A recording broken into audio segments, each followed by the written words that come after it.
Friday. Today is the official Hide the Naughty Bits Day. Yeah. Yep. Keep them all tucked in. Otherwise, yeah, that ain't happening. But, you know, tomorrow's going to be 6 degrees. It'll feel like a heat wave, and then it continually goes up from there. Albeit it's not going to be great. We're not going to see like 35 anytime soon. But, you know, you get through today. Today will be good, and then we just move on. It's not like we haven't done this before. But that's all the talk today. The Cold-ageddon that is upon us. It's got us gripped. So hang in there. Cuddle up, find somebody you like, and then snuggle up and call it a day. Just go to bed until tomorrow, basically. Welcome into the program today. We made it to a Friday. And we got just a kind of a potpourri of stuff, might be the best way to put it. The potpourri of stuff.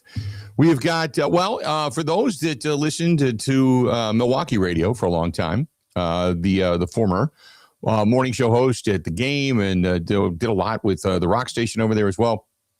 Steve Zabe is going to join us today. A little perspective, and Steve and I have been friends for a long time, and we haven't really broke bread together, but we're always chatting back and forth. And two weathered radio people that, you know, kind of have slithered through the new wave of what radio today is. And so we got Steve Czaban coming on a little bit later on today, so we're going to chat with him. What else do we have today? We have Packers, all quiet. And I actually got up to the gym today. I went outside, and I'm standing at the counter at the gym, and a gentleman asked me, he said, do you think that no news is good news? I said, well, no news means they haven't hired anybody. So, I mean, that's first and foremost. The other aspect of that is that means that they have their eyes on somebody. They're interviewing, but they have their eyes on somebody. It could be somebody that's still left. You know, it could be the Jim Leonard discussion coming up on Monday. You know, the other side of the coin basically means they're going to run it back. Unless you hear about Rich Bisaccia deciding to retire, they're going to run it back. By now, you would have had changes on the coaching staff. You would have assumed. If anybody's getting fired, you would have assumed it would have happened by now. Other teams out there right now are looking for coordinators. And offensively, defensively, they're looking for coordinators, and they have made moves. And the Packers are quiet. And so for a while, you thought, well, maybe, you know, you're just taking your time, you're evaluating. But I got to think that the Green Bay Packers are running it back. At least that's what being quiet right now would mean, unless there is some kind of a shocking development. We had Pete Doherty on early this week. We were kind of waiting for word to see if something was going to, you know, break. But it kind of means that, for lack of a better term, like it or hate it, they're running it back. Running it back with everybody. So, except for Jeff Hafley, of course, and anybody that the new defensive coordinator wants to bring along. But it looks like they're running it back with everybody. So, and we can talk about that. There is a divide among Brewers fans that I think is rather interesting. I really, really do. I think it's there is a level of acceptance of this is what we are here. And again, we talk about reality on this show. And so as long as Mark owns a team, don't ever have the World Series hopes. Remember, he is just here to provide a summer of entertainment. Remember that? That's where the standard was set last year. They won 97 games. They want to win a World Series. Guys in the clubhouse want to believe in that. Murphy wants to believe in that. People that take the field, people that pay their money, everybody has that hope, that belief. But there is this level of, it's the Brewers, I'm done. Now, what that means, I don't know. Yesterday, our discussion regarding Freddie Peralta drew a lot of emails and some discussion online that part of it is, well, we're the feeder team. And part of it was our legitimate discussion about, hey, the Brewers get the most out of some of these guys before they hit 30. And then after they get, to 30 years old and they don't have to pay them the tens of millions of dollars that they're going on to other markets to make, that the Brewers have gotten kind of the best of them and they've moved on and they've refortified the team to have more, quote, bites at the apple. Other fans are like, yeah, but they're never going to do anything outside of the organization to go bring in somebody of substance. So I'm just like, yeah, yay Sal Frelick, yay Bryce Terang. And there is a level of apathy right now that I have not experienced regarding Brewers baseball in a long time. Just response from fans of, here we go again. They're going to get close. They're going to get to the postseason. They're going to get bounced. We're all going to be left feeling bad. And it's wash, rinse, repeat for the Brewers. The aspiration, it's not like Super Bowl or bust for the Packers. This is get to the postseason, make a little extra money for Mark Attanasio, line his pockets. And look, Brewers fans get pissed when you say it, but this is the truth. Just get us to Packers season. Just get us to Packers season so there's some excitement. After that, we don't care because we know what's going to happen. And the reality is I can't argue with that. Now, I want to have hopes and aspirations. And I want to see this team get to a World Series. And I want to see Mark open up the purse strings. I want to see Mark actually make a move that's going to be impactful, that's going to bring at least bona fide enthusiasm and true hope to this team. I want to see him do it. But probably the reason they didn't make a move for a third baseman or a power hitter is because they've got some guys on the come. You're going to wait another year. The pitching staff's been a little bit more depleted. You're going to go out and hope that, you've got somebody to fill the bill for Freddie Peralta. And you're going to win, hopefully, 90, 92 games. Find yourself in the postseason. Yay. We'll have a big hullabaloo, and they're going to want to do all these, pep rally things and, going to come out with alternative hats and uniforms, and everybody's going to buy it up, and everybody's going to buy the marketing, and everybody's going to go to the games, and everybody's going to fill out the credit apps to get a beer. And then after that, you're going to go home, and then we just turn our channels, and we flip back over to Fox for the most part, and we all watch Packers football. And that's kind of the apathy that has set in. It's somewhat surprising.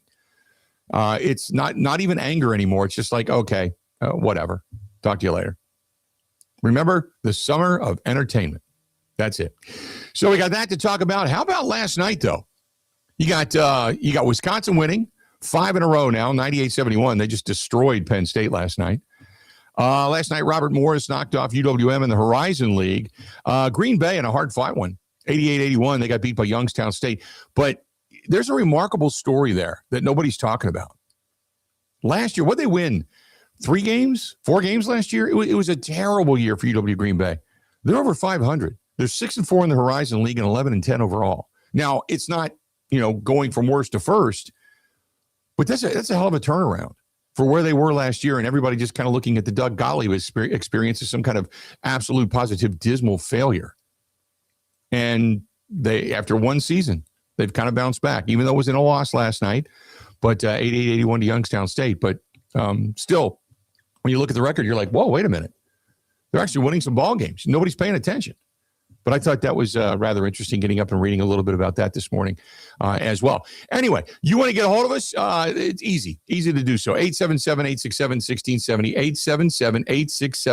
877-867-1670. Give us a shout. If you want to do so, do it. We certainly appreciate it. 877-867-1670. Text us 608-321-1670. You can find us on YouTube. Go to youtube.com/Bill Michaels Show. Appreciate that. youtube.com/Bill Michaels Show. Also, on Twitter, on X, @Bill_Michaels, @Bill_Michaels. You can find Grant @Wisco Grant.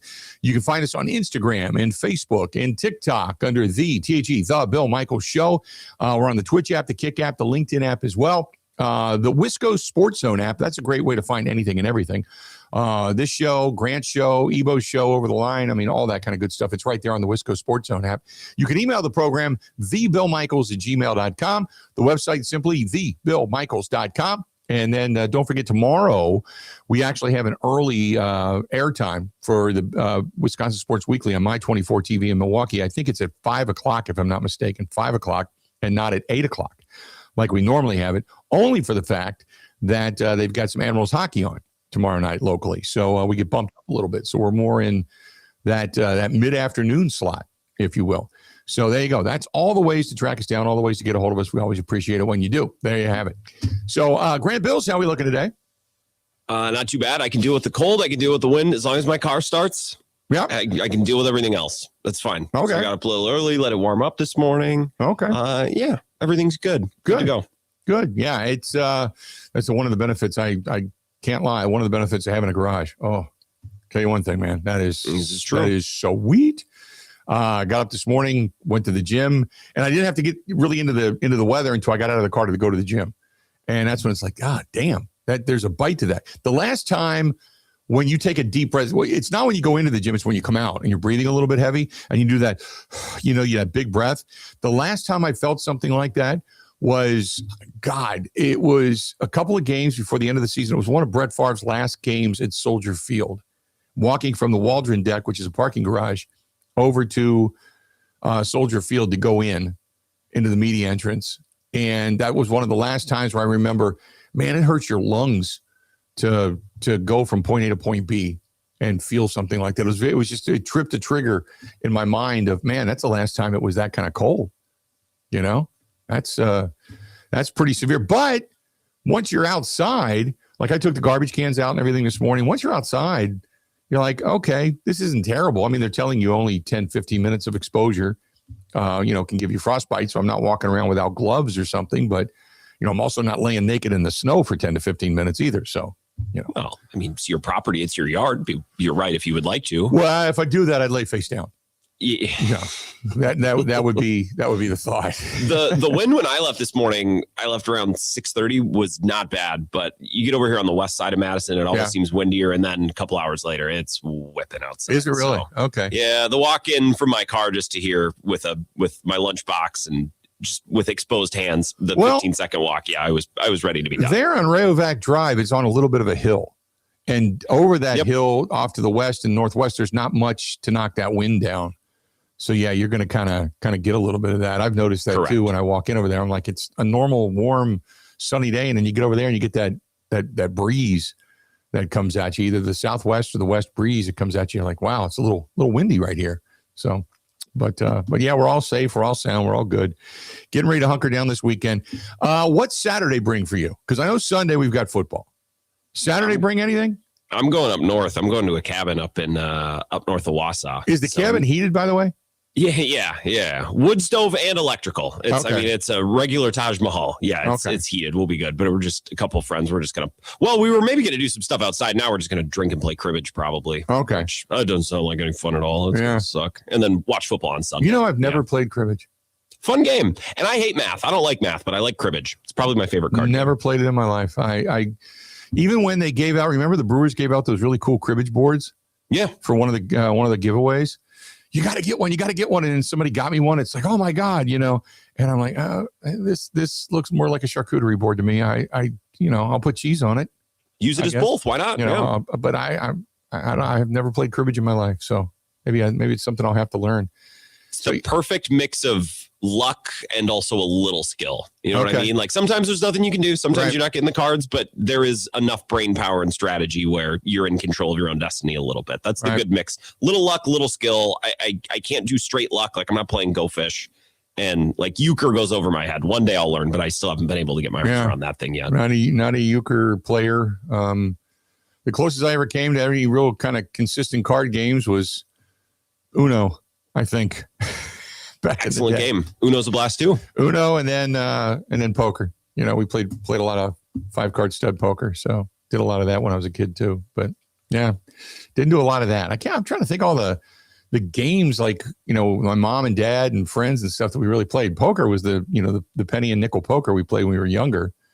But yeah, I don't remember a ton of games. I was always a sports watcher. I'd always go, okay, I'll talk to you guys later. And I'm down on the couch, remote control, and I'm flipping between, college basketball games and baseball games and football games and everything. So anyway, this is a Saturday. I would even take Army, Navy, like anything, like any sort of football, but we're getting to the time of year where that's what is the weather supposed to be like in Denver on Sunday? Do we know? I think it's supposed to be in the 50s. I was going to say, I think it's actually nice compared to the rest of the country that's going to be buried in snow. Because I'm thinking 2 outdoor venues. I'm like, oh man, this is going to be brutal. And then I'm looking and I'm thinking, no, the whole world is going to be under a blanket of snow. They're going to be, playing in shorts and short sleeve shirts. Because I think it's supposed to be decent there. This says 22 and maybe snow showers in the evening. So not as warm as I thought. It'll be 50s by the middle of next week, but it'll be 20. So cold, but not nearly what we're getting here. So not anything like the rest of the country is getting. I know that snowstorm has started, in the Southwest, and it's now working its way across the country, but nothing like, the big blast of cold or anything. We're, nothing like that. And that's the thing is I was looking at the long-term forecast. We don't warm up. Normally after something like this, you warm up. You come out of it, you snap out of it. Next thing you know, you're mid-20s, lower 30s. We don't. You're going to get to maybe the low 20s, a lot of teens, And by the time you and I leave, like the day, like next Saturday, which we leave for Super Bowl a week from tomorrow, next Saturday, I think the high next Saturday is like 14. So it's not like we're getting out of the car and it's going to be much better. And no, it's going to be craptastic for a few more weeks here. And then you get into February, and February is usually the coldest month. So anyway, not that I really want to go too deep into the meteorological stuff, but yeah, just hunker down, watch, keep your head low, wear a helmet because exploding trees can happen at any point in time. So make sure you got a helmet and you're good to go. There you have it. All right, let's do this. We're going to go ahead and take a quick break. We're going to come back. Got a lot to get to today, just a whole lot of stuff. I do want to address, we'll address some Packer stuff. I want to talk some Brewers stuff today because a lot of Brewers fans seem completely apathetic at this point. And I'm not saying that Freddie Peralta was some kind of the last straw for people, but people just went, whatever. Stay tuned. We got a whole lot more of the Bill Michaels Show coming up next. This is the Bill Michaels Show on the Wisconsin Sports Zone Radio Network.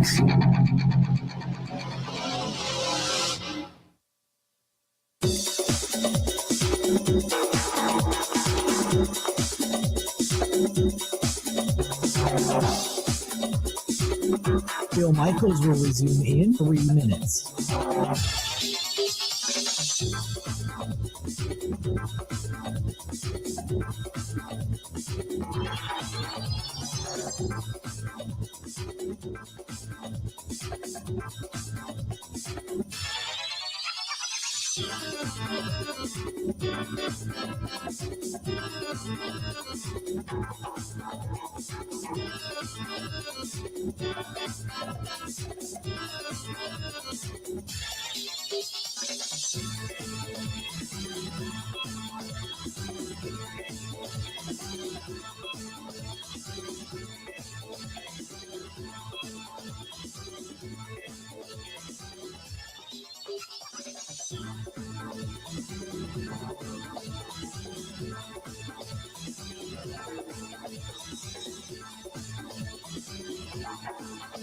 Bill Michaels will resume in 2 minutes.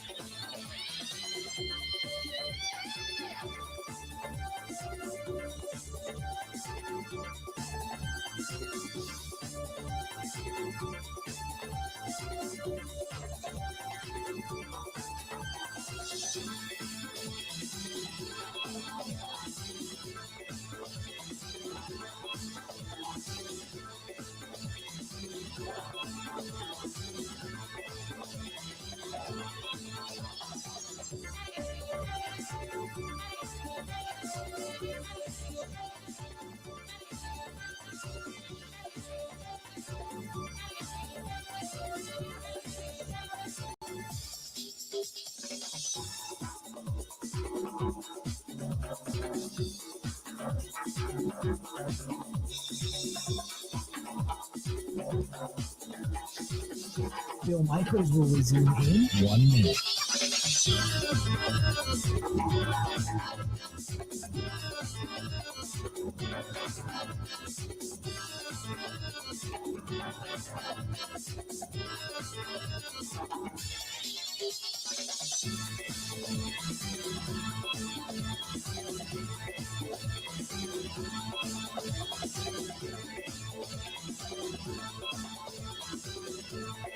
Bill Michaels will resume in 30 seconds.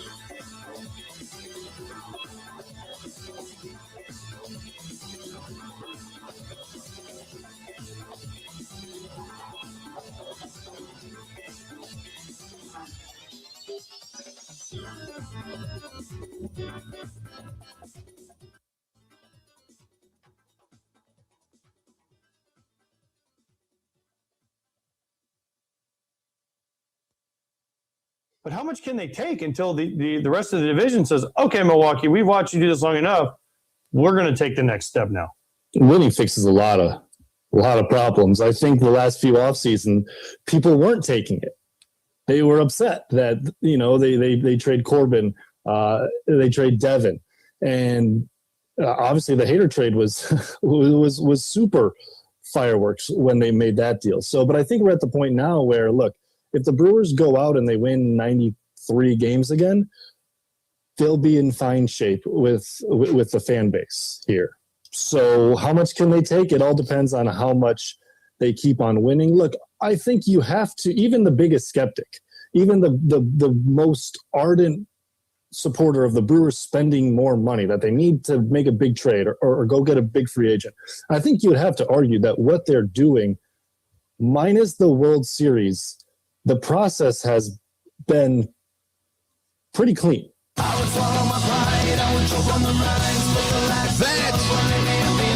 is Kurt Hogue, Journal Sentinel, on foul territory yesterday. This portion of the Bill Michaels Show brought to you by Curly's Waterfront Sports Bar and Grill. It's a Fish Fry Friday at the Lakeview, and if you want to get your weekend started with the best bites, cold drinks, and all that game day stuff, they've got it.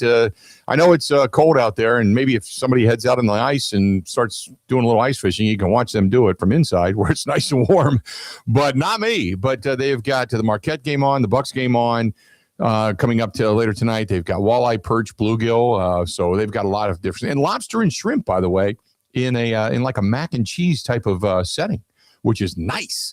Good stuff over there at Curly's Waterfront Sports Bar and Grill, right there on Lakeview Boulevard in Pewaukee, right there next to Pewaukee Lake. And yes, they are open today.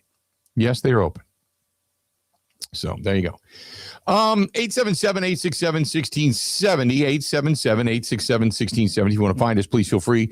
Do it. We would love to have you over there. So as he says in that piece, short of the World Series, the methodology by which the Brewers are going about their business is sound.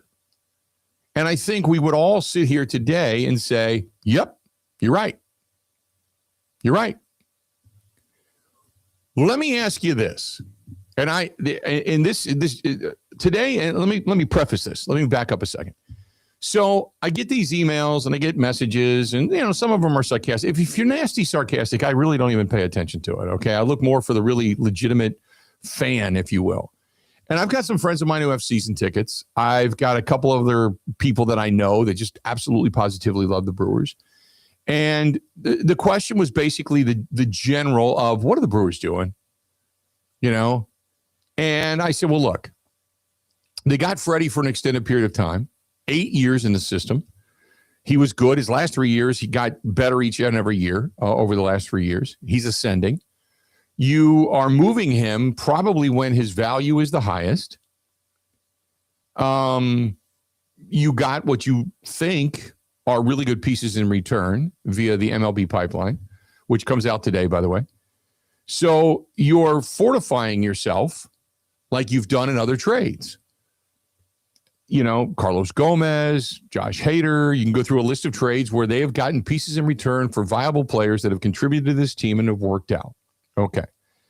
So you're constantly kind of not necessarily in a rebuild, but you're restocking that farm system on a continuum because the pieces that you have brought in have ascended to become part of a major league team.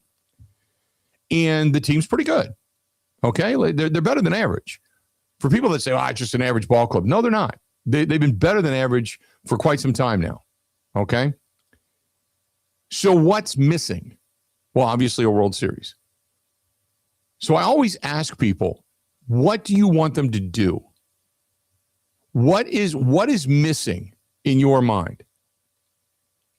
If you had to say today, what puts this team, or at least hedges their bets to where you would say, yep, this team's for real. They just put themselves in prime position to be a true World Series contender, because we all know that the giant Goliath is the $800 million,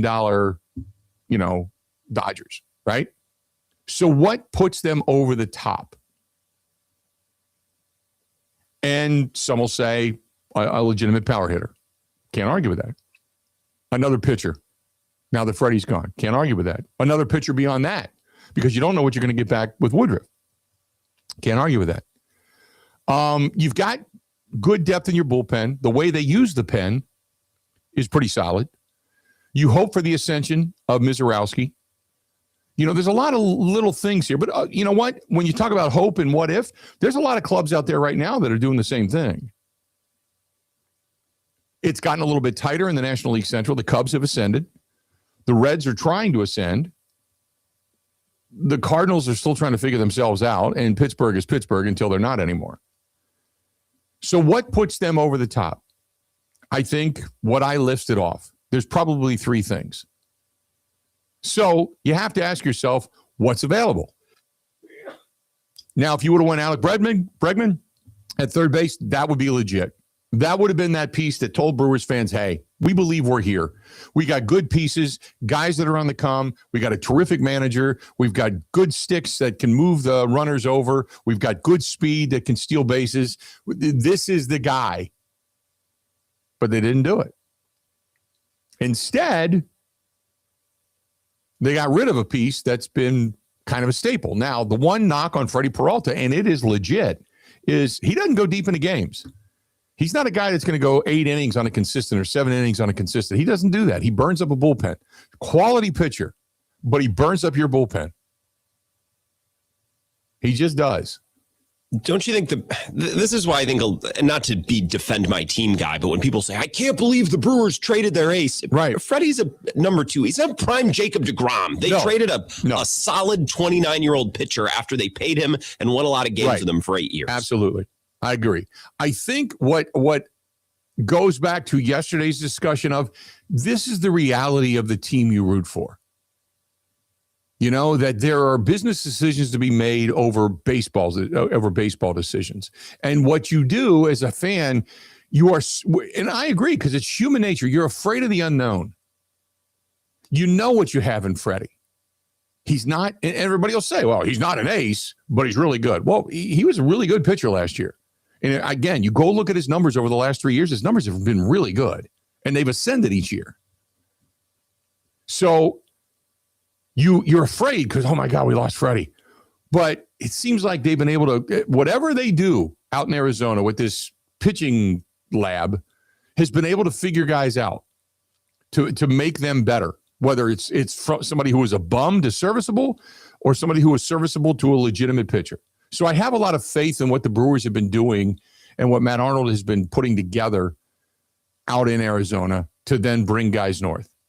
So I have faith in that. But I also think it's just the human nature of change. We just do, when somebody's contributing, we're so afraid that it's going to get worse instead of better. And it might get worse. Who knows? But we're afraid of the unknown being worse, not better. And if the Brewers are able to overcome this and somebody slips into that rotation and fills the bill, and then you've got 1 or 2 guys down in the minor league system that can come up and fortify it, because they're going to use like 30 arms throughout the season. If you can get some guys to fortify it, there's no reason to think that this team can't be as competitive. And then what you do, you start saying, well, you hope that this guy gets a little better. This guy gets a little better. This guy can stay healthy. This guy, and then that hope and pray is on your side. Now, Jamie says at some point you just start losing your fan base. Same with the Packers when you keep getting close but no cigar. But the Brewers have never won a World Series. The Packers have won a Super Bowl. The Brewers have never won a World Series. The expectations are vastly different. Vastly different. They didn't win a World Series, but it's not like they got swept out in the wild card round, folks. They made the NLCS, won, almost 100 games. Yeah. So I'm not saying that you should be happy with that, but let's not pretend like they're not even close. They won 97 games more in the NLCS last year. And it's not just because there was a weak division. No. They beat teams over 500. I mean, their record was pretty good with teams over 500. The Cubs were good. It's just the Brewers decided to win 10, 12 in a row, like more than once. That was the difference last year. Right. The Brewers kicked ass last year, folks. Right. It just sucked how it ended against the Dodgers, but that's sports sometimes. Right. Exactly. Steven's got a good point. He says the Brewers have a ton of coal that can turn into diamonds, whereas a team like the Dodgers, they've just got unlimited credit card at Tiffany's. They can go out and buy the diamonds. And that's a great point. But if you get the lump of coal that turns into a diamond while you still have it with arbitration eligible years, oh my God, you're so much better off. Now, The one thing I will say is it's you know, I hate to use the Goody term, but it's time to start getting serious about championships.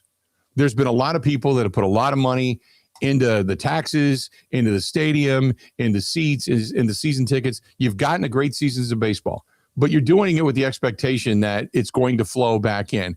And they reduced the payroll over the last few years instead of upping it. Now, you know, and by that I mean, instead of going out and spending it in free agency, because the argument always is, well, you know, we got to pay these guys more each year especially when they become arbitration eligible. We are spending more money. You're not. That's like telling me, you know, you got a better house just because you're paying more money for it because your interest rates went up. You know, no. That's the cop out and the steaming pant load. Okay, I think fans expect Mark Attanasio to go out and buy at least a piece that will definitely fill the bill, not for a year or two, but maybe for 3 to 5, where you look at a guy and go, that's the guy that we can now say he is going to anchor that. We believe that's the guy that's going to anchor that. They haven't done that in a while. They just get these little trade pieces and they hope for the best. And, you know, and I know Matt Arnold and his scouting staff, they do their due diligence. Okay. And they've been very, very good at it. So you have a lot of faith between David Stearns and Matt Arnold and what they have going on right now.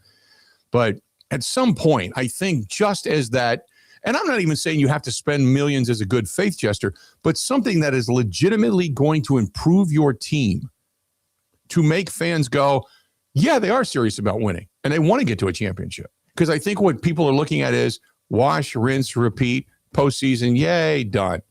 Wash, rinse, repeat, postseason, yay, done. That's just, at some point, you got to take that next step. And it just seems like the Brewers are extremely reluctant to do so because there's always a guy or two that's on the horizon. Just as soon as they get here, these 3 other guys that have been here for now 5 or 6 years, they're going to be coming up in the last 2 years of their contract, and you're going to be looking at ways to get rid of those guys. It's just you're in this cycle of you're going to be constantly good, but you're in a constant cycle of we're just not good enough. We're just not good enough. So 877-867-1670, 877-867-1670. If you want to find us, please feel free. I would love to get your thoughts on the Milwaukee Brewers. And I'm just asking in general, are you happy? Are you disappointed? Are you excited? Are you hopeful? Are you mad? Because it is, since the Freddie Peralta trade was announced, I have been met with more apathy and disappointment than I have in a long time. And not disappointment because they got rid of Freddie, but disappointment because another season, another offseason in which they really didn't do much, but get rid of a guy that everybody became accustomed to. That's it. 877-867-1670. Man, I'll tell you right now, it was nice. I went downstairs this morning. Before I left, I thought, you know what? I'm going to do this just for the hell of it. So I walked into the great room because you've heard the story, and the temperature, 69 degrees. That's where I have it set, 69 degrees. If it would have been a day like this 2 years ago when I had the old doors and windows in there, that room would have been 59 degrees, 58 degrees, 62 degrees. It would have been freezing cold in there. Well, freezing by my standards. Cold in there because I had to go and change everything with Pella Windows and Doors of Wisconsin. Pella came in, they changed that room. And I can't tell you how more economically fun it is because normally at this time of year, my house, I got a relatively big house. And it's not relatively big in the sense of 10,000 square feet. It's big as in the sense of heating this thing. And my bills are between $350 and $650. Depending on what month it is and how cold it is. A month like this would have been a $650 bill, easy. My bill this past month, $392. So I see it in the wallet, man. I really legitimately do. That's our friends at Pella Windows and Doors of Wisconsin. Get the free in-home consultation. Let them come out and take a look at it. Because right now, if you've got bad windows and doors, you know it. You are feeling it. You've probably got towels around the doors, towels and film over the windows. Call them. It is worth it. Plus, they've got something in 3 different lines to fit your style, fit your budget, fit your tastes. It ups the value of your home. Go to PellaWI.com and 0% financing. Think about that, 0% financing. Go to PellaWI.com. That is PellaWI.com or call them 855-PELLA-WI. Covering Wisconsin sports like a blanket. This is the Bill Michaels Show on the Wisconsin Sports Zone Radio Network.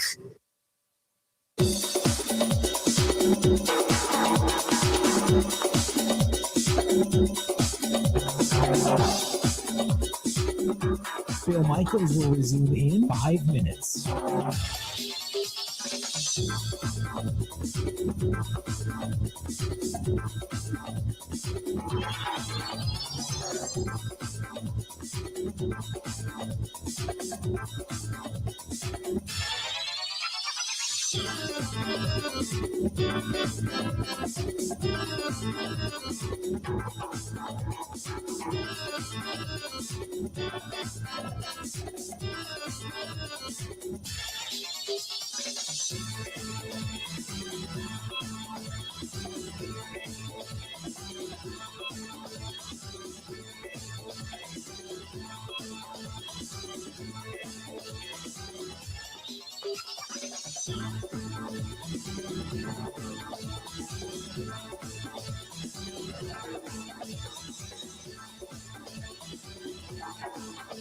Phil Michaels will resume in 4 minutes.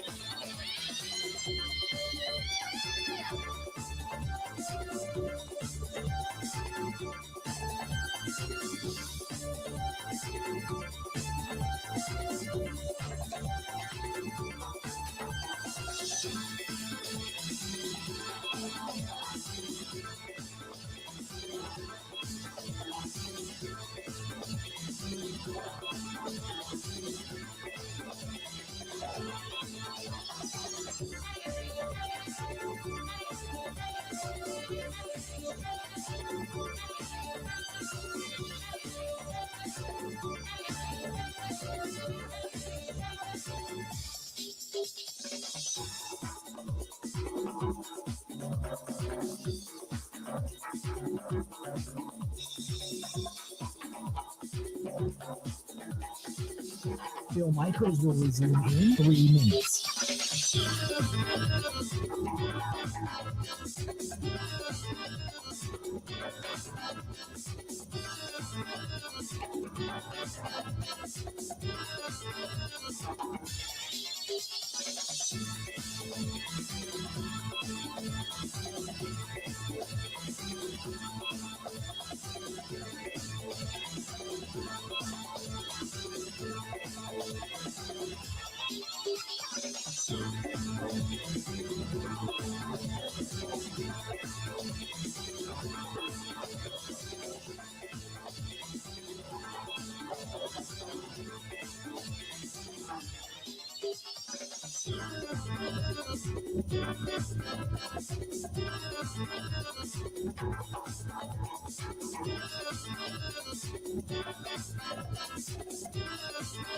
Phil Michaels will resume in 2 minutes.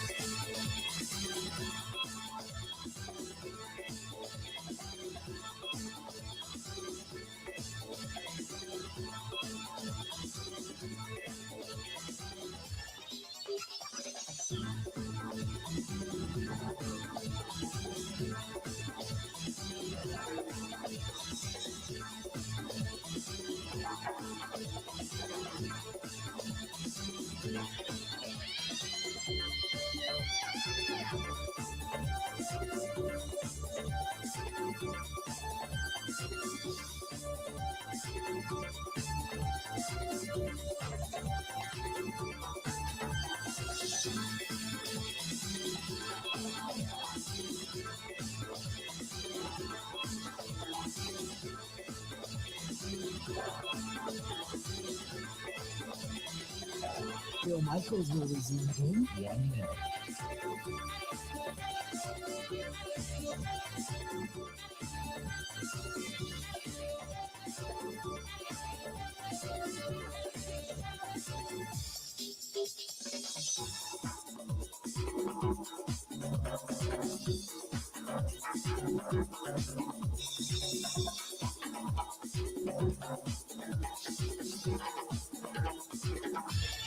Phil Michaels will resume in 30 seconds.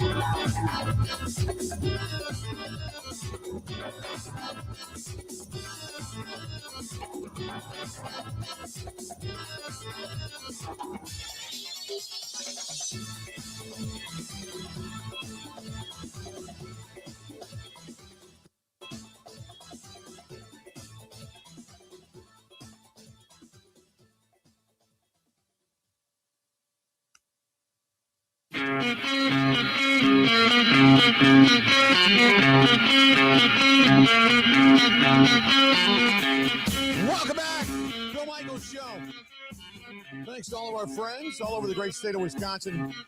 Saying hi to our gang at WMAM and Menominee Marinette, WDUZ, our friends up in Green Bay, our flagship station, The Zone in Madison, WOZN. Also our great people over there in PBL and Platteville. Thanks for hanging out with us. As always, long time. And it's not just a long time at one station, long time at a couple of stations. It's great to hear the voice yet again. For those that know the voice all throughout the state, Steve Czaban now joining us on the hotline. Czabe, how you been, pal? Billy boy, good to talk to you. Good to finally be on your show. And good for you for getting them Pella windows, because in addition to saving money, you will not die this weekend. Right. That's an added benefit to good windows. Yeah, death is never good when you got to be on the air on Monday. So I completely agree with you. That's when it's a career move. When these snaps hit for you true Wisconsinites, how do you deal with it? Is it truly not a big deal, or is it kind of a deal? I think this cold is a deal for everybody. I mean, some people want to, brave it and go out without shirts on. But me, I'm like, you know what? I'll build a fire. I'll sit at home. I'll maybe grab some food or make something at home, and I'll tough it out by looking at the big screen TV and watching sports this weekend, and that'll be me roughing it. So, once I got out of the age of 25, 26, 27, I thought, the hell with this. I'm going to wear coats and I'm going to layer up, and I don't care. And the older I get, the colder I get. So it is what it is. How you been, man? What you got going on? Good. Enjoying semi-retirement. Still disappointed that what we had going at the game fell apart and disintegrated, but such is the life of radio. I don't need to tell you about how that works.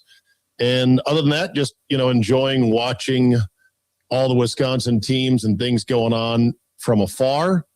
And most of it's bad. I got to be honest. Yeah. Most of it is bad. I don't know how you are day to day. I don't know how your callers are.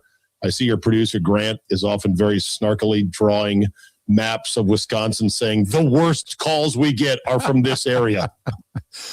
It happens. Yeah. Well, you know this. I mean, there's a level of you wake up with pessimism. You are pleasantly surprised by optimism. And then if you don't wear a cup on a regular basis, it's the nut kick continuum. Sure. And then you go back to wishing and hoping and praying all over again. Give me your reaction to the way the Packers season ended. Disaster, like unbelievable disaster on so many fronts. And the fact that they have basically made nobody pay the price for it since is just gobsmacking to me. But then again, I kind of predicted this. I understand how the organization moves and how they vibrate, and they are a product of the rhythms of the tiny, beautiful, frozen, community-oriented Green Bay, Wisconsin that they live in. They don't operate like any other franchise. It's incredible that a coach would get an extension in what was billed as a prove-it year, right? Schneidman's reporting for The Athletic, this policy, he is no nonsense. He don't want to extend right now. He wants to see something now, and he pushes all his chips in for Micah Parsons. Right. And then you end on a 5-game skid, and you lose twice to your hated rival, once to pretty much punt the division, a second time to go home for the year with massive leads you should never squander. And here's a new contract. Right. Wow. And no changes. The only guy they've lost is Hafley, and no changes. There is no smoke coming out of the smokestacks at 1265. Bisaccia is still there. Right. And now I see the way things are being spun that it doesn't look like he's going to be gone. Right. I mean, you know better than me. Do you get the sense that Bisaccia is going to be let go? They're running it back. They're running it back. Yeah, yes. They're going to run it back. They're looking at it as, hey, Tucker Kraft's coming back. Micah Parsons is coming back. We're going to have a great draft, and we got guys in the come, and we're going to be just fine. And they're going to run it back. I'm shocked when you take in comparison that Sean McDermott has taken their team so far, and the way they lost. And granted, he's been there 8 years, 9 years. And you look at 2 AFC championship losses, 2 divisional losses, and then numerous wild card losses. And then you look at where the Packers have been, and they're pretty similar. And on one hand, a guy brings his team to the brink of the precipice, and he gets fired. Another guy gets basically humiliated. One of only 4 teams since the Super Bowl era began to be beaten in that fashion in the postseason, and he gets rewarded with a contract extension. It's unfathomable to me. They just, I think they're afraid of doing anything that might make them look bad. They're afraid of doing anything that might set them back even for a year, because they really enjoy being the team that does make the playoffs every year, that gets all these primetime appearances, to get the national announcers gushing over how wonderful Lambeau Field and the surrounding area is. And by the way, it is. It is. But I think they're addicted to that. They can't envision a time in which we're going to try something that may fail, but we're stuck here. We're stuck here at not good enough. Well, let me ask you this, because you obviously in the DC area, you've watched the Commanders, and the Commanders last year, a lot of hype going into the offseason with Jaden Daniels, and then the injury plague season that he had this year, and the way they kind of just couldn't get it done in this season.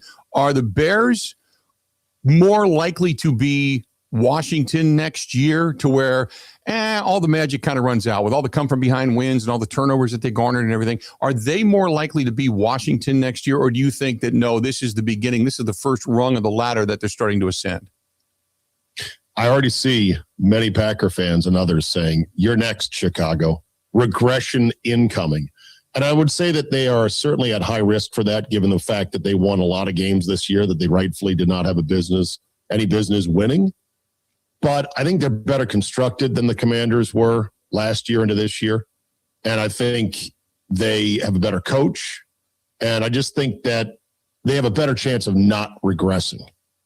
I think the Commanders and the fan base, although starved for any kind of success, got way out over their skis, were quite delusional about the kind of year that they had, because everything regressed against them. Injuries regressed, luck regressed, not RG3, but Jaden Daniels, JD5 regressed. See, that's how much, that's the thing. There's this ghost of RG3 amongst the fan base that haunts them, because they see so many similarities between Daniels and RG3. That was PTSD.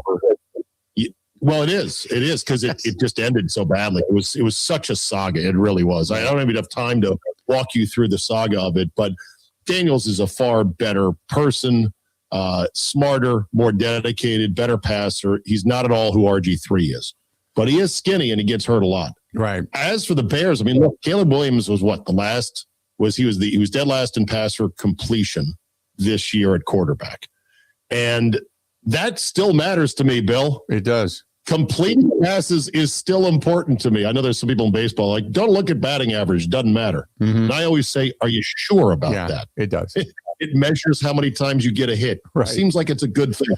So Williams needs to be more accurate for sure. He definitely had several out of his ass throws that saved their seasons. And so the regression is right there to be had, but I wouldn't take him lightly. I mean, like, if you're a Packer fan, I wouldn't write too many checks on that regression. Mm-hmm. Well, I agree. Do you feel like they're poised for a massive regression?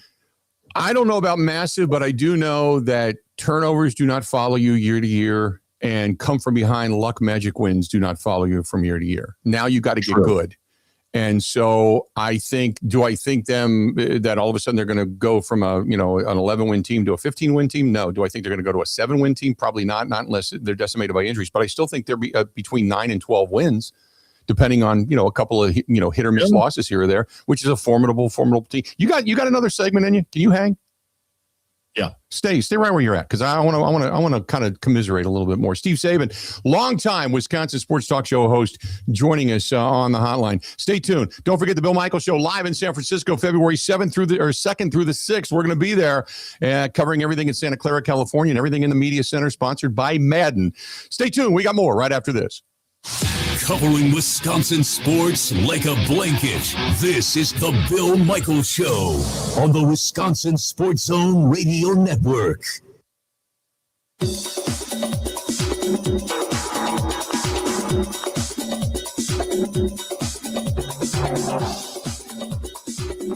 Bill Michaels will resume in 3 minutes.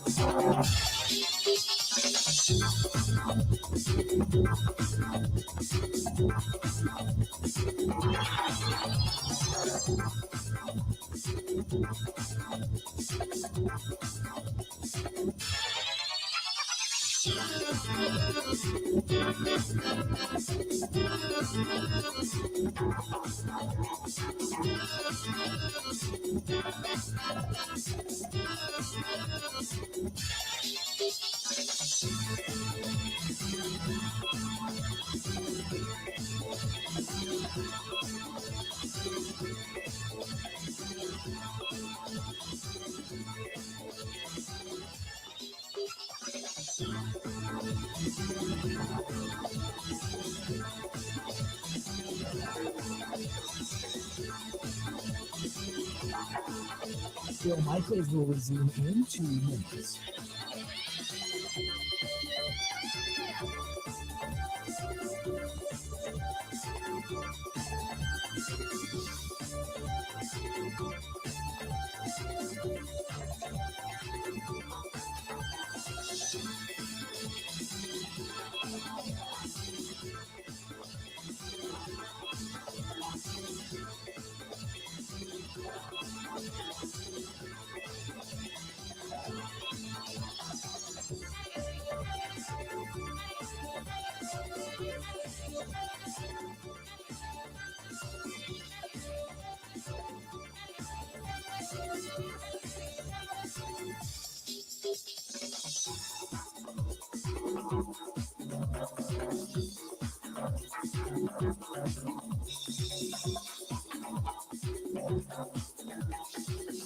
Bill Michaels will resume in 1 minute.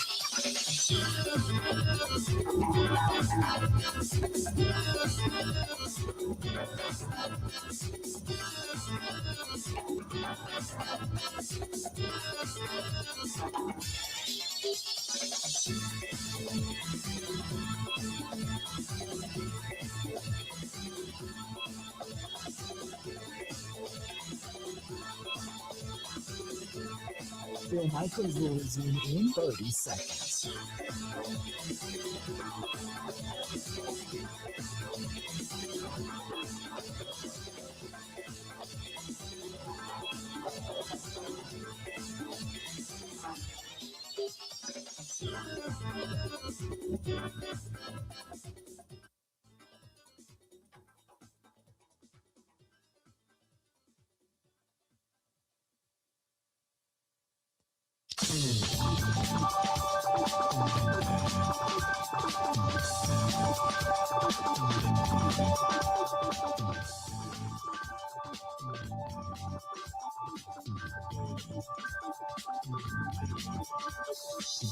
You may find yourself living in a shotgun shack, and you may find yourself in another part of the world, and you may find yourself behind the wheel of a large automobile, and you may find yourself in a beautiful house with a beautiful wife, and you may ask yourself, well, how did I get here? Welcome back in the Bill Michaels Show on this Friday, the Frigid Friday edition. Joining us, longtime Sports Talk Radio host Steve Czaban here in the state of Wisconsin. And Czabe, I left off with a lot of the Bears stuff, but I did want to ask you, obviously you've got the news that Freddie Peralta is gone. A lot of Brewers fans very apathetic all of a sudden right now about the Brewers not picking up, say, a power hitter, but yet letting it go of another arm and another guy that's getting ready to get paid. In your time here, give me your thoughts on Brewers baseball.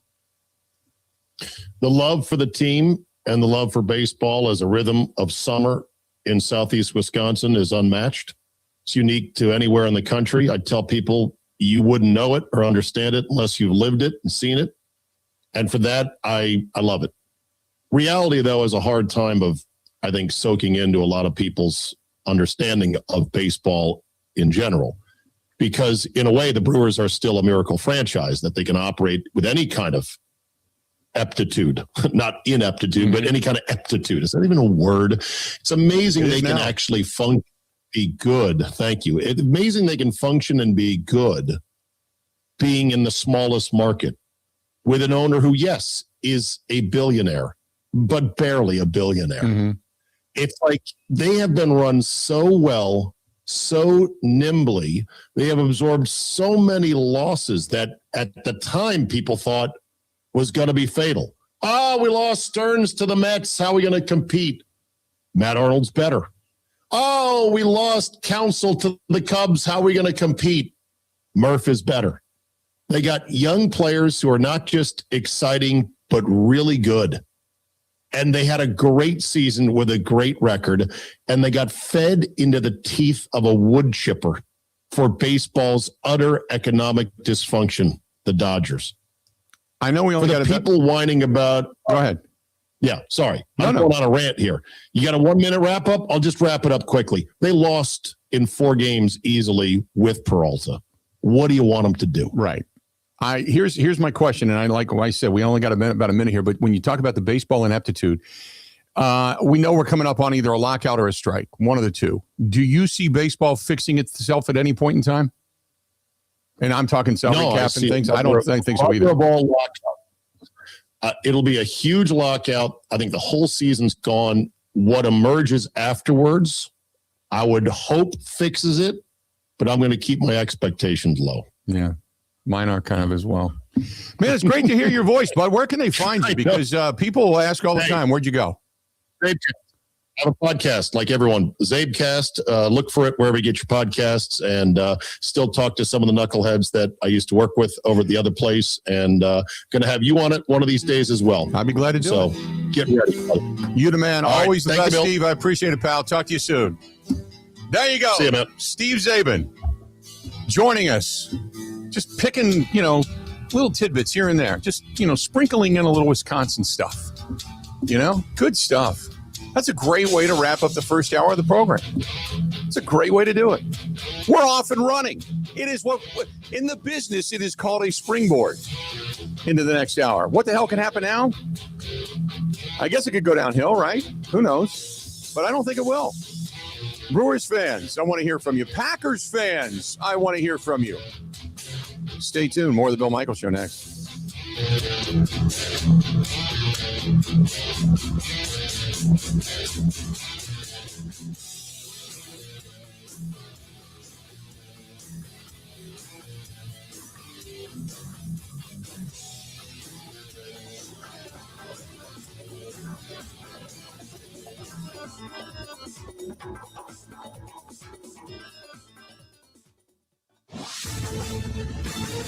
This is a Wisconsin Sports Zone update. Well, that's 5 straight wins for Wisconsin basketball as Braden Carrington and John Blackwell each scored 17 points, and the Badgers pulled away midway through the first half to rout Penn State 98-71 last night. Here's more from head coach Greg Gard. Really happy for our team. I thought we played maybe as complete a game as we played in a while on both ends.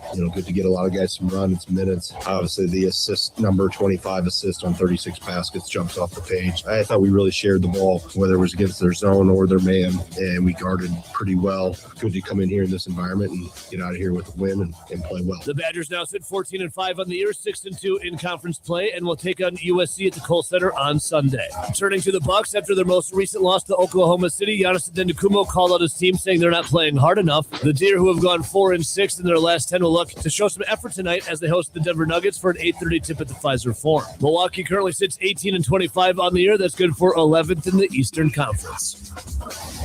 For nearly 40 years, ABC of Wisconsin has been helping men and women transform themselves into well-paid, productive members of their construction teams. Today, we have 2,000 active apprentices in 10 different skilled trade programs, and we educate individuals in more trades than anyone else. To get your career started, go to buildyourcareerwi.org or just search online for ABC of Wisconsin. The Packers continue to look for a new defensive coordinator. The Vikings passing game coordinator, Durante Jones, is the latest interview for the job that became available after Jeff Hadley took over as head coach in Miami. Also, former Cardinals head coach Jonathan Gannon also interviewed yesterday and will do so again today. Finally, Micah Parsons is among the finalists for Defensive Player of the Year. He put up 12.5 sacks in 14 games before his injury. For the Wisconsin Sports Zone Network, I'm Ebo.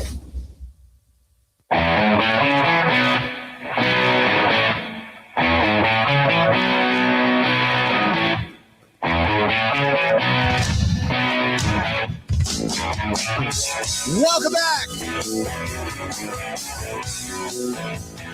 Great to have you with us today. Thanks for taking a listen to us all over the great state of Wisconsin. We certainly appreciate it. Our friends at WJJQ in Tomahawk, oh man, stay warm up there. I mean, it's right now I'm looking out the window. It is a whopping 6 below here outside the studio. I don't know what the wind chill factor is, but it's 6 below. And I know up north it is even colder.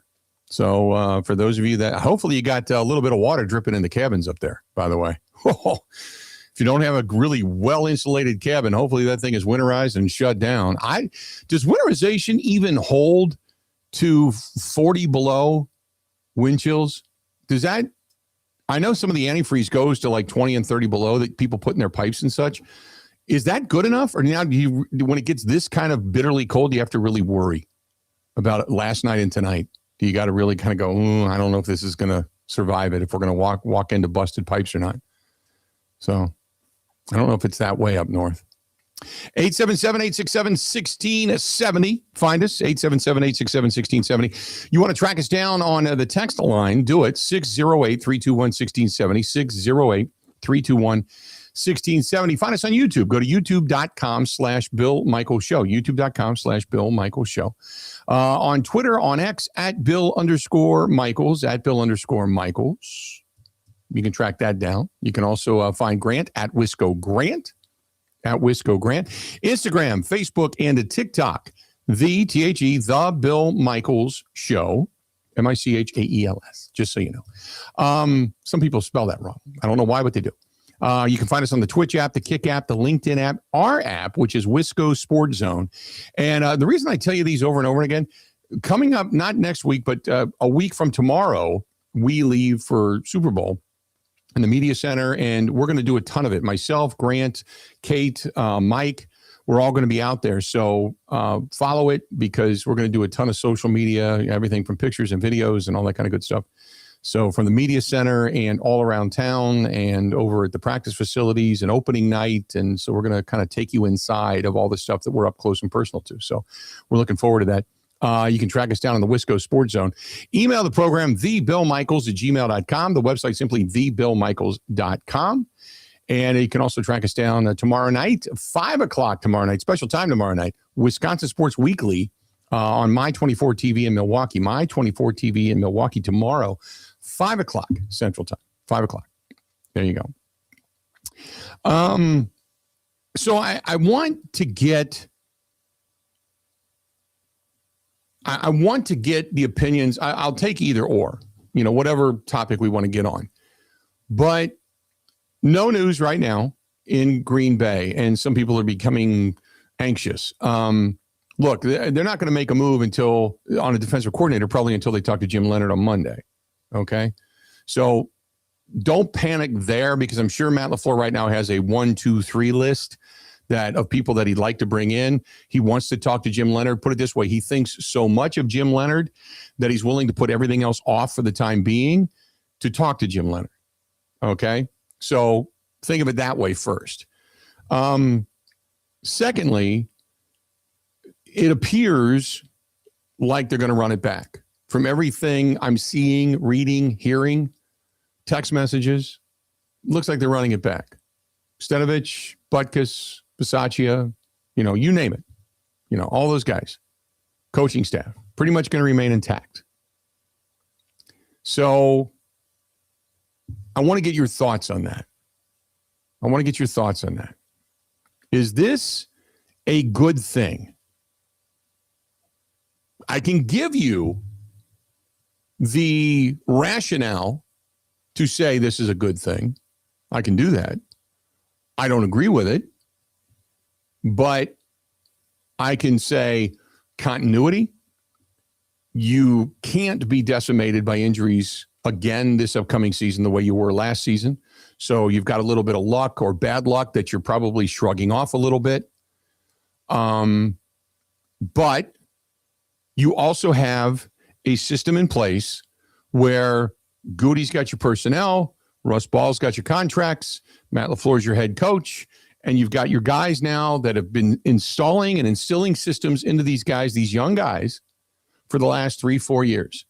And you want to keep it the same because you don't want to blow it up and start over only to have a hope and wish next year for really what is a 2-year process to get the new guy and everything in his system installed, including with your quarterback.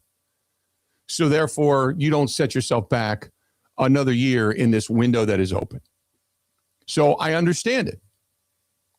I can completely go via the rationale as to what it is the Packers are doing and why they're doing it. Can I say on the assistant coaches? Yeah, go ahead. I know a lot of people were like, well, if Matt LaFleur's coming back, there need to be big-time changes. And I don't know what big-time changes mean. I'd like some tweaks because I'd like new voices on each staff every single year if I ran a team. That's just what I'd like. But folks, think about it. They gave Matt LaFleur the full banana, big-time extension, we're committing to you. So why should we assume that we think he's being forced to make changes to his staff? You know what I mean? Right. Like his boss said, we think you're doing an awesome job. We'd like for you to do it. Here's a raise. Keep at it. We're committing to you. So in what world does that communicate? But you got to fire your OC or change your O-line. You know what I mean? If they had brought him back for 1 year and said, all right, you got to prove it. And, that would make more sense. Then maybe Matt LaFleur would be compelled to do some things. I don't understand why folks think that Matt LaFleur feels like he needs to change anything, even if we all, I think, agree on some level that he probably should. Right. I would agree with that. I would not assume that just a new voice in the room. The only thing I could say is if you bring in another offensive mind with outside fresh ideas, maybe it's just something that spurs additional thought. It's like what you and I do for a living. I listen to sports talk and I read a lot because I'm always looking to learn something. I'm looking for something new, a different angle, different terminology, different use, something that is going to make me to broaden what it is I have knowledge-wise.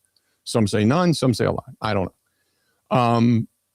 That's what I was kind of hoping Matt LaFleur was going to do, was saying, hey, look, this offense at times looks really good, and at times it folds, it caves on itself.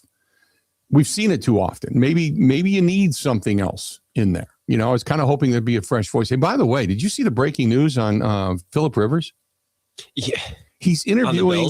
Yeah, he's interviewing for the head coaching job for the Buffalo Bills. Can I plant my flag on a take right now? Yeah. I think the Bills will never be as good with Josh Allen as they've been with McDermott.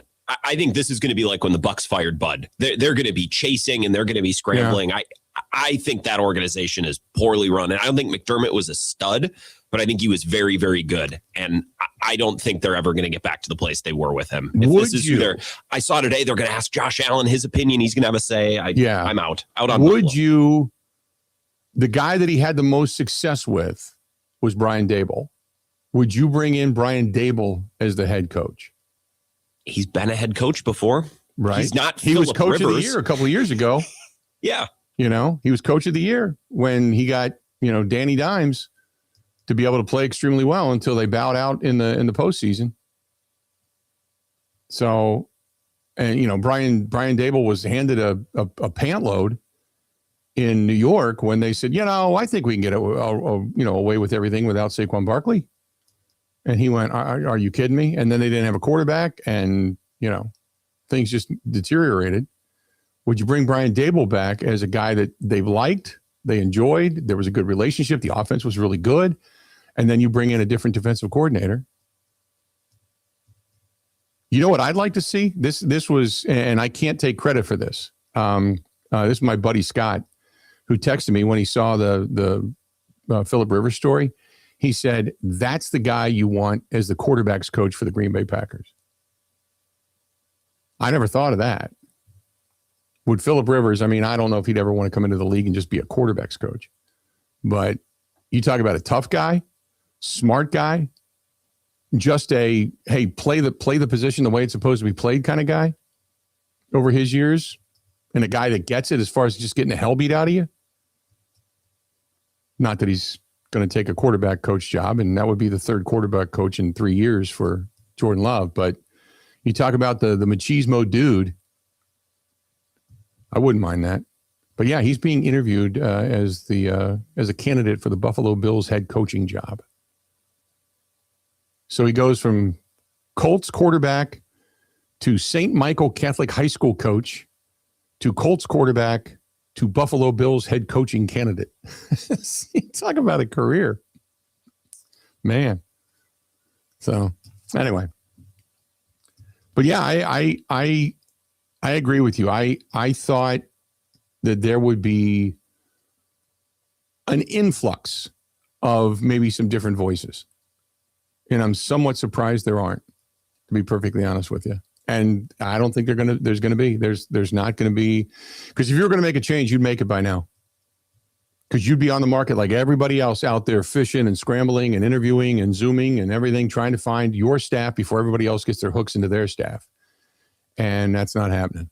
So it's all quiet, not even looking for white paper smoke to come out of 1265. I mean, there's no smoke. There's no wood in the fire. There's nothing. It's just business as usual. And let's hope we get the right defensive coordinator in here. So that's where the Packers are at right now. Let's do this. Let's go to Southside Scott. Southside Scott, what's going on, man? How you doing? I'm doing great. I'm trying to stay warm in lacrosse, so it's cold. I get it. Question: Vance Joseph, DC for the Broncos. Do you see him going as a head coach somewhere, or staying as a DC in Denver, or can somebody else take him away? Well, somebody could take him away if they made him a DC and an assistant head coach and leveled him up that way. But I know Vance Joseph is a guy that some are wanting to talk to about a head coaching vacancy. So I think there's still an outside shot at him getting a head coaching job.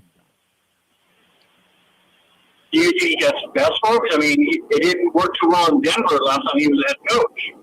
Right. I don't know if he gets one or not. The only way he would get, like I said, a defensive coordinator job is if somebody gave him a DC plus the assistant head coaching job, if he doesn't get a head coaching position. Otherwise, he's going to remain in Denver, I would assume, because Denver's got one of the better defenses in all the National Football League. So, but yeah, I would probably see him staying in Denver for the most part. Do you think Denver, knowing what they know, would offer him more money to stay, to keep the defense intact? Oh, sure. Yeah, I mean, but then again, if you got a shot at being a head coach, I think that's probably what he would want to do, to be honest with you. I mean, I would assume that that's where he wants to be and would love to be a head coach in the National Football League. Okay, I just want to get your opinion on it. That's it. That's all. No, I appreciate it, man. Appreciate it. Thank you so much. Well, and I think it matters, too, because if they want to hire Jim Leonard, they better hope Vance Joseph doesn't get a head coach, because then the Broncos could promote Jim Leonard. And if he likes it there, he could just stay. He would get the promotion to DC, and then he wouldn't have to go anywhere if he didn't want to. Exactly. So that's the Packers angle, I guess. Mm-hmm. Yeah, by the way, the Broncos, I mean, I talk about how good their defense is. Their defense right now, I mean, in the postseason, they've only played a game. They're ranked last when it comes to total overall yards per game. They're ranked last. They gave up 449 yards in one game. So, by the way, the second ranked, the second to worst ranked defense in the postseason was the Packers at 445 yards given up in one game. Just throwing that out there. S's and giggles, that's all. But again, it's one game. Who cares? 877-867-1670, 877-867-1670. Let's go to our buddy Carolina Bob. Carolina Bob, what's happening, man? How you doing? Hey, man, I'm doing all right. Everybody's freaking out down here because we're going to get ice. Yeah. I don't know if I'd rather have ice or 45 below wind chill. I think that maybe you guys are getting the better end of the deal. Because if ice knocks out your power, you're screwed. Right, exactly. People don't know how to drive down here on ice.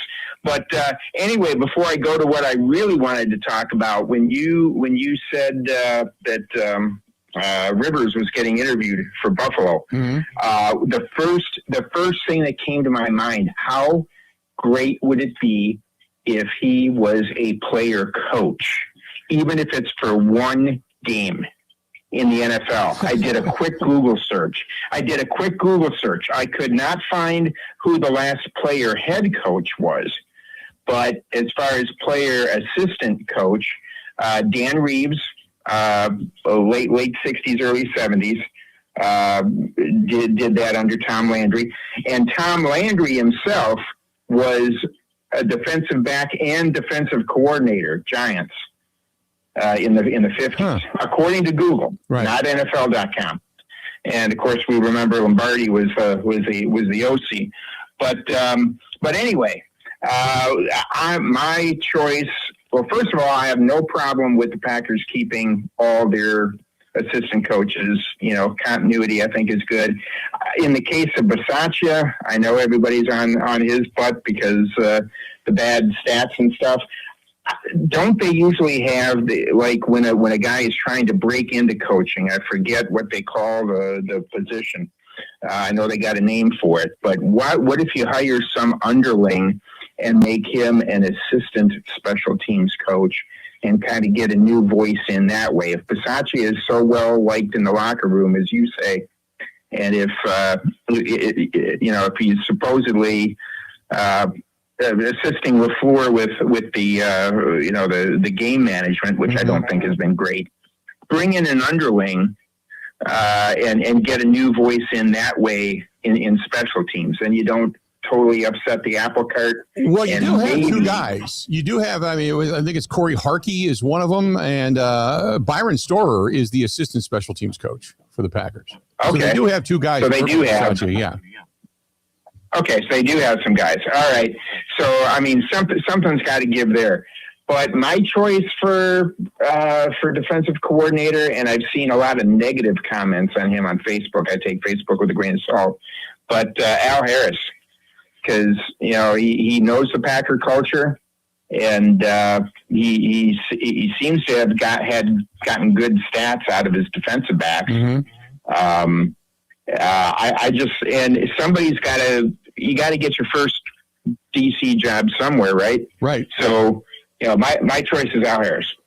Yeah, Al, as a matter of fact, one of the former Packers, I can't remember who it was, put up a statistic that said where Al Harris has worked, you look at the picks that the defensive backs have garnered as much as he's worked with them, and it's like they were number one in the 3 years between Dallas and Chicago in picks and positioning and body and this and that for the defensive backs. He's kind of really earned a lot of respect in the National Football League. Appreciate the phone calls always. And good luck with the ice, man. Good luck with that ice. But yeah, Al Harris has received a lot of accolades, I guess might be the best way to put it, when it comes to that. Yeah, Al Harris, it's not a bad way to go if you end up picking Al Harris. By the way, do you know the Packers have, including Matt LaFleur and the two defensive, offensive and defensive coordinators, you know how many coaches the Packers have, Grant? And that's including strength and conditioning.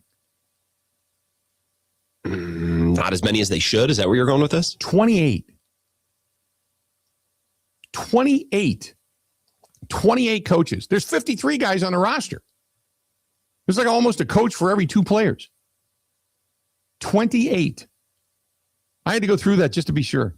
They have 12 on offense, 8 on defense. They've got the 3 special teams. They've got 4 strength and conditioning coaches. 28. That's including Matt LaFleur and the defensive and offensive coordinators. 28 coaches. So when we talk about assistants and where you groom from, and they got, we know Stenovich is the offensive coordinator. Butkus is the offensive lines coach. The tight ends coach is John Dunn. You've got now the senior assistant to the offense, which is Luke Getsy. He's back. You got the line coach, the assistant line coach, Eddie Gordon. You got a quality control coach in Rob Grosso, who's there. Sean Mannion, we all know, is the quarterback's coach. Ryan Mahaffey is the wide receivers coach. Then they've got a running back coach in Ben Sermons. I'm trying to think. You got the passing game coordinator in Jason Vrabel, the offensive assistants minority fellowship in Jeremiah Colon, the pass game specialist game management manager in Connor Lewis. That's all your offensive people, including Matt LaFleur as your play caller. That's just offense. They got 28 coaches. That's amazing. That's amazing. Let's do this. We're late for a break. I'll get to Tony when we come back. Don't go anywhere. Hang in there, Tony. I promise I'll get to you. This portion of the program brought to you by our friends at Schneider. Schneider, whenever we have a guest on, they appear on the Schneider Big Orange Hotline. Go to SchneiderJobs.com if you're looking to change teams in 2026, or you want to learn how to drive and have a job waiting for you. They can do that too. Get a hold of a recruiter. 844-PRIDE. That is 844-PRIDE. Or go to SchneiderJobs.com. Covering Wisconsin sports like a blanket. This is the Bill Michaels Show on the Wisconsin Sports Zone Radio Network. Grab the dial and crank it up, baby, because Potawatomi Casino Hotel Milwaukee is spinning its Winning Hits collection. Over the next 3 months, you could win a share of over $1 million in prizes. On top of thousands in cash and reward play, you could win one of 3 new Ford vehicles in the grand finale drawings on March 27th. Just play with your rewards card to earn entries. Press play on the Winning Hits collection, only at Potawatomi. More info online. Must be 21 and a rewards member to play. 4 years. That's enough time to earn a college degree, to serve a full term as a president, to train for something big and become someone new. You bet, and get 0% interest for 4 years at Pella Windows and Doors of Wisconsin, so you can invest in your home and in life's biggest moments. With exclusive features and customizations, Pella offers the highest quality products at a price you can afford. Aim high when setting your New Year's resolution and imagine what you can do in 4 years when you finance your home project with Pella. Visit PellaWI.com today.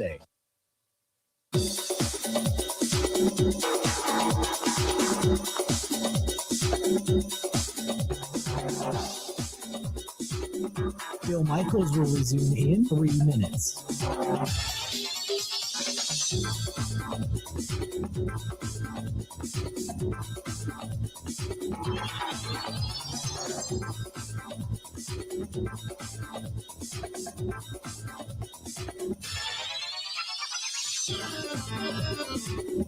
Down goes hunger. Down goes hunger. That's the call when you take your first bite at Home Field Pub and Social. With a chef-driven food roster that's stacked with flavor. From starting lineup appetizers to all-star plates and sandwiches to Hall of Fame desserts. It's all worthy of a highlight reel. Because this isn't your basic game day fare. This is crave-worthy food with enough flavor to make your taste buds do a touchdown dance. And if you're ready to play, step into the Topgolf Swing Suite and take your shot at glory. Swing, sip, and snack your way through every clutch moment. So the next time someone asks where you were when Hunger lost the title match, you say Home Field Pub and Social, where it's game day every day. In the heart of Titletown, right next to Lambeau Field.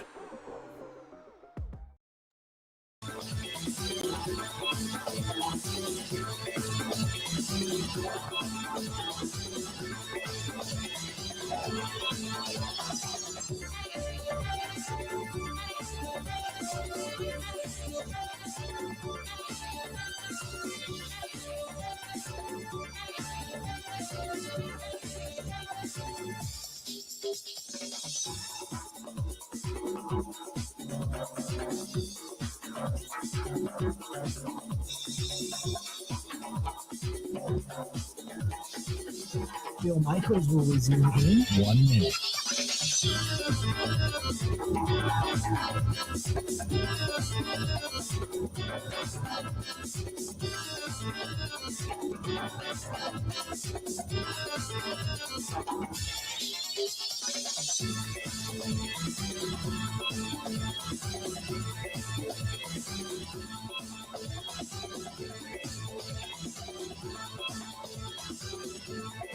Bill Michaels will resume in 30 seconds.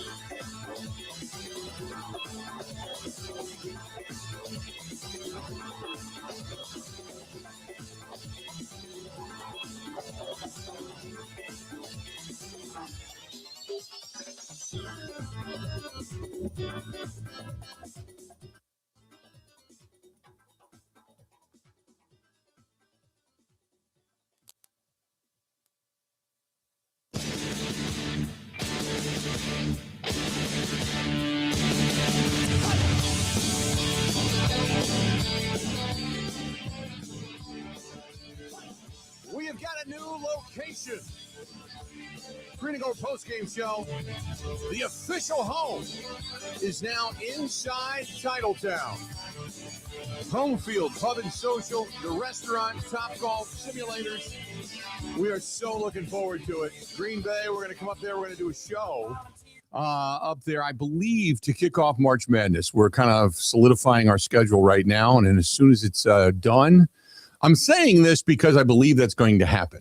Otherwise, I would say, hey, you're going to have to wait and see. But I believe that's going to happen. I believe we're going to make sure that we're up there at Home Field Pub and Social for the restaurant and Top Golf at 1025 Lombardi Avenue inside Titletown. I think we're going to be there for the kickoff, or the tip-off, I should say, of March Madness. We're looking forward to that. So just kind of finalizing some of those details. But we're really, really excited about that being the new official home of the Green and Gold postgame show after every Packers game. They have terrific food. They've got great specials. It's just a fun place and a great atmosphere. So before and after games, and obviously all throughout the offseason, if you're going to head to Titletown and enjoy any time outside of Lambeau Field across the street in Titletown, make it Home Field Pub and Social. And we are really looking forward to the partnership that is started with them. So excited about that. 877-867-1670. Let's get back at it. Our guy, Tony in Sussex. Tony, what's happening? How you doing, man? Good. I just got a couple of comments. We're talking about special teams, Basaccio especially. I think I don't feel there's a special, or do you feel there's a coach out there that's smarter than him, that knows X's and O's of special teams smarter? I don't think there is. I think what it comes down to in the end is players. You just got to get the Travis jersey that we used to have types back in the day. You just got to get better players on special teams and put more emphasis, and probably, management has put on that over the years. And then when it comes to not making so many changes, I think they are putting everything, all the, lack of success we had this year on injuries. Michael Parsons, Devontae Wyatt, right there on defense, it would be night and day. And we probably wouldn't be in the position that we're in right now. That's kind of the way I look at things. Instead, everybody's upset and they're wondering, wow, we didn't make a change. I listened to the last segment with Czaban and, nobody's head rolled, something like that. I don't feel you do that just to do that, because where are you getting yourself? You're bringing maybe a new regime or new coaches, this and that. You're starting from square one. There's no guarantee they're going to gel. Look how many teams. Look at the Bears, for instance. How many coaches did they go through? Now, and then finally, now they got this Ben Johnson, and, now they're having some success. He seems to be a better coach. We'll see. But I don't think you just throw away a good thing. I was just as upset as everybody we didn't get over the hump. But I believe they can improve on that. I believe injuries played a big part. You got to change your philosophy a little bit more on offense and, getting a little more aggressive even when you do have a lead. And but I think, that's how I look at it. So if everybody comes back, I think I'm fine with it. I really am. We weren't even supposed to be, I don't think, where we are with these injuries. We did some really good things. Until guys got hurt, and that decimates teams. Look what it's done to teams all over the league. Oh, yeah. And just to change for the concept of changing, I don't see it that. I don't see that we'd be any better. It comes down to athletes. You got to get a special teams player that's willing to put his body on the line and do what he's got to do. And not somebody that holds back. And, we've seen that a couple times. Well, that's part of coaching, though, isn't it? To find guys to be able to motivate guys to be able to do that? Yeah, but you know what?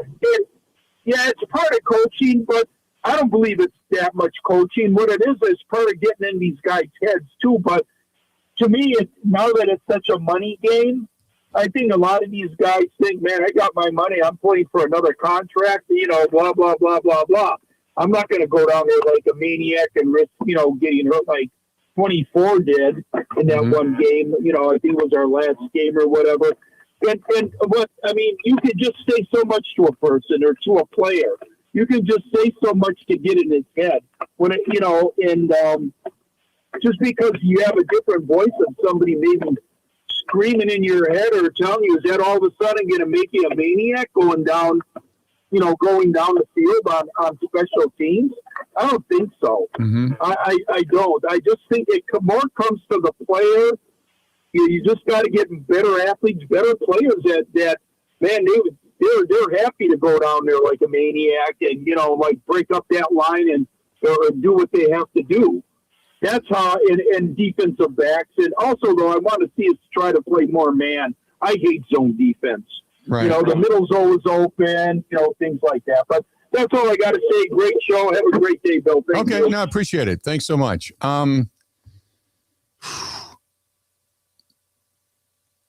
I get where he's coming from. But then if it's the day of money and such, then why are other special teams units so highly thought of when it comes to coverage, when it comes to returns, when it comes to the kicking game? I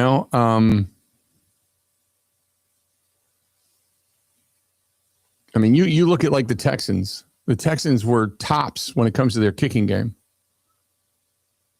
I think they missed 4 field goals all season long. They were 100% on their extra points. Seattle's special teams are fantastic, which is one of the reasons that they find themselves here in the postseason. Whereas the Green Bay Packers are ranked, I think their kicking game was ranked like 16th or 17th, but overall special teams for total top to bottom, they were ranked in the like 22nd again. That's the highest they've been too in a long time. For all the problems they've had, I couldn't believe it when I read it, but they're actually ranked, I think, 22nd, which is the highest they've been in like 8 years. And I'm thinking it was this bad and they were ranked 22nd, which is beyond belief to me, but it's true. So I get what he's saying about running it back and the continuity factor and finding better players. So in essence, what you're saying is Goody's got to find actual guys that have the kamikaze mentality that want to get down the field and hit somebody and, get you better coverage and find that returner that's got the wheels and the moves and the jukes and the no fear in them to be able to take a hit from somebody, on the punting game, on the, one of the gunners. It was like death and taxes and penalties. It was always a holding call. There was always a problem. They, when you needed them the most, over the last few weeks, specifically the end of the season, they had big returns against them twice in that game against Chicago. When you needed to really kind of stymie them and shut them down and pin them down, holes break open, and the next thing you're looking at a flipping of the field, and you're putting your defense in a bad position because they only need 10, 15 yards, and they're in field goal range already, giving up more points. I don't know. I think there is a level of to play special teams. There is a level of motivation you have to have, whether it's drawn from within or drawn from the group or your coach. There is a mentality to play special teams. And like he said, well, guys are making money and they just want to play for the next contract. But that's the way, if you're not a starter, that's the way you get noticed.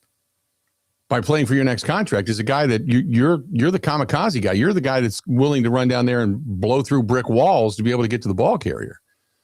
So 877-867-1670, 877-867-1670. Find us. We want to hear from you. Hey, I know this is the time of year that we start dreaming about it. I know they have the boat show going on this weekend, the big boat show happening. So hopefully you brave the cold and go out and check that out. But also, I start thinking about wind therapy. And we got a great meeting coming up on Monday. Looking forward to that. Going out to Suburban Harley-Davidson, and you can smell the fresh rubber on the brand new tires and the 2026s and all the different, vehicles that are sitting there, the different motorcycles that are in there from trades and such. and you're going to start to get that itch a little bit. You want to make sure that, your lights are good and, some of the parts that you've been dreaming of, maybe you didn't get for Christmas, you may start having those put on your bike and getting everything ready for the 2026 riding season. That's our friends at Suburban Harley-Davidson, family owned, 50 plus years, community minded, right there on Main Street in Thiensville, Wisconsin. Again, go to suburbanharley.com for everything from motor clothes to parts, accessories, and bikes. Suburbanharley.com. That is suburbanharley.com. 4 years. That's enough time to earn a college degree, to serve a full term as a president, to train for something big and become someone new. You bet, and get 0% interest for 4 years at Pella Windows and Doors of Wisconsin, so you can invest in your home and in life's biggest moments. With exclusive features and customizations, Pella offers the highest quality products at a price you can afford. Aim high when setting your New Year's resolution and imagine what you can do in 4 years when you finance your home project with Pella. Visit PellaWI.com today. This is the Bill Michaels Show on the Wisconsin Sports Zone Radio Network.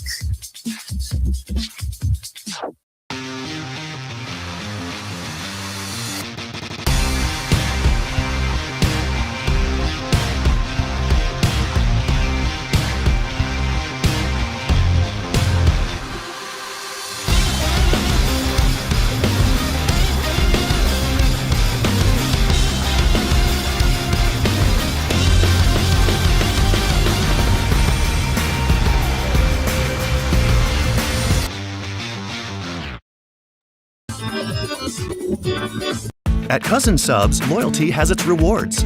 You love a made-to-order grilled cheesesteak, right?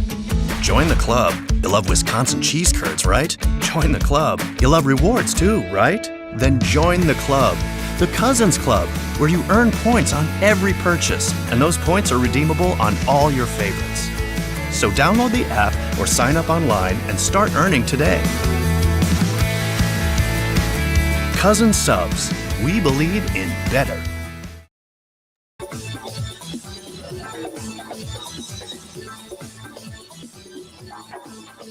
Bill Michaels will resume in 4 minutes.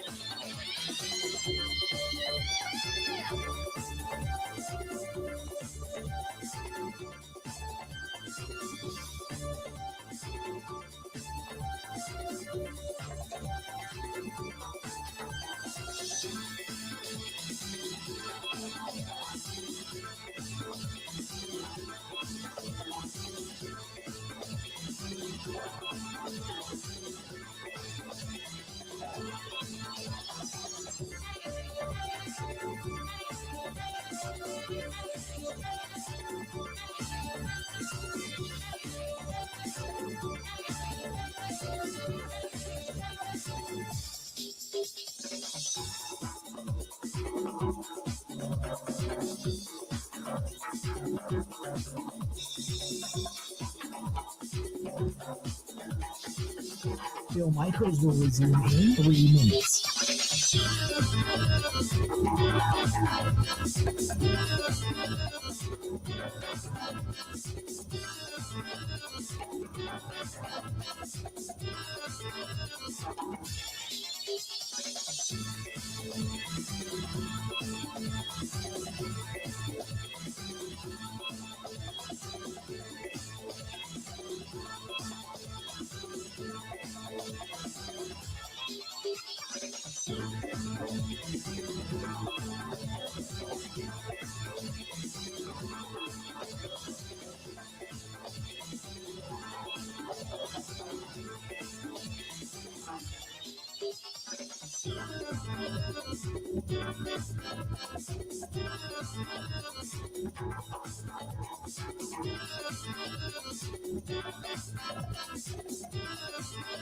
Bill Michaels will resume in 2 minutes.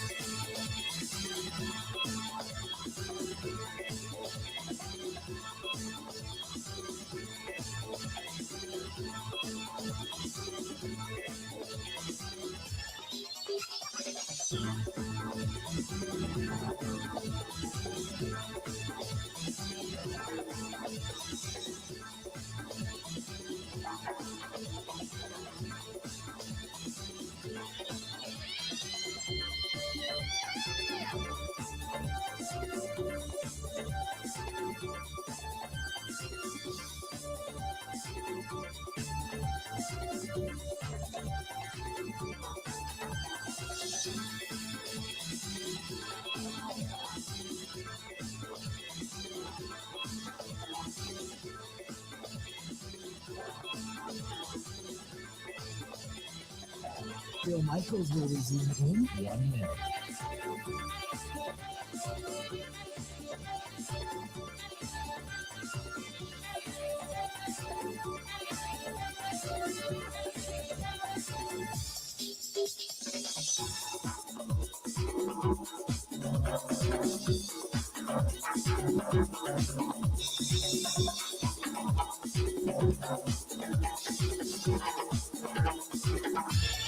Bill Michaels will resume in 30 seconds.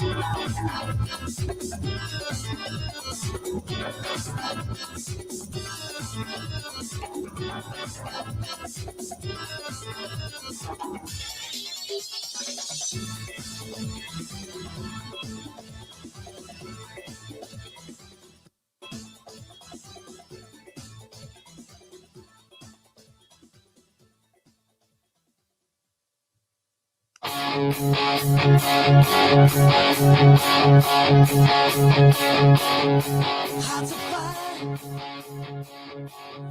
in streets of stone. Modern warriors, satellite horses of chrome. Tasting wild. Welcome in. Friday. Bill Michaels Show. Always glad that you are with us. I'll tell you this. I'm going to do some grilling tonight, but I would assume tomorrow or over the weekend at some point, you might be grabbing another turkey sub, or you might be out and about going, I'm not cooking, I'm not doing anything. I'll say, here's one thing to let you know. If you are going to sit home this weekend and just kind of, not go out into the cold, if you get delivery, tip your driver. They got to go out in the cold. So tip your drivers, tip them well, because you can get delivery from our friends at Cousins, or you just go out and get it. Maybe you go out and do a little. Maybe you like this. Maybe it's freezing cold. Nobody's going out. The roads are pretty much clear. You're like, I'm gonna go out and do some stuff. I did that yesterday. I went to the PGA store yesterday. I picked up some things for the kit to take to Super Bowl. I ran over to the office supply store and picked up some stuff for 2026 and a new planner and everything. And I stopped and grabbed some stuff along the way. So think about that when you're out and about. Cousin Subs since 1972, right here in our own backyard in the state of Wisconsin. Cousin Subs, where they believe in better. Join the Sub Club. Join the Sub Club. 877-867-1670. Coming up top of the hour, by the way, our buddy J.R. Radcliffe is going to join us, and he's going to be here to talk a little Brewers baseball. So we'll get into that. But he's going to swing by. This one's from Melissa. Melissa says, hey, guys, I listen to the show every day here in Green Bay, WDUZ. Thanks so much. Excited to hear that you guys are going to be up here in the Titletown district next year. My husband and I always wanted to come over and see the show. That being said, she goes on to say that the coaching staff needed at least a few new voices. Things seem to be somewhat stale. When they face adversity or a fumble or an interception, it seems like everything just shuts down. Is that a direct result of the head coach or of the team in general, or is that Jordan Love getting a little bit gun shy? That is from Melissa. Melissa, appreciate the email. Could be a combination. I go back, and I've talked about this before, go back to not picking it up on third down, going to fourth down against Tampa Bay in the NFC Championship game, kicking the field goal instead of trying to punch it in. Go back to Aaron Jones fumbling against San Francisco in the Snow Globe game in the postseason at Lambeau Field. Everything just went to hell right after that. Then there's the blocked punt, touchdown, block kick. It just looked like they were a deer in the headlights. Go back to the Aaron Rodgers last game at Lambeau Field, punched in the face by a team that had nothing to play for other than the fact that they just wanted to deny you the postseason. Couldn't get anything going. They played well in the postseason for being a team that just said, let's just let it all hang out and see where the chips fall in Dallas and in San Francisco. And unfortunately, it just, didn't work out in San Francisco. But you could feel at the end of that game, they were starting to play tight. You could feel it. You could feel it against Philadelphia. You could feel it. You could feel it against Detroit. You could feel it against Chicago. You could see, the beginning and the end. We all did. After that second 3 and out in the second half, you went, oh, crap. Oh, boy. The first 3 and out didn't look good, and that made you go, oh, God. But then, in the back of your head, you're like, well, in reality, still got plenty of time. Don't worry about it. And then the second 3 and out, you were just like, oh, boy, this this is going to suck. And it ended up sucking. So, yeah, I mean, and it happened with two different quarterbacks. I think teams that don't face adversity well tend to lock up. And that's why the Packers are considered to be a terrific team when they're a front runner. When they're not, they can scrap and claw to come back. But if they've got a lead and suddenly adversity hits them, Matt LaFleur's teams have folded in big moments when the lights are the brightest.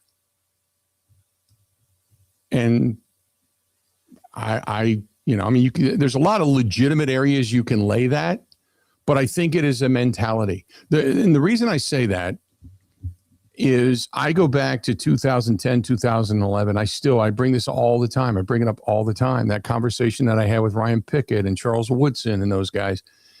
And they got in. They were a wild card. And they were banged up. They weren't really expected to do much, but they knew what they had. And remember Mike McCarthy that year, the mantra was, we're nobody's underdog. Remember, because you're going into the postseason, you're an underdog going on the road. We're nobody's underdog. That's the mentality that team took on. We're nobody's underdog. Ryan Pickett's like, let's eat this like candy, man. They're going to boo the hell out of us. They're going to get loud. They're going to call us every name in the book. Let's eat it. Eat it like candy. Love it. You got to embrace it. You got to want it. And you could feel it as he sat there and described it to me. And he's tapping, as he's sitting there, he's tapping B.J. Raji next to him. Got to eat it. You got to want it. It's that whole team absorbed that we're nobody's underdog mentality. I haven't seen that out of Matt LaFleur's team. So that's a really good email, really good question. I appreciate that. Taz writes, hey, Bill, love the program. Great getting Steve Czaban on. I'd love to hear his voice again. Maybe you can make him some kind of a regular, ? I don't know. We could see if there's something significant. We want to get Czabe on and get his comments. He says that, first of all, it sucks that the Brewers let Freddie Peralta go. We are nothing more than a feeder system for the big league teams. And I think the Packers needed a change of voice. Maybe not Matt LaFleur, but maybe some of the guys beneath him. Certainly the offensive line has not performed up to task. What do you think the downfall has been? I think two things. One is maybe it's just the personnel. Maybe it's just flat out the personnel. But you also they had a bad start to their season. Legitimately a bad start. And I've said this before. You had Zach Tom was there. Rasheed Walker had the injured groin. Banks was nicked up. Moving Elton Jenkins to center. Then you had the competition between Jordan Morgan and Sean Ryan. You were mixing and matching guys. You didn't have Banks. You didn't have Rasheed Walker playing together at all for the first 3-4 games of the season. And then Elton Jenkins goes down. Ryan moves over. In comes Jordan Morgan. Then you've got, the mix and match on the offensive line, because remember, they were moving guys because they love to do the interchangeable bits. And I get it, because you want guys to be able to kind of fortify the line as things settle, right? But you were bringing in Anthony Belton. Sean Ryan's moving down. Zach Tom's got the oblique. He's in and out. Can't play. Then you had Darian Kennard for a short period of time. It never got settled. And remember, Jacob Monk, when Elton Jenkins went down, you thought, well, Jacob Monk is going to be the next guy. And instead they moved Sean Ryan over, which tells you they don't think much of Jacob Monk. And Jacob Monk in the game against Chicago, first play of the game on special teams, he got hurt. So when Sean Ryan went down, they're moving guys all over the place. The offensive line never got settled. And the offensive line, quite frankly, on paper, it looked great. The move was smart. You got bigger. You got stronger. You got what you would consider to be more road grader-esque type of guys. It never, ever got cohesive. Never. So in part, you could say, well, when Stenovich was the offensive lines coach, man, you could just mix and match. It didn't matter who you put there. They were staunch. But I think they also had better personnel. So you can look at it and say, well, is it Butkus? Is it Steno? Is it Goody? I also think that led to a little bit of a down season for Josh Jacobs, but I'll be honest, I think Josh Jacobs next year will have a bounce back year. I'm excited to see Josh Jacobs come back. That cat was banged up. His whole left leg, his whole left leg, ankle, knee, thigh, extra bones, bruises, things that he had going on. Dude couldn't even hardly walk, much less be a running back. And he's just, I guess, shooting it up and going out there and playing. I think you'll see a better year out of him, but you really, really, really need your offensive line healthy, and you need some additional depth on the offensive line. So 877-867-1670, 877-867-1670. If you want to hit us up, do it. Would love to hear from you. Coming up top of the hour, we're going to talk some Brewers baseball, and I do want to get into that a little bit. We're going to talk with J.R. Radcliffe. When we come back, don't go anywhere. Rick, you'll be first out of the chute. Stay tuned. We got a lot more of the Bill Michaels Show, which is going on the road. A week from tomorrow, we're going to be in San Francisco, California, San Francisco, Santa Clara. We're going to have the whole thing covered for you. Super Bowl 60. We're going to be there live in the Convention Center, brought to you by Madden, February 2nd through the 6th. This is the Bill Michaels Show on the Wisconsin Sports Zone Radio Network.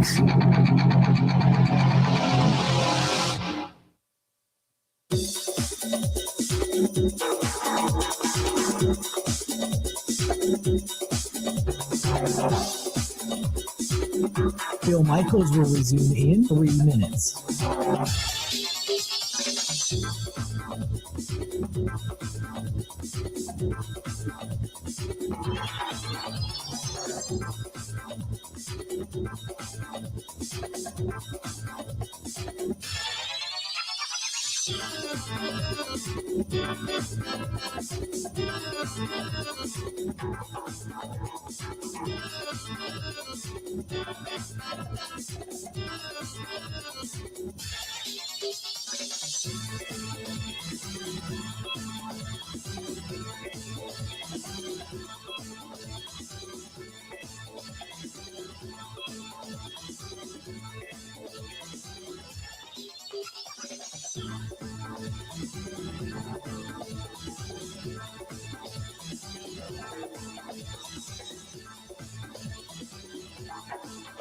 Bill Michaels will resume in 2 minutes.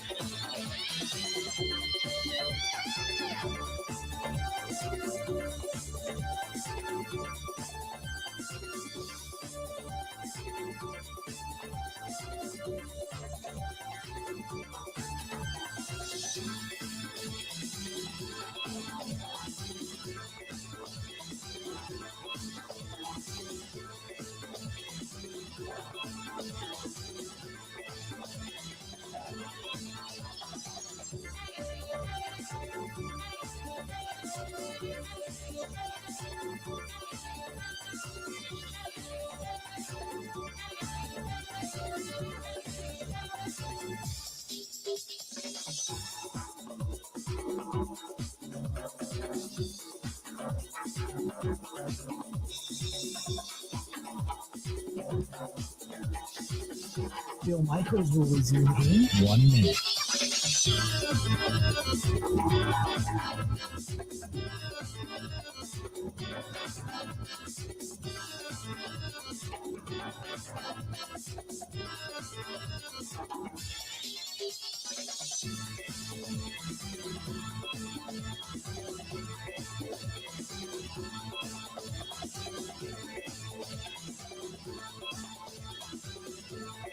Bill Michaels will resume in 30 seconds.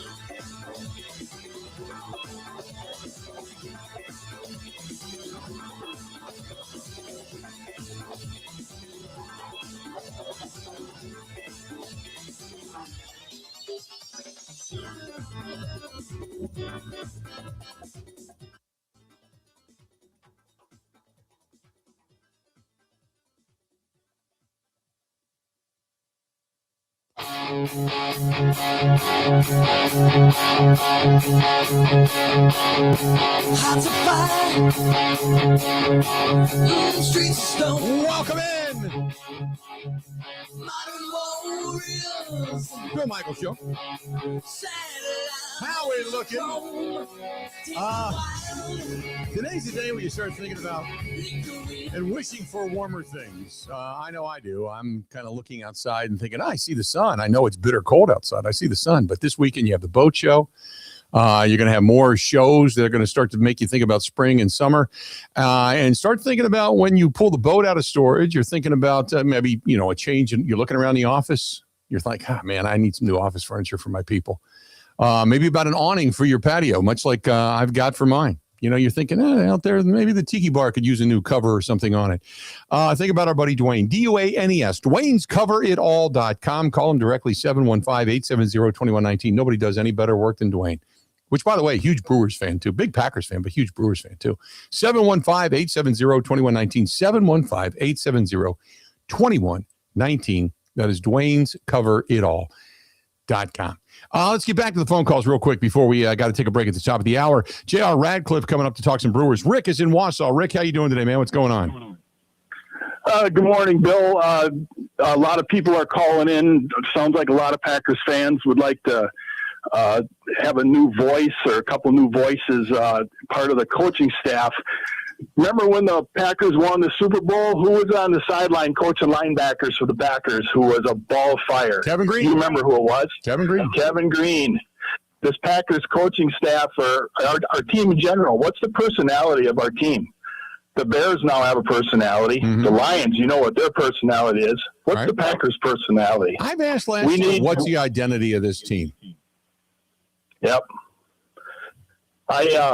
I don't know what the identity of the team is. I feel like we may have a locker room full of pit bull players, but we've got a Chihuahua as a head coach. Ooh. I just don't think Matt LaFleur, like you talked last week many a time, like even on offense, why is he considered an offensive wizard? I don't see it. How we struggle at times to score in the red zone.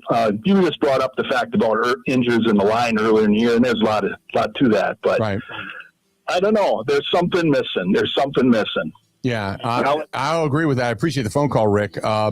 We'll get back into this, I promise you, as we come up on the top of the hour. I didn't mean to cut you short, but we're up at the top of the hour. So we'll get back into this. I promise you.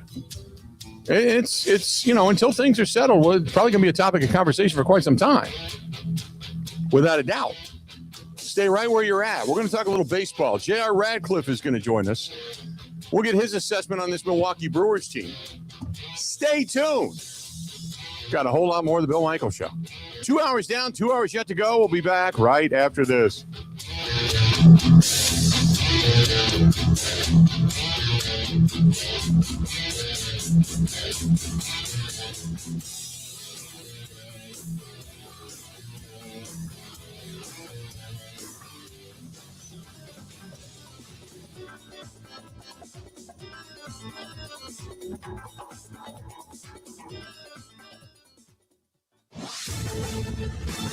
This is a Wisconsin Sports Zone update. Well, the Wisconsin basketball team has won 5 straight games. That's after they went on the road last night, crushed Penn State 98-71. It was their most points in a Big Ten road game in more than 50 years, and that 27-point margin victory, the biggest for a road game in Greg Gard's tenure. It should not surprise anyone then that Gard was pleased with that effort. I thought we played maybe as complete a game as we played in a while on both ends. Good to get a lot of guys some run and some minutes. Obviously, the assist number 25 assist on 36 baskets jumps off the page. I thought we really shared the ball, whether it was against their zone or their man, and we guarded, pretty well. Good to come in here in this environment and get out of here with a win and play well. John Blackwell and Braden Carrington each had 17 points for Wisconsin. The Badgers hit 15 three-pointers, shot 42% from beyond the arc. It was their 4th straight game shooting over 40% from deep. They're now 6-2 in Big Ten play and a game back of second place. The host USC coming up on Sunday. Meanwhile, the Bucks back in action tonight as Denver comes to 5-serve for them. They're without Nikola Jokic. Milwaukee just 18-25 on the year. Tip slated for 8:30. The Packers' search for a defensive coordinator continues. Chicago's Al Harris, former Arizona coach Jonathan Gannon, and Minnesota's Durante Jones are among those that have been linked to the job for interviews. With this Wisconsin Sports Zone Network update, I'm Zach Heil.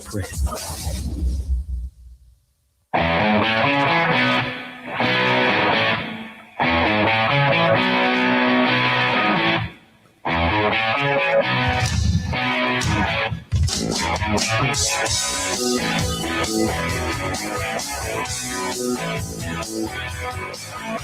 back. Bill Michael Show, just passing the halfway point. Thanks to everybody for joining us. We certainly appreciate it, as always. And talked a lot of Packers in that last hour.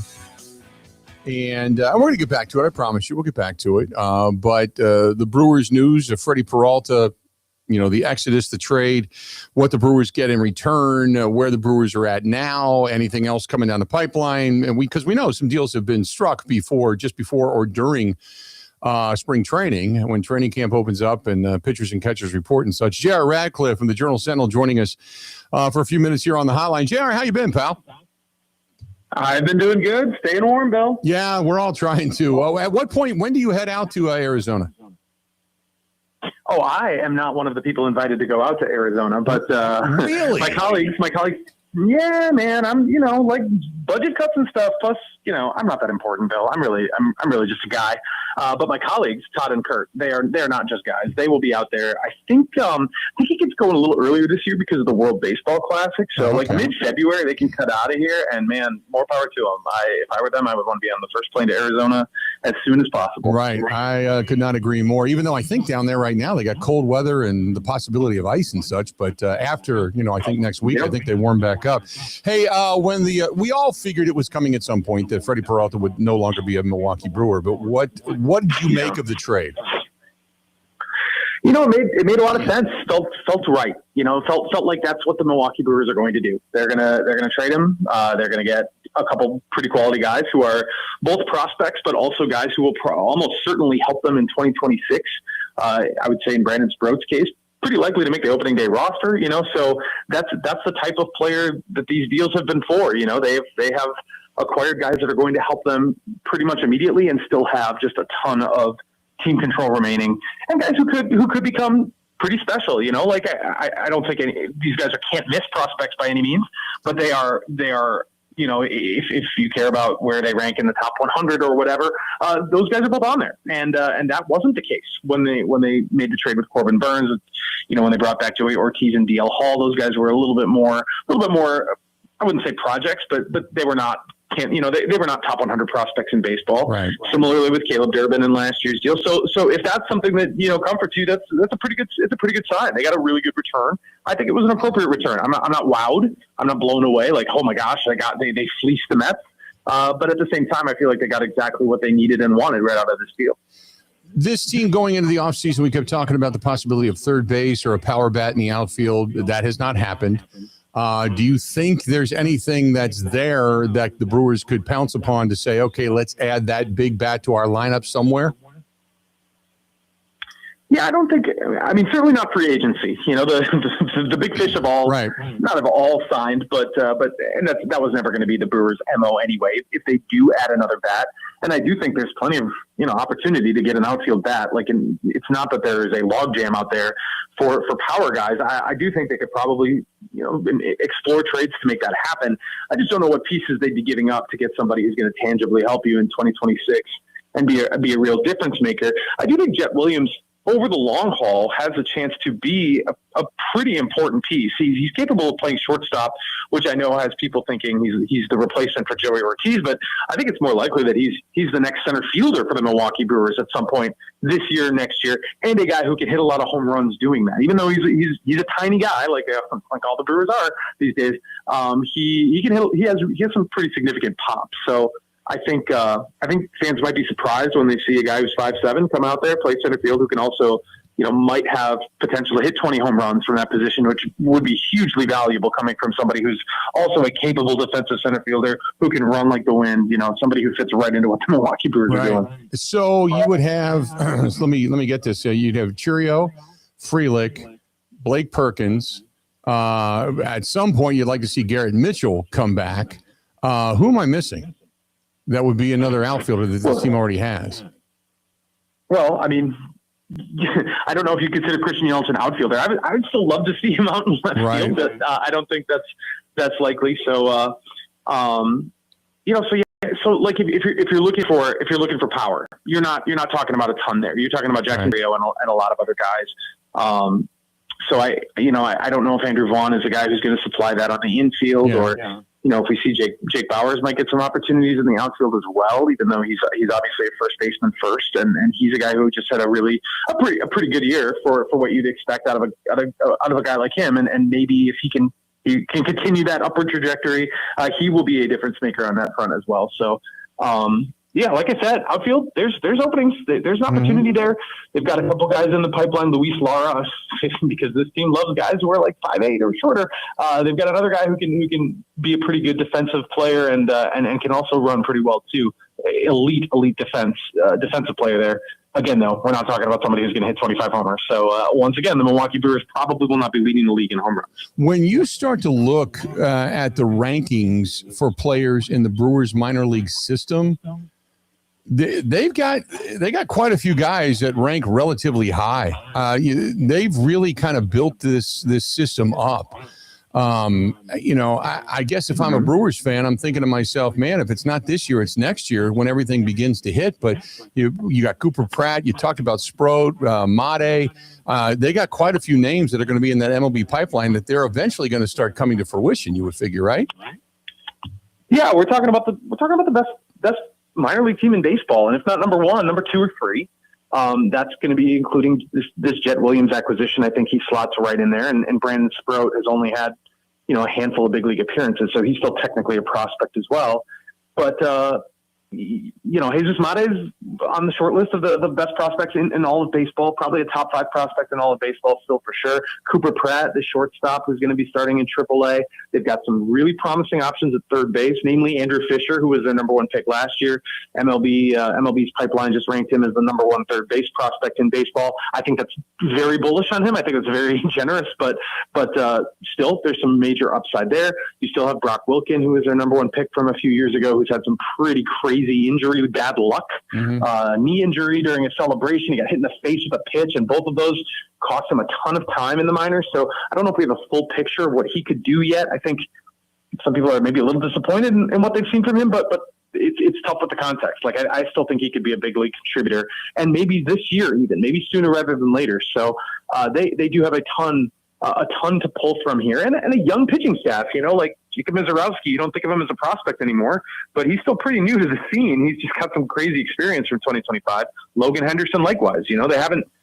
What has he had? Like 6 major league starts, if even that. So there's a lot still to unpack from there. Robert Gaster, what is he going to bring to you? So the nice thing about their system is that it isn't just that it's deep and talented, but these guys are big leaguers in 2026, and if not 26, then shortly thereafter. Jesus Mate shortly thereafter, and yet they do have then guys who are also on the younger tier as well. So it's a very good setup. They've got some depth this year, more so than in past years. That the depth in their minor leagues could help the big league team. That's a nice spot to be in. I've always felt like that's a really good setup for where the Brewers are, and they go into this year knowing that if Joey Ortiz is just struggling so mightily, they've got Cooper Pratt who can sub right in, or Jet Williams who can sub right in to figure out the rest of 2026, and they have that at multiple positions. That's a good setup. I was just going to say, how many of those guys do you think they want to move from second base, Bryce Terang over to short? Because last year that was kind of the plan going into spring training, and it really never materialized because of injuries. So they just said, let's just stay the way it is. Do you think they start to initiate that again this season during spring training? No, I really don't. I think, people aren't going to maybe love this. I think Joey Ortiz is your starting shortstop on opening day. That's just kind of where they're at.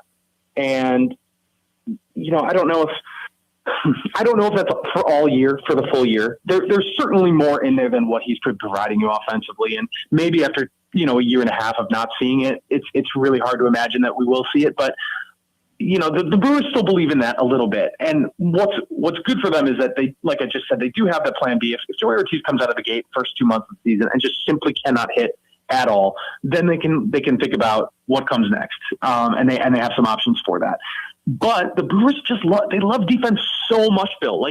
It's even for me who's watched this team develop, I cannot fathom building a team around gloves first and maybe they can hit a little bit, but that's exactly what they did. And they weren't worse for wear for it because they won 97 games. So this deep allegiance to defense, which is why Blake Perkins is still such a big part of their plans, even though even though I don't know if we've seen a ton from him offensively, he's a switch hitter, I guess. But like Joey Ortiz is still very valuable to them, and he has been solid on one side of the ball. So they're comfortable with that as long as they've got other hitters around him who can still get just enough offense, and they've got the pitchers. They seem to have this complete picture, and it involves Ortiz at shortstop for now. I don't think if he's like struggling into June, they can really afford to do this forever. Like if he's doing what he did in 2025, but I also don't know if he will. I think he's probably going to be a notch better this year, and maybe that's just enough to keep him around all season. Yeah, I was just going to say, I would assume coming into this camp, there is an inordinate amount of pressure on Joey Ortiz to show that offensively he has improved in some way, shape, or form, with everybody waiting in the wings right now to take his job. I would think so too. I think the Brewers will tell him, and they'll mean it. The job is still yours. There's nobody breathing down your neck who is coming into spring training could steal the job from you right out of the gate. I think that's true. I think Joey Ortiz will be the starter on opening day, barring injury, and I don't think anybody can steal that from him over the course of 6 weeks in spring. But he's not an idiot, like he knows where he needs to produce. Right. I think there's, kudos to him for not bringing that into the defensive side and to still be that solid shortstop. But he knows who's waiting in the wings in the minor league system, and adding Jet Williams, even if that isn't like an overt Joey Ortiz is on notice, I don't think it is. It's still one more guy who can fill that void. Because the problem has always been, well, you can't replace Joey Ortiz with a free agent because you have all these guys coming up. So like, you're not going to sign somebody for 3 years because in 2 years, Jesus Mate will be ready, right? So, or Cooper Pratt will be fully ready. So that's kind of bought Joey Ortiz some time here, I think. But yeah, he knows what's coming up behind him, and he knows that he has to be better offensively, or the team will find it. They have options to go somewhere else. The rest of the division, I'm not necessarily really worried about Pittsburgh until Pittsburgh does something other than just be Pittsburgh. But Cincinnati's trying to get better. Certainly the Cubs, with Bregman coming in, they made an effort to get better. Give me your thoughts on the rest of the division. Yeah, not just Bregman, but Edward Cabrera. Those are nice moves for Chicago. I think I'm with you though. Like I don't know who I think is going to win the NL Central right now in the middle of January, end of January. But I do think I do know the Brewers are going to be in the mix. Like that's just where they have been for the last several years, and they bring back just about everybody from the team that won 97 games. So I do think it would. I think you'll probably see plenty of people pick the Cubs and plenty of people pick the Brewers going into the season. And ultimately, like I thought about that a lot last year, and it just was exhausting. Like it doesn't matter. I always doubt what the Brewers can do, and then they always outperform it. So it's just like, you know what? I'm just going to trust this time. I'm going to try anyway. That the Brewers have this formula figured out, and that they will be the team to beat. I do think the Cubs are going to. I mean, the Cubs showed it last year. Like they were a solid team, and I thought for most of the season they were, in fact, the better team. I did not think that by the end of the year, but. They've made some pretty impressive moves. I like the Bregman thing, moving Matt Shaw to the outfield. I think that gives them a really kind of all around solid team again. And I don't think it's as good as Milwaukee yet, but it's certainly going to be in the conversation. You're right about the rest of the teams. The Cardinals are taking even a greater step back. It feels like the Reds and Pirates are both signing guys at least, or adding guys, but I'm not impressed yet. I need to see it in action before I can believe it. What'd you make of Ellie De La Cruz turning down $250 million with Scott Boras to say, no, we're good from Cincinnati? I think he should. If Kyle Tucker can get, $60 million a year over 4 years. Now, Kyle Tucker is a better player than Ellie De La Cruz is right now. But Ellie De La Cruz does not expect to be less than that. That when he hits free agency, he's going to be very, very much in demand. And you know what? Get that bag. At the very least, the worst case scenario here is that he gets slightly less than that on the open market. I don't think he will, but like he's a superstar. And even though there are some major flaws in his game, there really are. Like he's not a guy that you can rely on to lead a team necessarily yet. But he might be eventually. So get your bag, kid. I mean, it's kind of similar to what the Brewers are facing, where if a player was like, even in that conversation, the Brewers would be like, well, we're going to trade you with 1 year of, 1 year before you're a free agent, basically. Like that's how I expect it to go with William Contreras next year. I expect the exact same thing we saw with Freddie Peralta. They're probably going to trade William Contreras next offseason because he'll be in the last year before he hits free agency. Everybody talks about optimism and who needs to do what, and there's this hope this guy does this, hope this guy does that. One guy that I'm kind of specifically paying attention to, well, maybe two, but one is Garrett Mitchell. Can he stay healthy? Because when he's healthy, he can be a dynamic player in the outfield, and he also has shown us that he can hit for a little bit of power. And the other guy, a full season of Vaughn and comfortable. I want to see if you had mentioned him as a possible power hitter. I want to see if he could maybe pound out 40 at American Family Field. You know what I mean? Getting him to play every day and be comfortable in knowing his situation and actually playing for an organization that knows what the hell it's doing. I want to see what the level of because remember, he was a 5th overall pick when the White Sox chose him. There's a level of talent there. I want to see if this guy actually lives up to the billing, because they could have a diamond in the rough sitting right there at first base to finally have an anchor that gives you some power from one of the corners. I think that's absolutely right. I think there's a real intrigue in what you're going to get out of Andrew Vaughn. And part of me looks at the long track record he has in the big leagues and thinks to myself, is this real what you saw out of the Brewers? I mean, I think in some senses you had to confront that it was. Yeah, that some of it was very much real. I don't know if I think he's an all-star first baseman, but some of what he showed last year sure looked like that. Mm-hmm. So I am fascinated to know, yes, like you said, in an organization that really understands his skills, is able to maximize what he's able to do, an organization that is not the one that drafted him, so he doesn't have to live up to being a top 5 pick in the Major League Baseball draft. There isn't that sort of baggage hanging over. He was a guy that got as a throw-in, basically, for a pitcher who didn't want to be here. That's a good situation to be in, and obviously the results were very good last year. With Garrett Mitchell, obviously I want to see him, what he can do too. I kind of surrendered on that. He just can't stay healthy. It just hasn't happened. He has played less than a full season over the course of many years here. I think he's played in fewer games than Isaac Collins did just last year, in his career. That feels like something that we've had some time to see if it's going to be different than that. And maybe it will be. There's obviously a little luck involved with injuries. I just don't think we're gonna get there with Garrett Mitchell. I feel like anything he gives you at this point is icing on the cake. And you don't want to give up on somebody who can hit for power, play center field, can run really well. You don't want to give up ever on a guy like that. The Brewers love guys like that. They did just get Jed Williams after all. He's one of those guys, but I feel like I'm not even thinking about Garrett Mitchell when I picture what the 26 Brewers are going to look like. Right. Great stuff as always, Jar. We appreciate it. Try to stay warm, and then we will at least think warm thoughts and baseball thoughts, and then we'll touch base again real soon, okay? That sounds good, Bill. Talk to you again soon. Appreciate it, pal. There you go. Jar Radcliffe of the Journal-Sentinel writes and covers Brewers baseball, but yet not one of the guys chosen to go out. He's going to stay home and do a few other stories on other things. He's multi-talented, we'll say.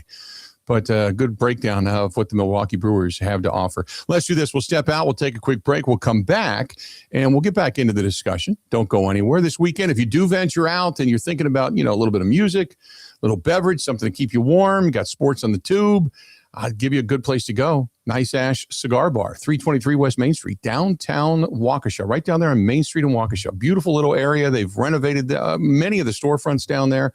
Continues to get bigger and better, but more so than anything, right in the heart of it is Nice Ash Cigar Bar. They're back open.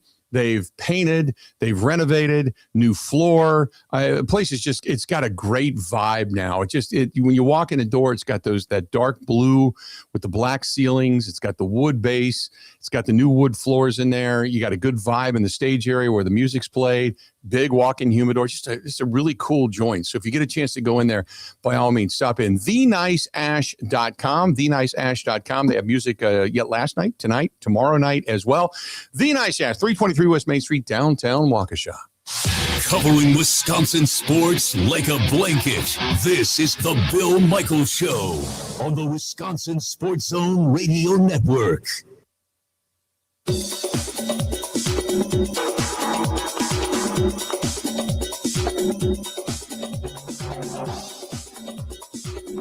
Bill Michaels will resume in 3 minutes.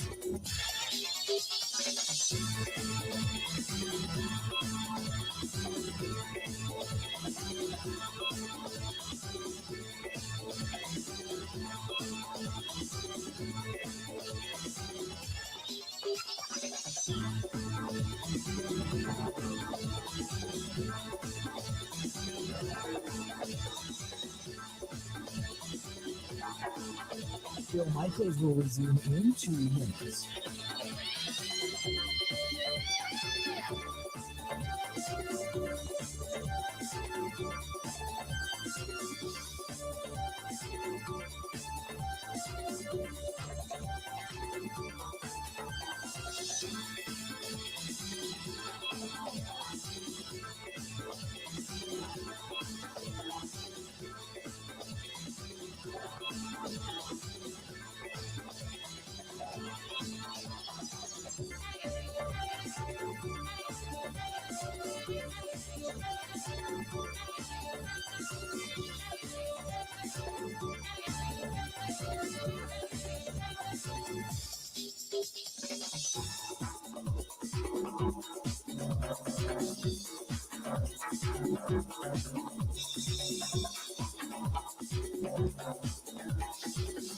Bill Michaels will resume in 1 minute.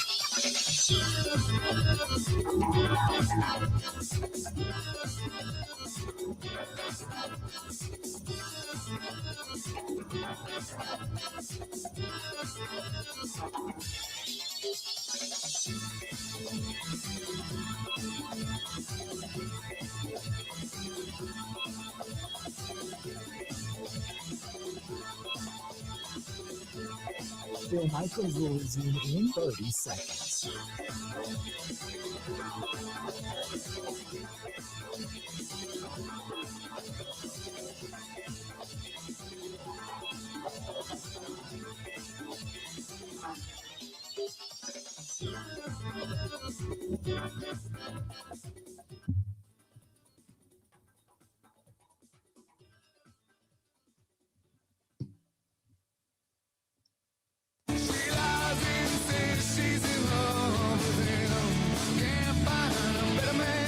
If by chance you are heading out this weekend, trying to think of, warmer thoughts, the boat show is going on at the Wisconsin Expo Center. It's the big one. And if you're looking for a new or a used boat, you just want to feel warm again, start thinking about summer months and maybe spending some time on the water, see our friends at Skipper Buds. Skipper Buds has a huge display at the boat show. Some of the biggest and best cruisers, pontoons, you name it, from the big ones to the small ones. I can't get over the pontoons. Used to be like, if you could get a pontoon, like a $5 to $7 grand pontoon, and then put maybe an engine on it that had like $2 to $3 grand, put a 50 horsepower on the back of that thing, you were set. It was like a 10 grand setup. It was fantastic. Now you look at some of these pontoons, they have pontoons that go almost to 200 grand. It's amazing. They're putting 2 and 3 and 400 horsepower motors on the back of tri-tunes now. It's just, when did a pontoon go from just being something you cruise the lake on to where, like, if you can't even tube with your kids back there. If you full throttle it, you rip their arms off. You just got 2 dangling arms flopping around back there, and the kids are back there bleeding out in the middle of the lake. It's amazing. But hey, they've got something for everybody, no matter what it is you're looking for at the boat show. Check them out at the Wisconsin Expo Center. Go to Skipper Buds, check it out. Call them direct if you want to just check out their showroom. 262-544-1200. Ask for Todd. 262-544-1200, and make sure you tell them we sent you, for sure. So, yeah, I tell you, man, I was watching this morning. They had one of the reporters from one of the local television stations at the boat show today, and they were with our friends from Skipper Buds, and they were standing on a pontoon. Yeah, this pontoon, it retails out at, the pontoon, you're thinking, this is great, like 35, 40,000. That's without an engine. The engines are like 25 grand. That's for, I think it was like a 200 horsepower. Oh my God. That's crazy.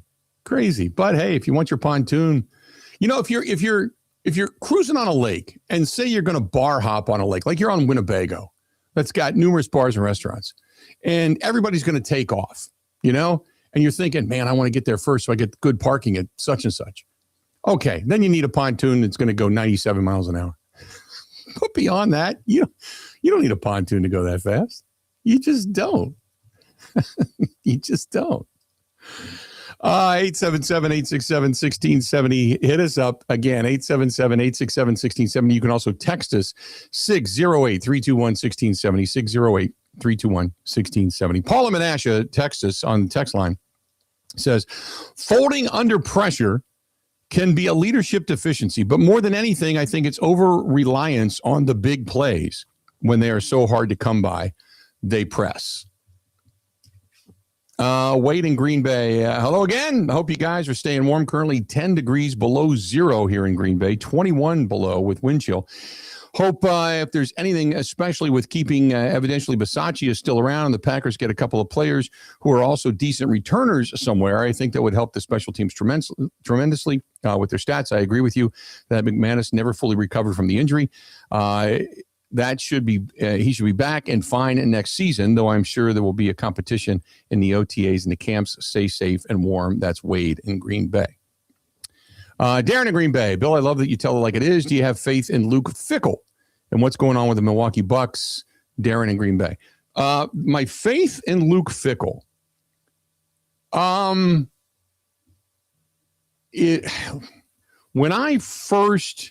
When they first brought Luke Fickell in, man, I was excited. I was giddy. First year, it was kind of like, oh, man, that went to the crapper. But year 2 is going to be great. No, wasn't. And I'm kind of, it's not that I have faith. I got hope because I like Luke Fickell. I really do. And just everything I heard about him, we've had him on the program, just made you feel like this was a good pick. And I still, to this day, I get calls from friends of mine. I mean, he was the head coach at Cincinnati, and which is, where I'm originally from. And I still got a lot of connections there, specifically in the radio business. Our guy, Mo Egger. I've got some other friends down there, some people that are also in the coaching ranks in high school. And they all just were like, this guy was so engaged. He was going to high schools. He was talking to coaches. He was basically scooping up whatever Ohio State and Penn State and such weren't. He's picking up guys that maybe would have gone into the SEC and gone to Kentucky instead. And, just so many good things. And you're kind of like, well, I'm feeling like that there's a possibility here, So now what's gone on and the blowing off of the lid of the NIL deals, I don't know how Cincinnati would be even if Luke was still there, with the NIL money that's being thrown around and them being, in the Big 12 now. But I don't know about how much faith I have, as maybe there's more hope. I'm hoping it all begins to kind of turn back around. That might be the best way. The Bucks, they had a couple of injuries. Guys didn't play the other night. The Bucks get spanked by SGA and company. They're back at it again tonight against the Denver Nuggets. But again, here we go with all the talk about Giannis coming up at the trade deadline. There's really not much talk about many trades going down at the trade deadline other than Giannis's name being kicked around. I don't think the Bucks are going to make a move on that.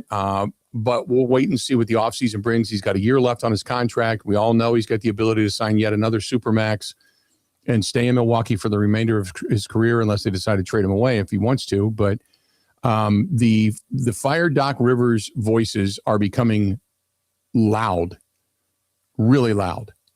The excuses, the look on the sideline. And again, there's only so much NBA coaches can do. They can push certain buttons, but really it's the talent you have.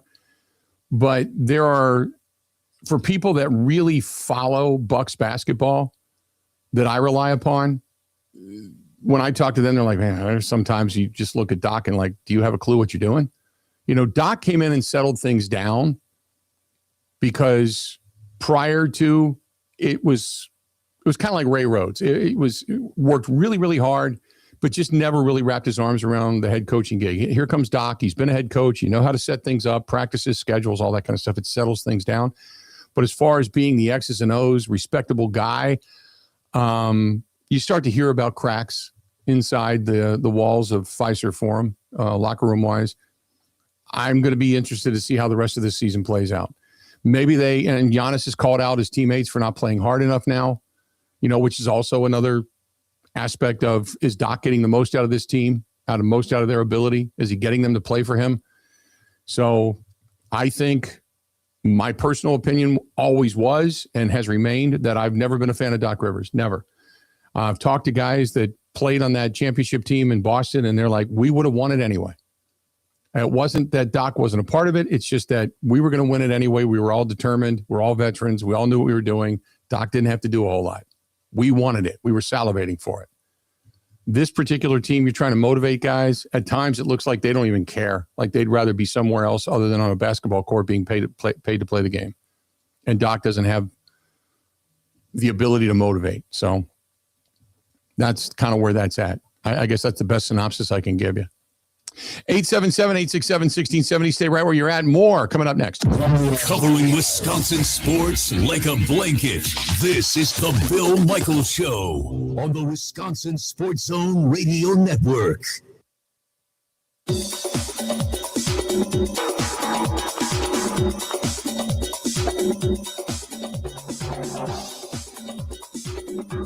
Bill Michaels will resume in 5 minutes.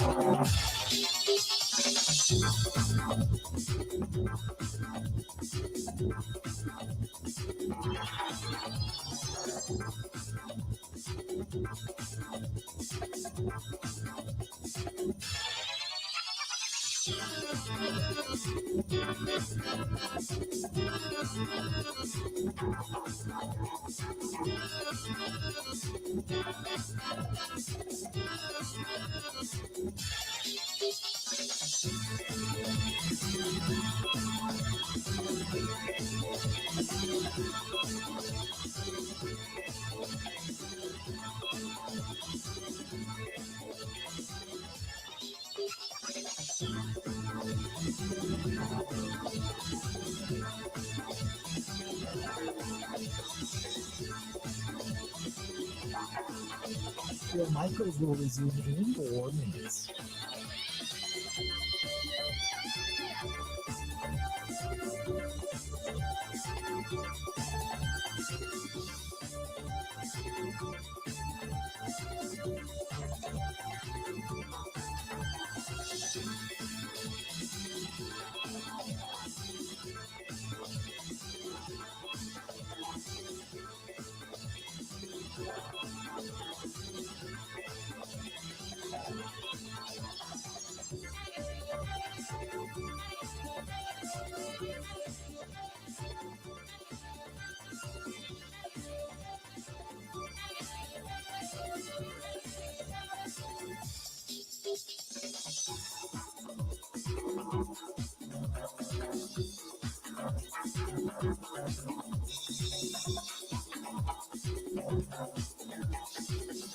Bill Michaels will resume in 3 minutes.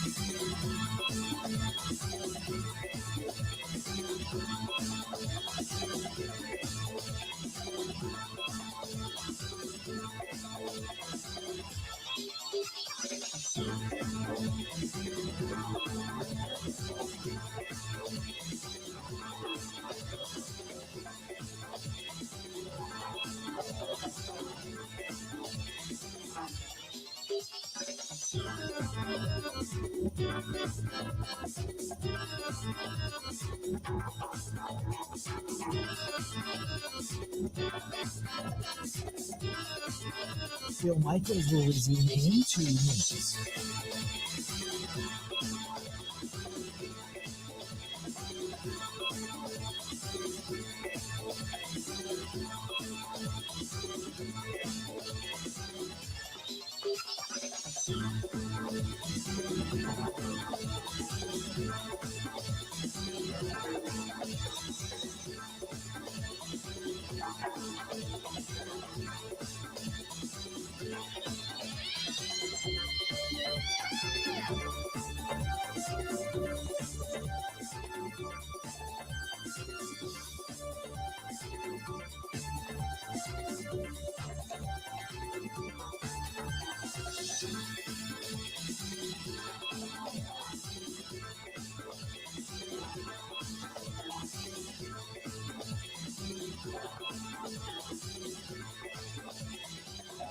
Bill Michaels will resume in 1 minute.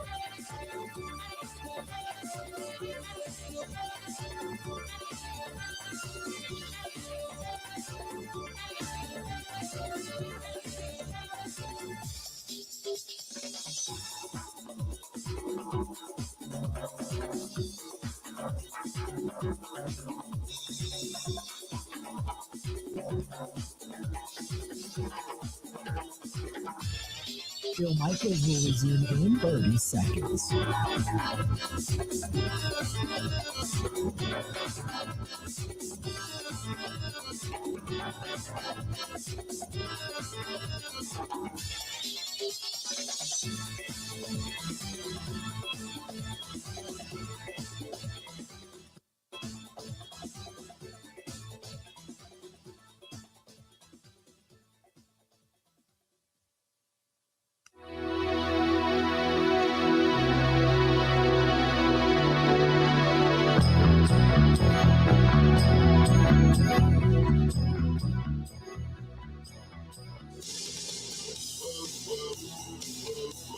Are you somebody that heads outside on a day like today to barbecue?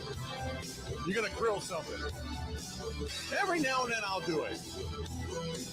I got to shovel a little path over to the tiki bar and get into the grill. But if you are, then you are a grill enthusiast. Or maybe you're like me and you heated up the rack of ribs in the in the oven last night. Regardless, our friends at Burn Pit Barbecue, they grill year round, man. I see their podcasts and their videos all the time. But more so than anything, their products, fantastic. The Pogie Bait and the Fire for Effect are the two that I use quite a bit when you talk about the rubs and the sauces. Pogie Bait is fantastic. Everything military themed. It's the company was started by two guys that are veterans. And they started it in Racine, Wisconsin, and it's just grown from their garage into a big business nationwide now. And if you're thinking about good sauces, rubs, hot sauces, they've got a line of hot sauces out now. That is Burn Pit Barbecue, burnpitbbq.com. That is burnpitbbq.com. Go see them and check it out. Go to burnpitbbq.com or look for them at a lot of different shows. I know the outdoor shows, the RV shows, and maybe even the boat show. I don't know if they're going to be there for that, but I know a lot of the outdoor shows and sports shows they're at as well. So if you get a chance and you see them, say hi and tell them you heard it here. 877-867-1670. Let's go back to the phone calls. Let's talk to Dave listening to us in Door County. Dave, how you doing, man? Good afternoon, Bill. This is a first-time caller, long time listener. Pardon me, I've listened to you since you came to TMJ Radio back in 99 or whatever that was. 99, way back when. Wow, good for you. Yeah, Thank I watch you. And I catch you on Facebook. Actually, I'm calling from Fort Myers, Florida. I probably shouldn't tell you. Good for you. And I will be grilling this afternoon. I will be grilling, good by for the you. way. So there you go. Anyhow, Bill, a good friend of mine and yours, Jerry Kramer, celebrating his 90th birthday today. Yeah. I just want everybody to know that. I actually talked to Jerry just yesterday, as a matter of fact, and we talk all the time. I'm with the Boys and Girls Club of Door County, and longtime supporter, volunteer. I don't work for the club, but I started a golf outing for the club 16 years ago, and Jerry has helped us raise $2 million over the 16 years. That's great. And it's a celebrity event, and all the money goes to the kiddos, for running the club. And Bob Holland over the years has come up, and Bob is no longer coming, because he's up in age. But Mark Murphy's been coming for probably about 12 years. He comes every year, and Jerry comes every year, unless he's got a health issue. But Dave Robinson and Jerry, let me go down the list here real quickly. Jerry Kramer, Dave Robinson, Mark Tauscher, Paul Kaufman, John Kuhn, Kevin Cosgrove, Bill Schrader. That's a good list. Chris Jackie, Bill Michaels. Oops. There you go. We don't have Bill on those. I don't know if I'm in that realm or not. Let me tell you, Jerry said you gotta, and I listened to your interview with Jerry a couple of weeks ago, and which is good. It's always, he's got 1,000 stories, as you know. He said, I would love to drink a little bourbon with Bill. I'd love to smoke a cigar or two with Bill. So how do we get Bill up to Door County for the event? It's August the 10th, Monday, August the 10th. It's at Horseshoe Bay Golf Club. And I can send, as a matter of fact, I think I've sent the information to Grant already. So take a look at it, see if you can work it into your schedule. It's a fun event. And we have a dinner the night before at an Irish pub, Kitty O'Reilly's in Sturgeon Bay. It's a lot of fun. We have 60 people, and all the celebrities are there, and a lot of the supporters. And if I can make make it, prime rib. I love it. If I can make it, I will. I'm just kind of blowing through my schedule now. I'm scheduled to be on Wednesday the 12th. I'm supposed to be in South Dakota at a motorcycle in Hall of Fame induction ceremony. But if I can make it on Monday, then go to South Dakota on Tuesday, maybe I can do that. So we'll see if I can swing that for you. Okay. Wow. Yep. We'll keep in touch, and we'll keep in touch, and love your show. Listen to it all the time. And, that'd be great. I'd love to be able to do that and hang out. You're the best. I appreciate it. Yep. Thanks so much. That's this was going to be the year, and God, I'd love to be able to do that. I'd almost have to drive from the event. This was supposed to be the year we were going to take off from Sturgis, and I wasn't going to do Sturgis this year. And our really good friend, and I've talked about him before, Tim Duffy, who is the firefighter who rode his motorcycle into the towers on 9/11 when his company ended up going, and they were one of the first responders to make it into the towers on 9/11. Tim was off that day and saw what had happened from afar. You could see the towers burning from his backyard almost. And he had, they had shut down roads and everything. So he thought, you know what? He got fully dressed in his fire equipment, jumped on his Harley and rode through all the barricades and got into the area to try to help his fellow firefighters. Well, at that point in time, the North Tower had fallen and his entire company was dead. So anyway, long story short, that motorcycle and Tim have become infamous in the motorcycle lane community. And he also has a charity. As a matter of fact, I keep if you're watching at home, I keep their logo right here on my desk because Tim is so fantastic to us. It's called One Soldier, One Dog, One Team. Anyway, long story short, Tim was notified that he is going to be inducted. Him and the motorcycle are going to be inducted into the Motorcycle Hall of Fame. And they do that in Sturgis, South Dakota. And the Motorcycle Museum and Hall of Fame takes place on that Wednesday, the 12th, I believe. And all of his people are going, and they've invited us to go. And it's such an honor to be invited. So I thought, this was a year we were not going to go. But I feel like I really like this. I need to be there. So I was like, oh, okay, maybe I'll go back this year. So, but now with this coming up on that Monday, maybe, I don't know. We'll try to figure it out. But maybe I come out not there on Monday, but maybe I just drive overnight Monday into Tuesday, and then I'm there for the induction on Wednesday, stay Wednesday, Thursday, come back on Friday. So that's a lot of driving, but who knows? And we got to do it with our friends at Marquardt. Marquardt's got to get us another big unit cruiser for 2020, for 2026. So we'll see what happens there. That's a lot. Grant, you want to drive? You can be the driver for that. I'm more of a passenger prince type of guy, but I do love to drive. Yeah. So you would go South Dakota to Door County? I would go Door County to South Dakota. I mean, what's the difference leaving from South Dakota? And that would be about a 15-hour drive. And then motorcycle for 2-3 days, and then jump back in, motorcycle back home, and be back on the air here in the studios on Monday. And in the meantime, I don't think I'd be on the air. I think that week I'd end up taking off. I was going to say, if you need me to do the show, I mean, I'm here either way. If I were you, I'd go play golf in Door County. Yeah. I mean, I would do both. Yeah, I'd love to do both. It's just time in the car. And not to mention the fact that, like he said, Jerry's 90, Bob Harlan's not going anymore. A lot of these guys are getting older. You only have so much time with them, so, but I know it means a lot. Tim texted when Tim got the note from the Hall of Fame. I think it was maybe a week and a half ago he got it on like a Friday or Saturday. And I woke up, my phone buzzed at like 4:30 in the morning. I'm like, who in the hell is texting me? And usually that's not good. Like something bad has happened.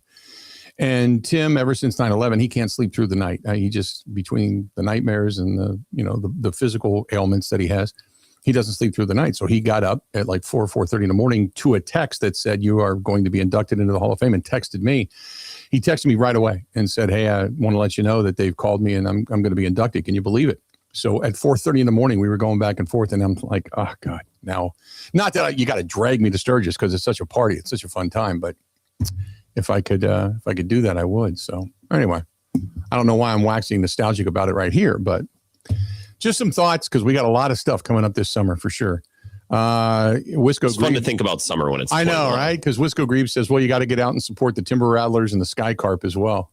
You know, we haven't done anything with the Timber Rattlers in I don't know how long. We actually did some shows there from Neuroscience Field. Oh God, maybe 7 years ago. We did some shows up there. I'd love to do that. We had a blast. We had a blast up there. It was a lot of fun. As a matter of fact, that's where I've got my Timber Rattlers jerseys, or not jerseys, but pullovers, which one of them got heisted. Somebody stole one.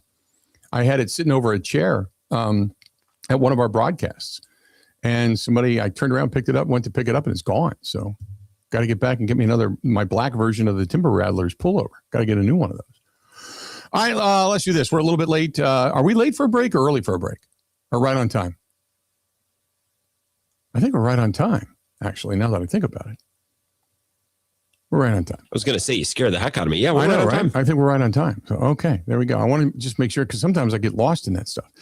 Real quick, this one is from Joe. Joe says, hey, guys, he says, the Matt LaFleur-led teams have not shown enough heart to be able to get over the top. However, with new guys coming back, you mean guys coming back and it's going to be like new. Okay, I see what you're saying. With new guys coming back from injury, and you're going to have some of these guys that are heart and soul of this team should be able to function a lot better. And Jordan Love is going to have his outlet guy in Tucker Kraft being back, provided there's no other injuries going into next season. This team, I would assume, is going to be a lot better. He says, don't kick out everything right now. Stick with it the next 2 years, and after that, you can make a decision. I'm sure there's something written into the contract that if the Packers wanted to get rid of Matt LaFleur after the next 2 years, when contracts begin to expire, then they should probably go ahead and do so. And that's kind of what we were talking about earlier, as to you have to make the decision right now. You've got Micah Parsons for more than a few years here. So do you keep it the same, run it back, don't change things up, don't mess with it right now, because then you're going to be learning new systems. It's bad enough you're going to have a new defensive coordinator, but then you would have a new offensive coordinator, new head coach, and the whole thing. Do you want to do all of that right now, or do you want to just run it back, let these guys get better at what they're doing, with this team beginning to age all at the same time, and then say, hey, the cream rises to the top, add a few pieces, maybe a piece in free agency, and then be able to take this thing to the next level? And I think that's what they obviously have opted for. Thus, no changes in the coaching staff other than the defensive coordinator. So it's really tough, because you just, again, one guy after 8 years gets canned, and they say, look, we got a guy in the prime. Enough's enough. We want to move on. You know, no matter what you did in this particular game, it's been numerous games, 2 AFC championship games, 2 divisional round games, other games in the wild card round. You just haven't been able to win consistently. Plus, you're a defensive minded guy. Your teams have been scored upon in those games. Enough's enough. We're going to make a change. Whereas in the Green Bay Packers case, you lose embarrassingly to the Bears. You lose 5 straight down the stretch. We've seen this, wash, rinse, repeat before. We're going to extend you and reward you for this, and give you the comfort that you need right now to let everybody know that you're the head coach for years to come. Just two different feels, 2 different vibes from 2 different organizations. And you got to hope, if you're the Green Bay Packers or a Packers fan, that it all works out. Let's do this. We'll step out. We'll take a break. We'll come back. We got a lot more to get to. Hey, they've been running concert shuttles. I know Rascal Flatts was in town. Stenny's was taking them there. They're taking people to the Bucs game tonight. If you're needing, and plus when the Brewers get underway, they're going to be running shuttles to Brewers games again this year. But if you're just looking for a great place to go, wings, great food, great atmosphere, sports on the tube, AFC, NFC championship games this weekend, or basketball, college hoops, whatever, that is Stenny's. Plus, they're big-time hockey bars as well. Stenny's, second to National Walker's Point. That is downtown Milwaukee, like the Cheers of Milwaukee, and the one on Watertown Road in Pewaukee. That is Lake Country. Both places, as they say, you should be here. Ready? This is the Bill Michaels Show on the Wisconsin Sports Zone Radio Network.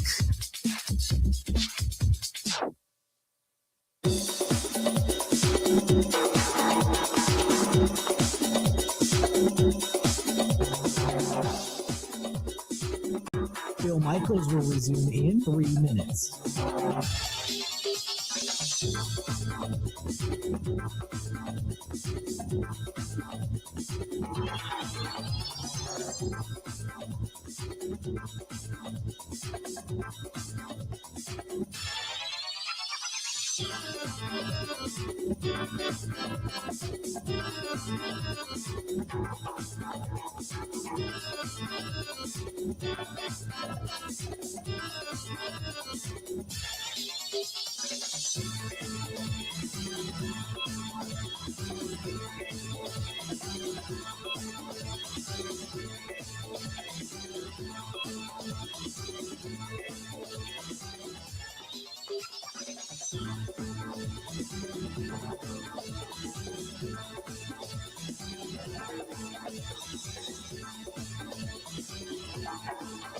Bill Michaels will resume in 2 minutes.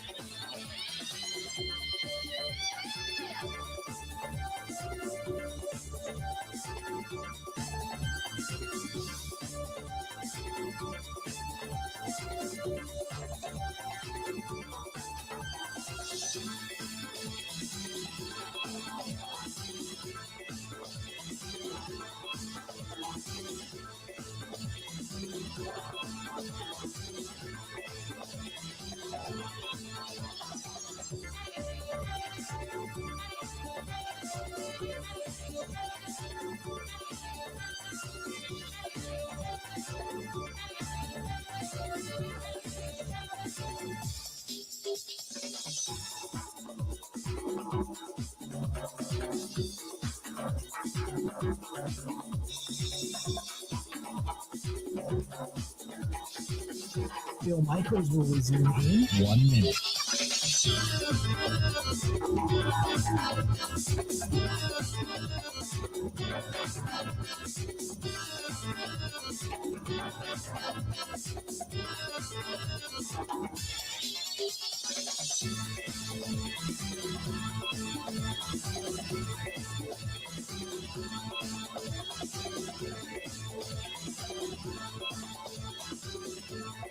Bill Michaels will resume in 30 seconds.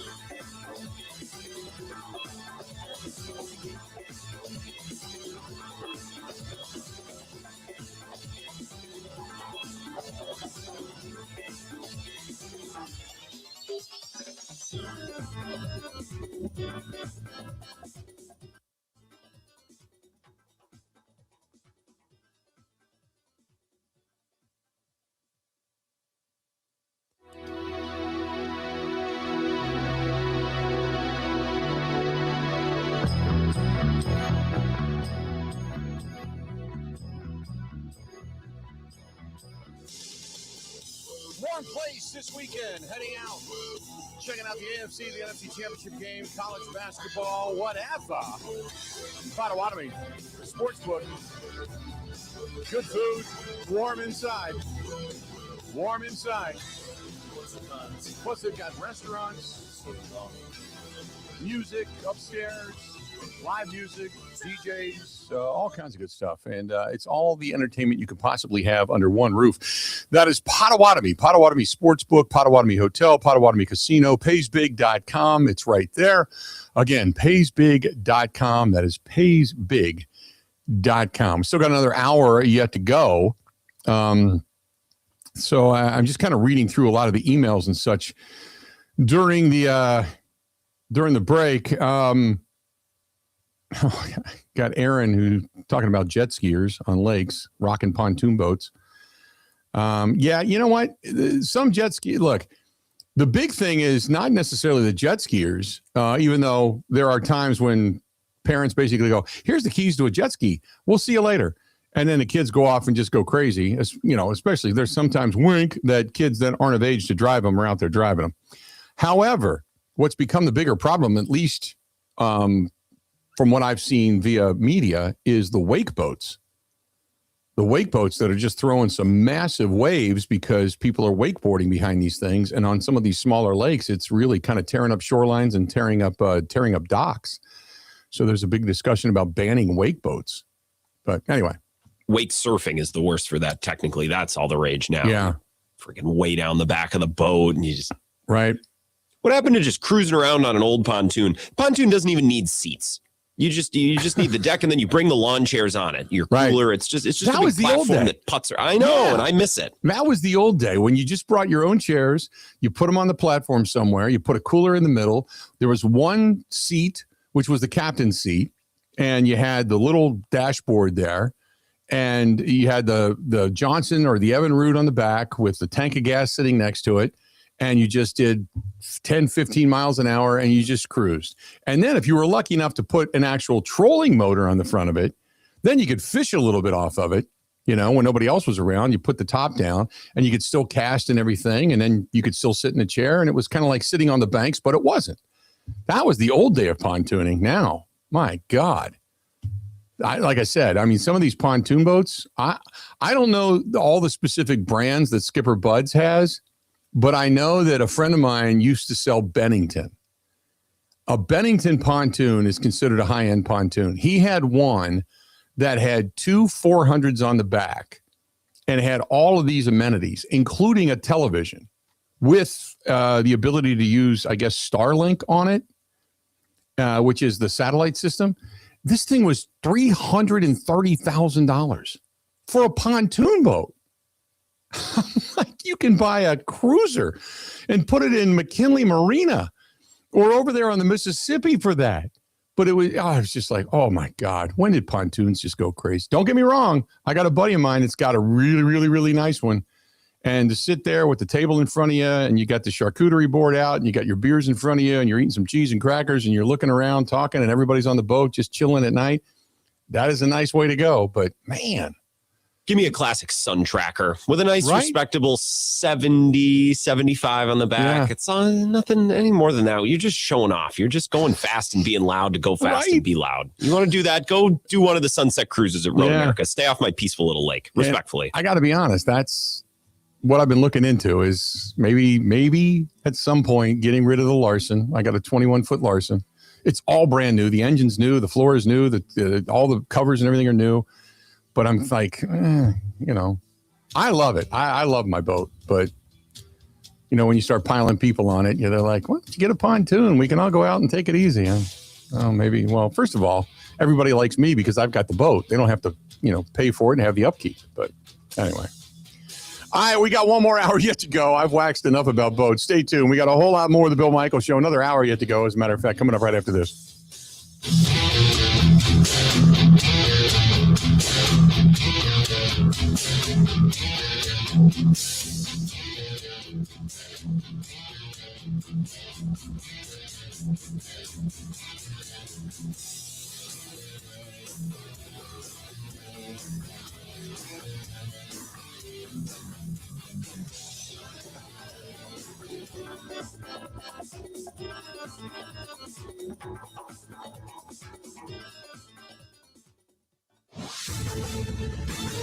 This is a Wisconsin Sports Zone update. Well, that's 5 straight wins for Wisconsin basketball, as Braden Carrington and John Blackwell each scored 17 points, and the Badgers pulled away midway through the first half to rout Penn State 98-71 last night. Here's more from head coach Greg Gard. Really happy for our team. I thought we played maybe as complete a game as we played in a while on both ends. You know, good to get a lot of guys some run and some minutes. Obviously, the assist number 25 assist on 36 baskets jumps off the page. I thought we really shared the ball, whether it was against their zone or their man, and we guarded pretty well. Good to come in here in this environment and get out of here with a win and play well. The Badgers now sit 14-5 on the year, 6-2 in conference play, and will take on USC at the Kohl Center on Sunday. Turning to the Bucks, after their most recent loss to Oklahoma City, Giannis Antetokounmpo called out his team, saying they're not playing hard enough. The Deer, who have gone 4-6 in their last 10, will look to show some effort tonight as they host the Denver Nuggets for an 8:30 tip at the Pfizer Forum. Milwaukee currently sits 18-25 on the year. That's good for 11th in the Eastern Conference.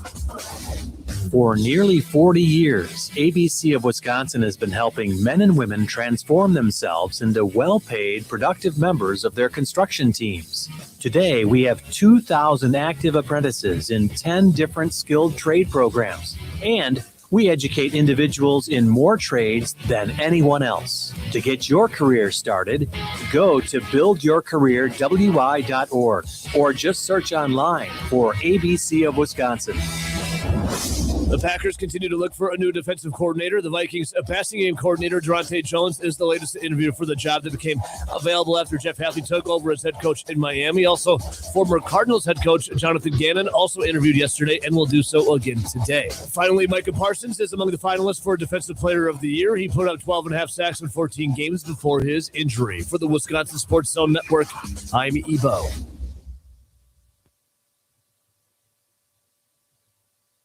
Hiring Mike McCarthy and bringing Aaron back would be the worst decision Pittsburgh could make. The worst? The worst. The worst. And that's not an indictment on each of them or either of them individually. Mike McCarthy's a really good coach. Obviously, Aaron, one of the all-time greats. What are we doing, Pittsburgh? To hire Mike McCarthy and bring Aaron back is going to place you quite literally in the same position you're in right now in January of 2027. I said this when they made the moves last year.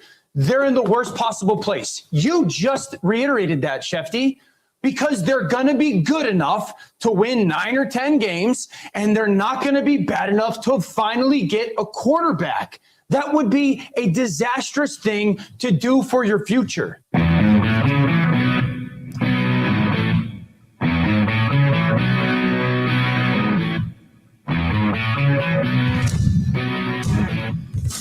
Those are the words of Dan Orlovsky about the possibility of Mike McCarthy and Aaron Rodgers teaming back up in Pittsburgh.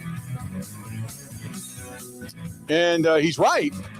He's right when you say, okay, what are you doing? Pittsburgh is the Steelers kind of foundering right now, for lack of a better term. The expectation in Pittsburgh is a lot like the expectation in Green Bay. The difference is that last year, instead of taking a guy like, say, Jackson Dart, and some of the other quarterbacks that were possibly available, they chose not to. They did not want to upset the apple cart with Aaron Rodgers by saying, hey, we have to also look towards the future. So in doing the ignoring of what your future may hold while still trying to build towards your present, they now find themselves in a really precarious position. Mason Rudolph is their backup quarterback, and they've got aging veterans defensively, spending a lot of money on, well, you're still getting return from those guys and Cam Hayward and TJ Watt and company. You have DK Metcalf. But now you don't have unless Rodgers comes back, you don't have a quarterback. The only thing that I could say that, if Mike McCarthy and Aaron Rodgers would get together, normally they go after a younger coach that would take them longer into the future. But if you go after Mike McCarthy and Aaron Rodgers, which means, one, you're trying to run something back that didn't have success to it the first time, are you going to go out and spend more money in free agency to fortify this? And then what are you going to do in regards to actually looking ahead towards your future as well? I mean, at this point now, you have to draft a quarterback. You have to find a guy, and it's really not a deep draft in that sense. You got to find a guy that you can start grooming maybe behind Aaron Rodgers. Think about, like, if Jackson Dart came into that system this year and had a year to just sit and study behind Aaron Rodgers and say, this is how you do things, and then this coming year he'd be ready to go. He'd be smarter. He'd be, maybe less apt to, stick his head in there anyway. He'd be smarter when it comes to taking hits. But you'd still love that heart. You don't want to, kind of gut him, but you want to say you just want to be smart on certain things because you love the style in which he plays. But they might be better off. And instead, they just kind of ignored it. And we know that they're in a precarious position. So think about the job that Mike Tomlin did this year. For all the criticism in Steelerland, think about the job that he did this year. They're not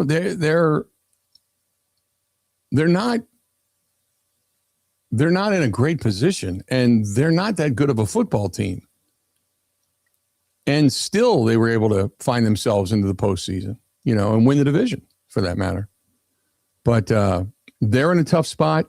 The Bills are kind of in a quandary right now. They're in a tough spot. I saw that you've got now via the new coach in Baltimore. So the Baltimore's got themselves a new coach, a new play caller, as the coaching carousel continues to spin, which is Jesse Minter. Jesse Minter has become the new head coach for the Baltimore Ravens, and he's got to go in and now figure out if the reports are true. He's got to go in and figure out how to handle Lamar Jackson, to get it to where Lamar Jackson doesn't dictate the team, because he was telling them when to practice because he likes to stay up late in game. Apparently, he was dictating his own health, even though they would say he's good, he's cleared, he wouldn't play unless he was 100%, or if he felt like things like that he needed to show them, play without me, see how well you do, almost arrogantly. And he'd sit out. He'd say, I'm not ready, and wouldn't play, much to the chagrin of the head coach. It began to really erode the relationship. So he's got to go in first and foremost and figure out how to either, one, massage the ego of Lamar Jackson, or two, go in and tell him, because Lamar Jackson doesn't have an agent, and Lamar Jackson is due to make a lot of money, and he's going to handicap that team. I think he's scheduled this year to make $75 million this year. And they're like, we can't afford that. We have to kick the can down the road a little bit here. So you're going to have to help us out. And now they've got to go to him and negotiate this. And he's kind of sitting in the catbird seat. And a lot of them are questioning whether Lamar Jackson's got enough intestinal fortitude to actually be the quarterback that's going to take you and put you in a championship. So Jesse Minter's got that to deal with. Now, Bills fans, I don't know if you saw it, Bills fans are really upset that their owner made the decision he made based off of that game, that non-catch. And so Bills fans are now not happy that they suddenly are, kind of trying to find themselves a new head coach, because the Bills interview Mike McDaniels. They're also going to talk to Phillip Rivers, in case you weren't following along.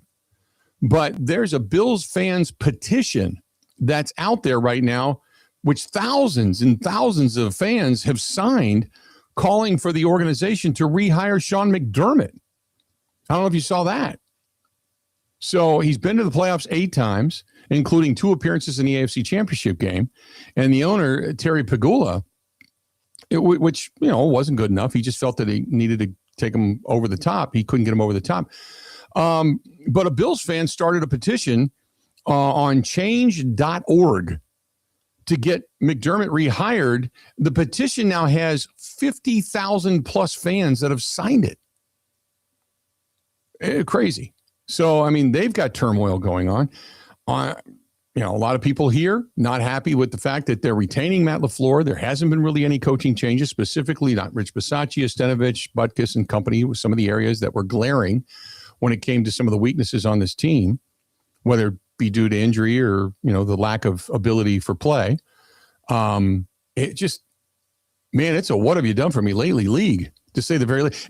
On one hand, you think, okay, Packers fans, you have a right to be mad. I'm upset. You're upset. I get it. On the other hand, you think, there, but for the grace of God. Sometimes it's good not to have a knee-jerk, crazy owner because Pegula, after that rambling that he had, that's the reason you don't want a crazy owner. Between him, you go back to the days of Daniel Snyder in Washington, the craziness that has gone on with Jerry. We all know Jerry Jones has been out there, you just think about some of the goofy owners that are, and you think about what went on when Flores ended up leaving Miami, and that whole lawsuit situation where the owner is telling them to tank, doesn't want them to even play competitive football so they can get another draft choice and such. And, you got Mark Davis, the thought possibility out there that ended up costing Pete Carroll his job, where they were like, why don't we put all these guys on the IR? Let's just do that. And we're going to end up with that high draft choice. That went on with Mark Davis out there in Oakland, or in Las Vegas, I should say. So think about where we're at. Don't get me wrong. It is the gift that keeps on giving. when it comes to the NFL, the soap opera that is. But we've got our own little space in it. I mean, the most controversial thing that has happened in Green Bay is the fact that they haven't made an announcement on Rich Bisaccia, and there was a really go F yourself handshake between Ben Johnson and Matt LaFleur. That's what we're dealing with, and hopefully getting some of the guys back from injury sooner rather than later. That's it. I brought up this story with the Bills last night on my show, and I think this is worth talking about. There's some organizations who fire a coach because they feel like they need a change, and you think, well, they're going to get it right because they have from top to bottom, from ownership down, they have a method, they have a process, they have they can switch coaches and be fine. They can switch quarterbacks and be fine. I think that about the Ravens, and I think that about the Packers. I don't think that about the Bills, man. Watch Terry Pagula watch them make an awful hire and watch them be missing. I think they already missed Sean McDermott. Some of them do. I think this is going to be their Budenholzer, where they look back and said, man, we were close. And I don't think we realized how good that we had it.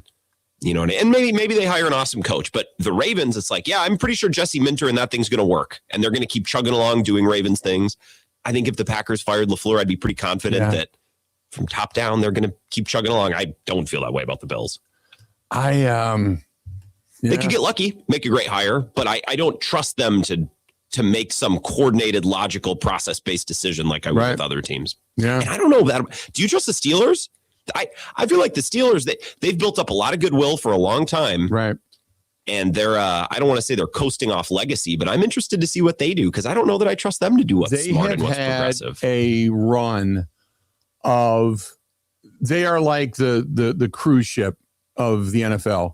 They have been pretty much above reproach.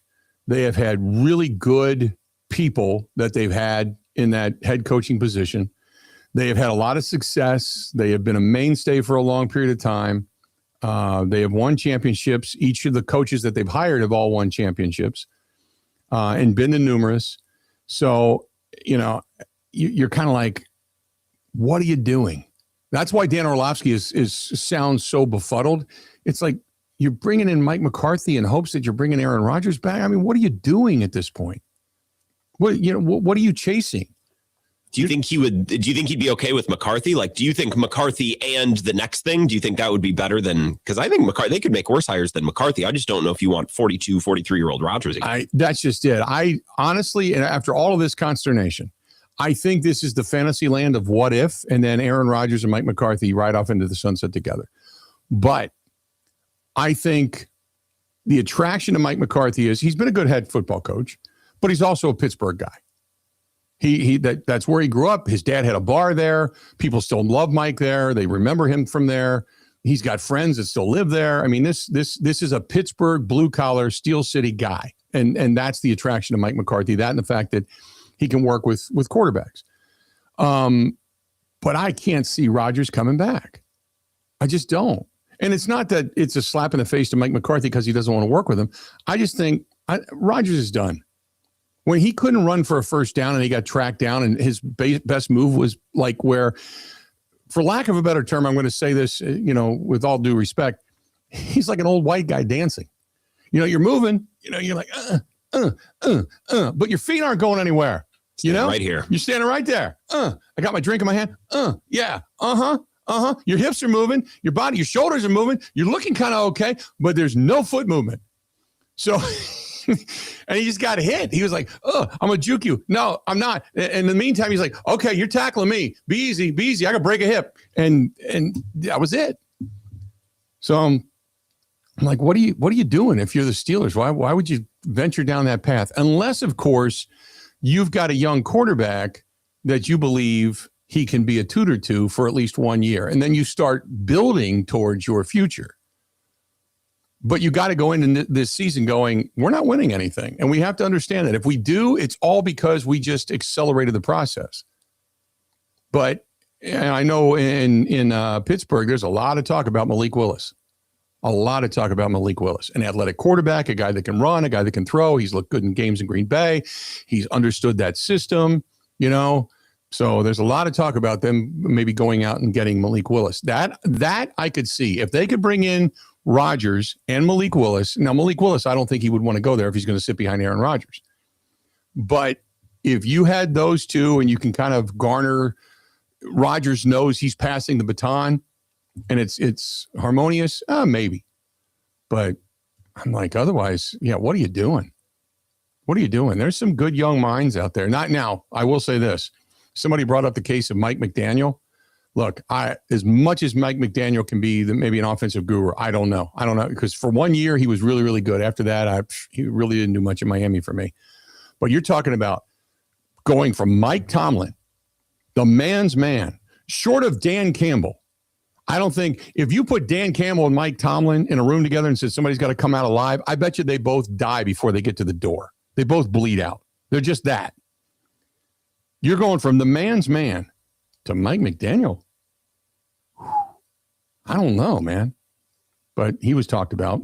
So we'll see. We'll see what they end up doing in Pittsburgh. That's a conundrum. That really is. Crazy. 877-867-1670. 877-867-1670. If you want to give us a shout, please feel free to go ahead and do so. Again, 877-867-1670. You can text us as well. Let's do this. We'll take a quick break. We'll come back. We'll get more into this and chat a little bit more about all the coaching changes and such that are going on throughout the NFL. Hey, warm up. Our friends at LD's Barbecue, they have got brisket chili on special today. They made some brisket, some smoked brisket chili. Think about that. If you're heading down to the East Troy area and you want to warm up, they have got some good stick-to-your-rib stuff down there that is brisket chili. They've got the ribs, they've got the chicken, they've got the pulled pork, but brisket chili is on special down there today with a lot of their own sauces and such. Award-winning barbecue, by the way. Slow smoked over that 100% seasoned oaked wood. Main Street in East Troy. That is LDS, ldsbbq.com. Follow them on all the social media platforms as well. ldsbbq.com.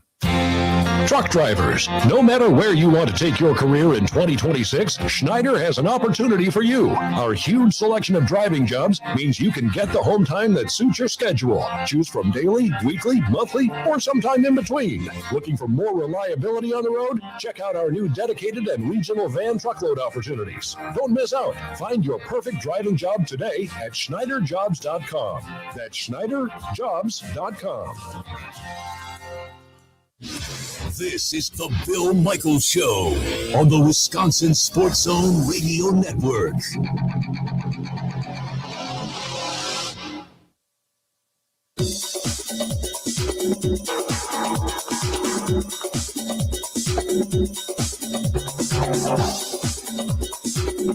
Bill Michaels will resume in 3 minutes.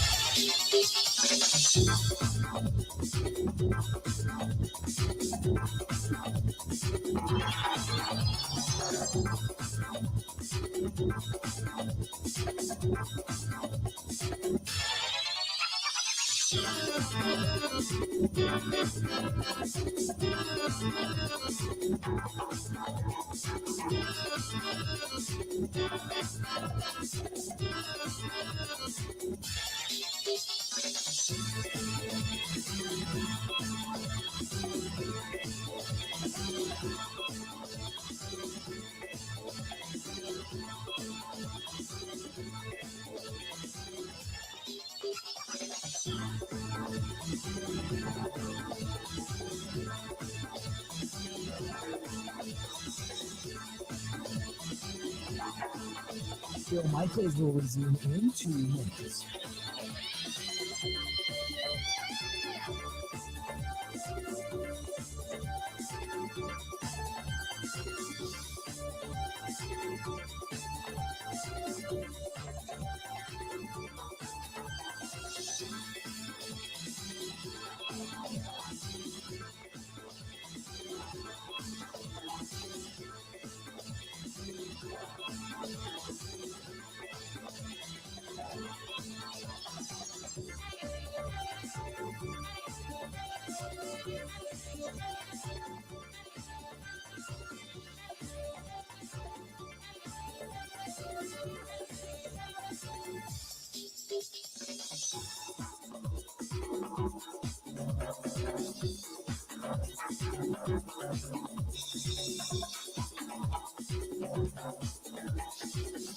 Bill Michaels will resume in 1 minute.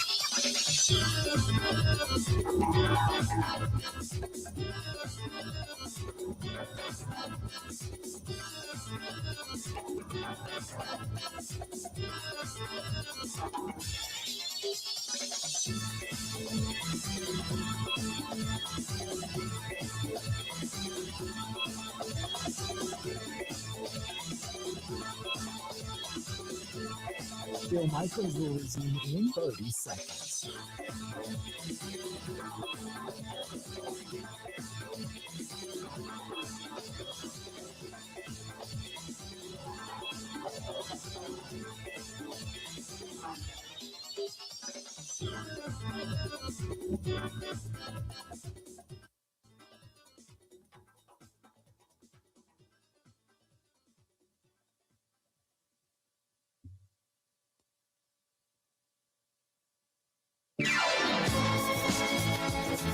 You know, you're moving. You're like, but your feet aren't going anywhere. You know? Right here. You're standing right there. I got my drink in my hand. Yeah. Your hips are moving. Your body, your shoulders are moving. You're looking kind of okay, but there's no foot movement. So, and he just got hit. He was like, I'm going to juke you. No, I'm not. In the meantime, he's like, okay, you're tackling me. Be easy, be easy. I got to break a hip. And that was it.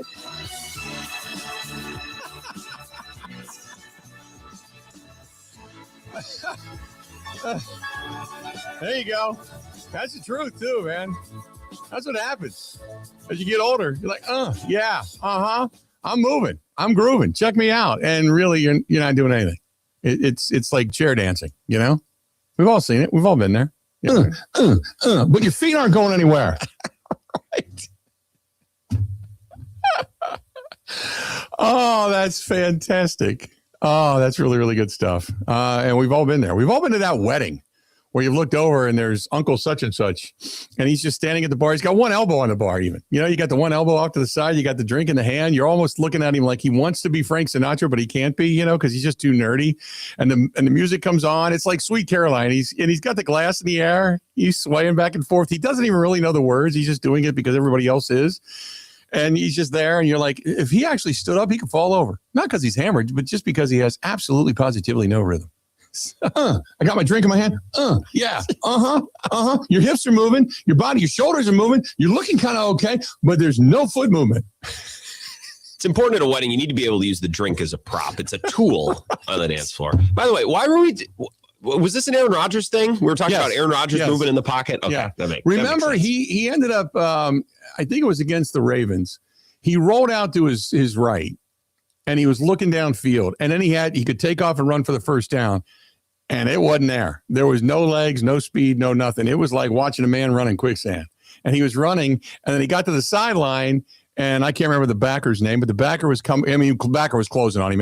Aaron wasn't going to make it to the first down marker, and he stopped, and he does one of those, like, moves his hips, like I'm like, what the hell was that? Because normally that's Aaron Rodgers running for a first down, and then he very quietly steps outside and he just drops the ball like Aaron does. You know, he runs, he's got his shoulders to the side and his hands are down like, I just beat you. And he drops the ball like, yeah, I just picked up the first down. He goes back to the huddle with that swagger and that Aaron Rodgers kind of look like, hey, I do ayahuasca and you don't. And you're beneath me when it comes to your ability to have, you know, smarts and intelligence and stuff. And then he walks back to the huddle and he claps once or twice, and then, you know, into his form he goes. And this one wasn't it. It was like he's running to the sideline. He's like, yeah, I'm Aaron Rodgers. Oh, crap. No, I'm not. No, I'm not. Oh, God, now I'm done. And he stops and he does that like a half a pump fake or something. And it just looked like an old white guy dancing in a wedding. And I'm going to juke you. No, I'm not. In the meantime, he's like, okay, you're tackling me. Be easy, be easy. I can break a hip, right? He can break a hip. He's taken down. He goes down. He's got the elbow out like, oh, God, this is going to hurt. Okay. Now I'm back up. Now, he did run for a first down later in the game, but he had a larger margin of success. But yeah, that's when I went, yeah, his legs aren't the same. His speed is not the same. That's for sure. Well, and what's funny about watching Rodgers at this age is he's so emotive. You can tell exactly what he's thinking by his body language. And there'll be some of these plays where they'll do hard play action or he'll roll out and he expects to have a little breathing room. And then when he doesn't, you can see it in his body where he goes, oh, F this. Right. Where he's just like, oh, crap. Because there's a 300-pound D lineman right in his lap. Well, that's just it. Because I look at Aaron coming to the line of scrimmage. He's still the Matrix. And he can still throw the ball with the best of them. And that has not changed.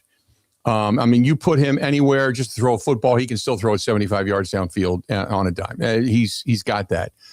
But every quarterback will tell you when you lose the ability to avoid the rush, when you lose the ability to avoid the hit, that's the time you got to go because you're going to do nothing but get hit and hurt back there. And the fact that he survived the entire season, he did have a broken wrist, but he survived the entire season, wasn't having to miss ball games, is a testament to him, his physical ability, the way he takes care of himself. But that speed, that quickness, that juke ability, it wasn't there. You could see it. And I watched more than a few Steelers games when I could, and it wasn't there. Speaking of watching games, speaking of that, where's it at? I got to find this. Did you see the ratings for the Bears game, the Bears-Rams game? I did not. The ratings for the Bears-Rams game were the largest. NBC's Sunday's Rams-Bears game set a new divisional playoff ratings record on the network. The biggest number, obviously, was in Chicago, the biggest market. It drew a 34.7 share, which is massive. It's a massive number. It's tens of millions of people watching that game. The second biggest market ratings-wise, take a guess where it was. I'm going to guess not Los Angeles. No. It was Milwaukee.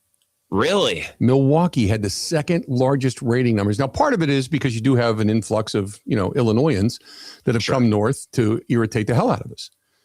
So they're here. But I think there was a large group of people in this area watching that game intently going, we are so Rams fans today. So can I just say, this makes me a loser, but for a long time, Bears fans, Vikings fans, their Super Bowl a lot of years is cheering for the Packers to lose in the playoffs, right? That's their big event. And my whole life I've been like, man, get a life. You friggin' losers. Like you're such a loser. And I tell you what, Bill, after Sunday, I get the appeal. I think I might pick up the habit. That was pretty. I hate watching a rival like a pathetic loser in my bedroom. It felt pretty good. Yep. I enjoyed that. What's funny is, and going back to what you just stated about LA being the next market, LA wasn't even in the top 10. Yeah, not surprising. It is a very, remember when the 49ers went to SoFi to play the Rams? It was a home crowd for the 49ers. The Rams. Shoot, it sounded like a home crowd for the Packers last year when they were there. Yeah. Dodgers fans are Dodgers fans. That's they're staunch. Lakers fans are Lakers fans. But the Rams, because they've been transient, granted, winning a championship, that indoctrinates you to the area to a certain extent. And they were the LA Rams before they became the St. Louis Rams. Remember, they played in the Coliseum back in the day. It goes back to like the Jack Youngblood era. But yeah, it's a very passive, we've got other things to do group of people. So it went Chicago number 1, Milwaukee number 2, then Fort Myers, Minneapolis, Kansas City, Detroit. So a lot of fans in between Milwaukee, Minneapolis, and Detroit from the NFC North watching that game. And then after that, it was New Orleans, Pittsburgh, Richmond, Virginia, and Seattle. Huh. A weird dichotomy of fan bases watching that game. I feel like the difference in LA too, a lot of people are from LA, but a lot of people aren't, right? People have moved from all over the country to a place like that. I feel like you take your football team with you, you can adopt a baseball team. You know what I mean? Like if I moved to another place, I wouldn't leave the Brewers behind, but I'd go to Dodgers game, Diamondback game, because you go to those games. You're a part of that community. The football team, they're on every Sunday. You can watch. You don't need to get a special package necessarily all the time. I feel like you adopt maybe a baseball team or a basketball team, whereas if you move to LA, you're still a Bears fan, or you're still a Dolphins fan or whatever in a way that might not apply to baseball. Sure. No, I would agree with that.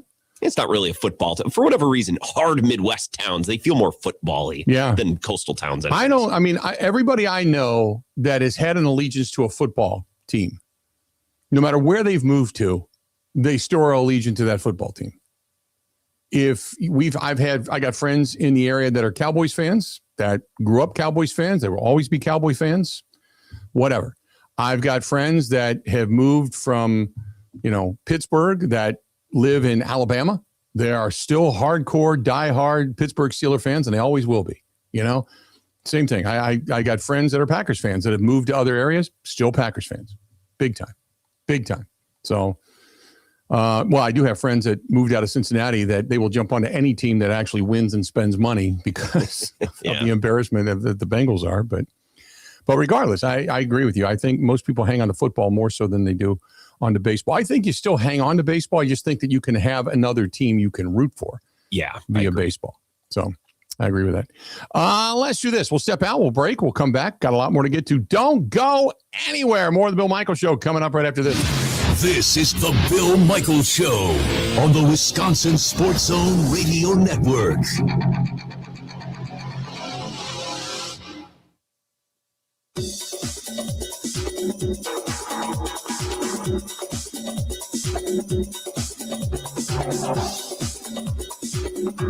Bill Michaels will resume in 5 minutes.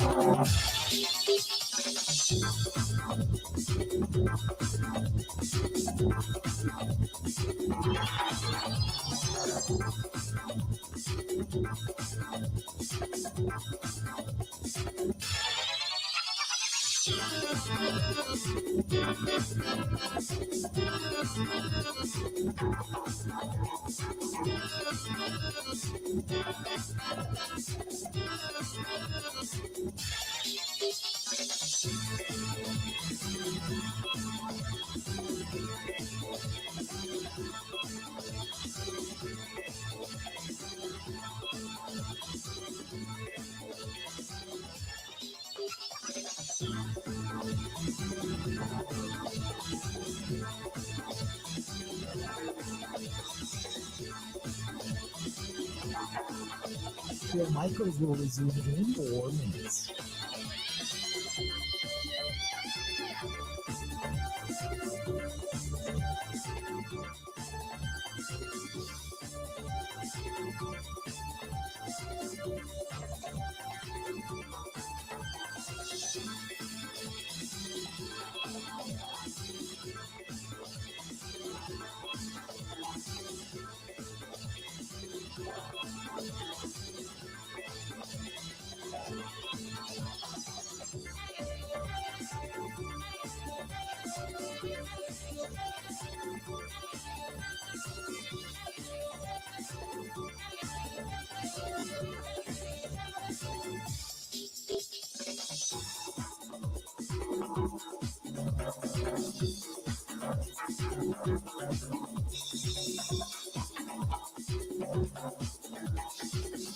Bill Michaels will resume in 3 minutes.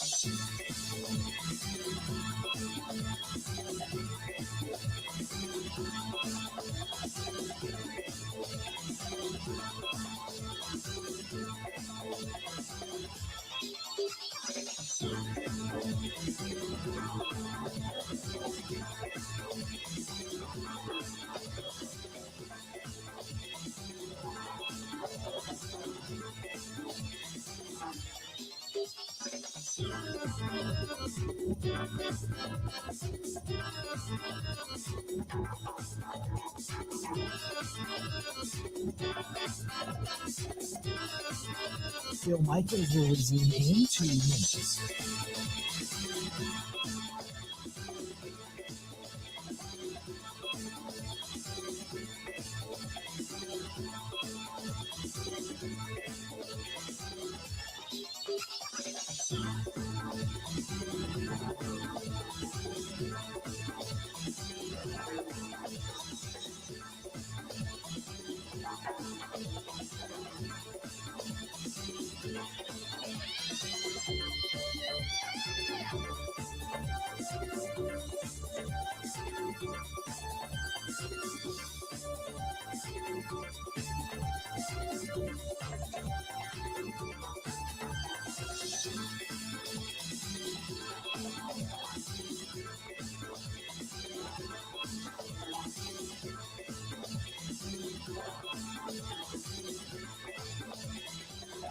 Bill Michaels will resume in 1 minute.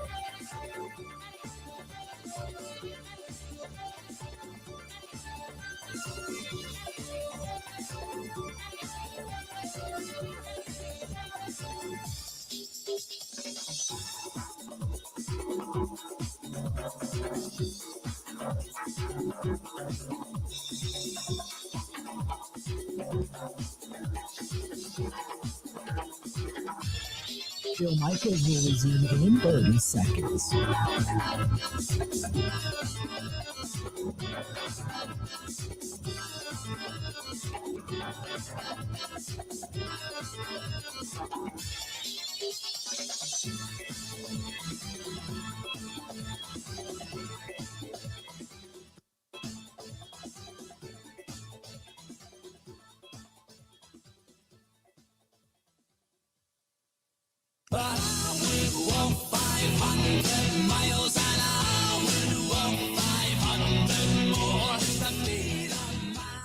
Now, unless you're thinking about an Alaskan cruise, I think most of us today we're thinking about, well, you know what? Maybe that cruise is somewhere tropical, further south in Florida, because even the southeast is getting colder weather. But you're probably thinking, you know what? I couldn't go wrong if I had my ass in the sand somewhere and a margarita and the sun and it was 75, 80 degrees and toes in the water. I would be thinking about it. Our friends Melissa and Michael at Dream Vacations can help you out. 414-208-4221. Anywhere in the state of Wisconsin, you can call them and they can hook you up, whether it's a resort, maybe a cruise. And I've said it before, if you want to go out, say, to Arizona and check out the Brewers, sport travel vacation, they can do that for you. Let them help you plan and book your next amazing getaway. Amazing guy. Hopefully it is amazing for you and your family and friends. 414-208-4221. 414-208-4221. That's Michael and Melissa. Dream Vacations. Tell them we sent you, for sure. So I get an email here during the break, and this is from Cassidy. Cassidy says, did you see that we've lost Malik Willis already? Malik is signed for $12 million a year.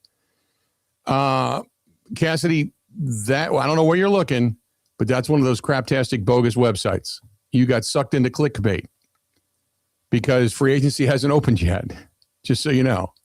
So if you see something like that somebody says, hey, reporting this, just basically print, on their page, just say you're a liar and then hit the X so they don't pop up in your feed anymore. So because it's crap. The free agency hasn't opened yet, just so you know. But I get it. I mean, some of this stuff looks like it's real, but it's not. It's all a lie. It's just to get you to click on their site so they get more clicks and they make money off of your clicks. It's like the sites where if you're scrolling and you see a woman say, hi, I'm, hey, would you still take me out? And she's dressed very scantily clad and I'm 52 years old and my husband left me for a secretary. Would you still take me out? And they get paid off of all of the comments and the interaction. I don't know if you know that or not. But they do. It's like when I post stuff, I get paid off of interaction. Now, I try to interact with people. But when you do that, you get paid off of that. I didn't know that before, but I do now. If you're telling me those posts are fake, then I have no clue who I'm actually going to dinner with. Exactly. Are you free? Would you like to go? We're going to a nice restaurant, and we were supposed to. Right, exactly. You shouldn't, but, it just happens that way. But, yeah. So the ads for hot local singles in my area. You're telling me those aren't real? But when that pops up on my pictures there, it's a lie.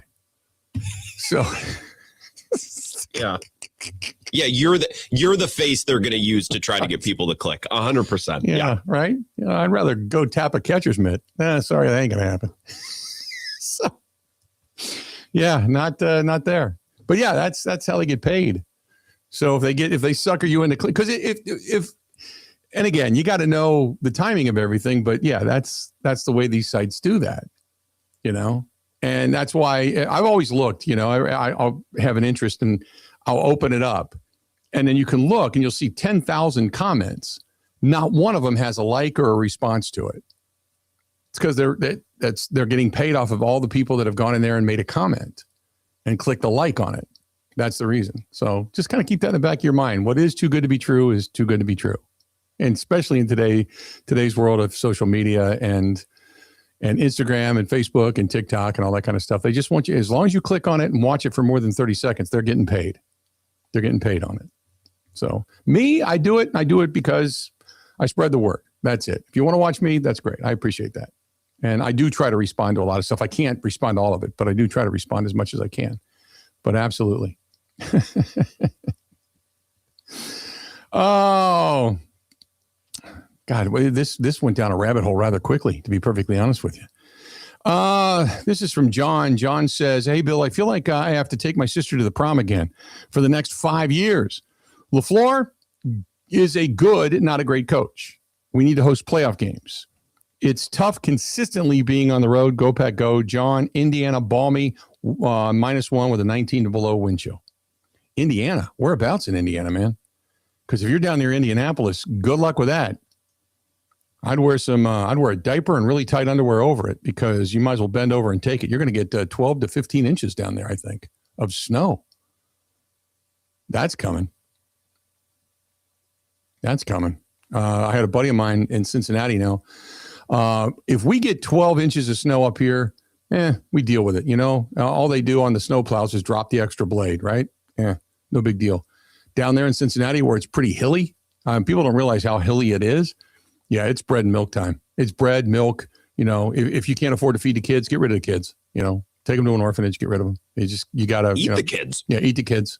You know, it's just, they get 10 to 12 inches of snow down there. You might as well shut the city down for about 3 days, because the plows that they have, most municipalities have plows, but like the city itself, at least back in the day when I moved here, they didn't have really plows. They just put, now the state did for the highways, but for the side streets, they just put plows on the front of their garbage trucks.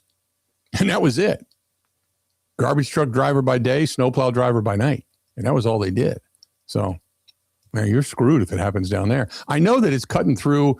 I have some friends of mine that live down near Lake Cumberland, and they have to get their boats off the water, or at least moved, because if they get more than, say, 3 to 4 inches of snow, the weight becomes so heavy on top of the docks. They've got, most of those docks down there have shelters, if you can get a sheltered dock. So that way your boat is out of the sun and everything, but it's still in the water.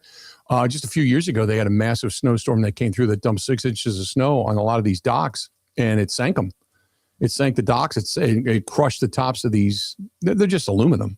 It'll bend that framework. That's really exactly. It's just aluminum framework that it's there to just shelter your boat from the sun and keep the rain off of it. It's not there to take on 6 to 10 inches, 12 inches of snow. So they're telling everybody, man, you know, get your boat out, go anchor it somewhere if you can, and maybe take a little John boat or a Tinder boat over and just leave the snow kind of pile up on your boat, because your boat can handle it, but the docks can't. So they're doing that down there. They're bracing themselves for what's coming through there.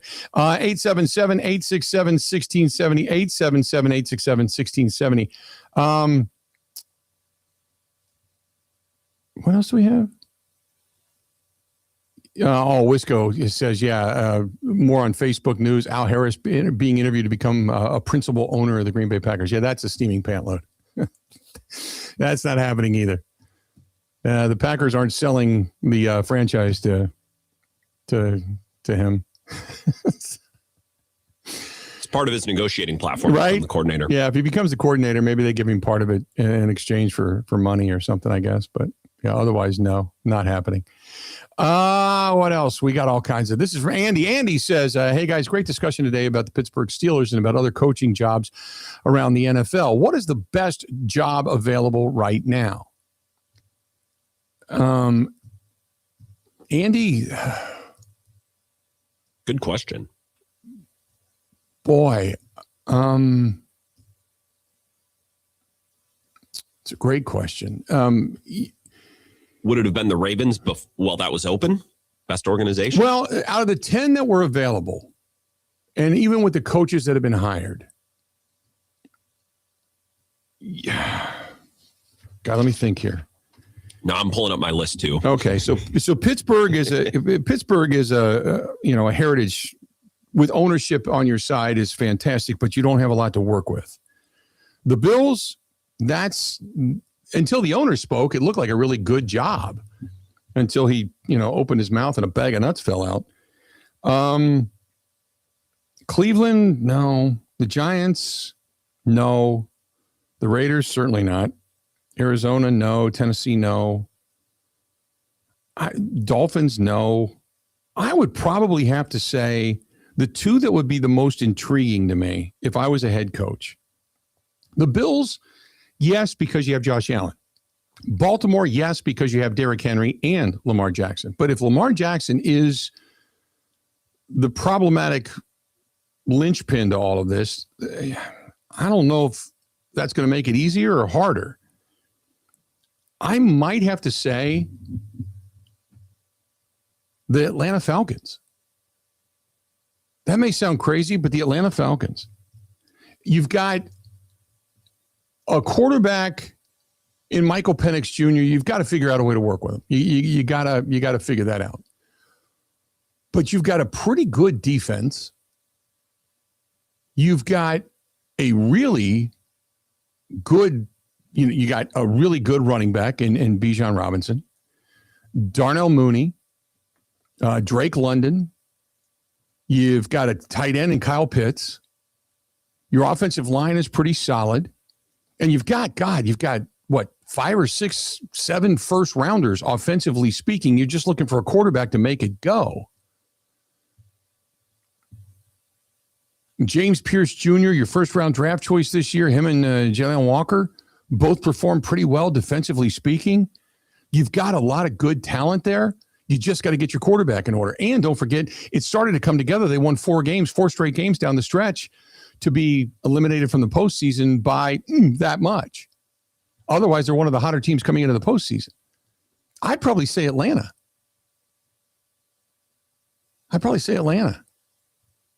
New GM, you're getting paired with right away, too. Yeah. That matters, right? And I think with Jim Leonard's situation, I know we're talking about other teams, but what's the situation with the guy who's hiring me? Did he just get an extension? Is he stable? Am I joining a situation that's already rocky? Even if there's a good quarterback or even if there's good talent, you got to worry about that as well. Yeah.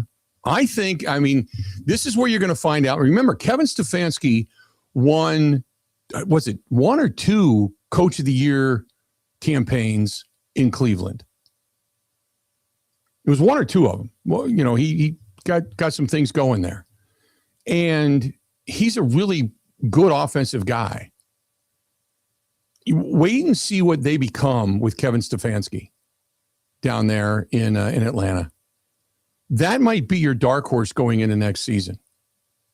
I might pick Atlanta again. If he can figure out Michael Penix Jr. to elevate his play with all the weapons I just gave you, and Darnell Mooney and Drake London and obviously Bijan Robinson and Kyle Pitts and Charlie Warner, who's the backup behind him, who they got from San Francisco. And if they can, and they got a pretty staunch line. Look at it this way. Ryan Newsel, who's their center, was a first-round draft choice. Or no, he was a free agent. It was Chris Lindstrom, who's next to him. Chris Lindstrom, their right guard, first-round draft choice. Caleb McGrary, first-round draft choice. Jake Matthews, their left tackle, first-round draft choice. Drake London, first-round draft choice. Kyle Pitts Sr., first-round draft choice. Bijan Robinson, first-round draft choice. And Michael Penix Jr., first-round draft choice. All of that on the offensive side of the ball. Darnell Mooney, who they picked up from Chicago, solid wide receiver as well. They got David Sills, Devin Tompkins, Dylan Drummond. I'm trying to think who else I'm forgetting.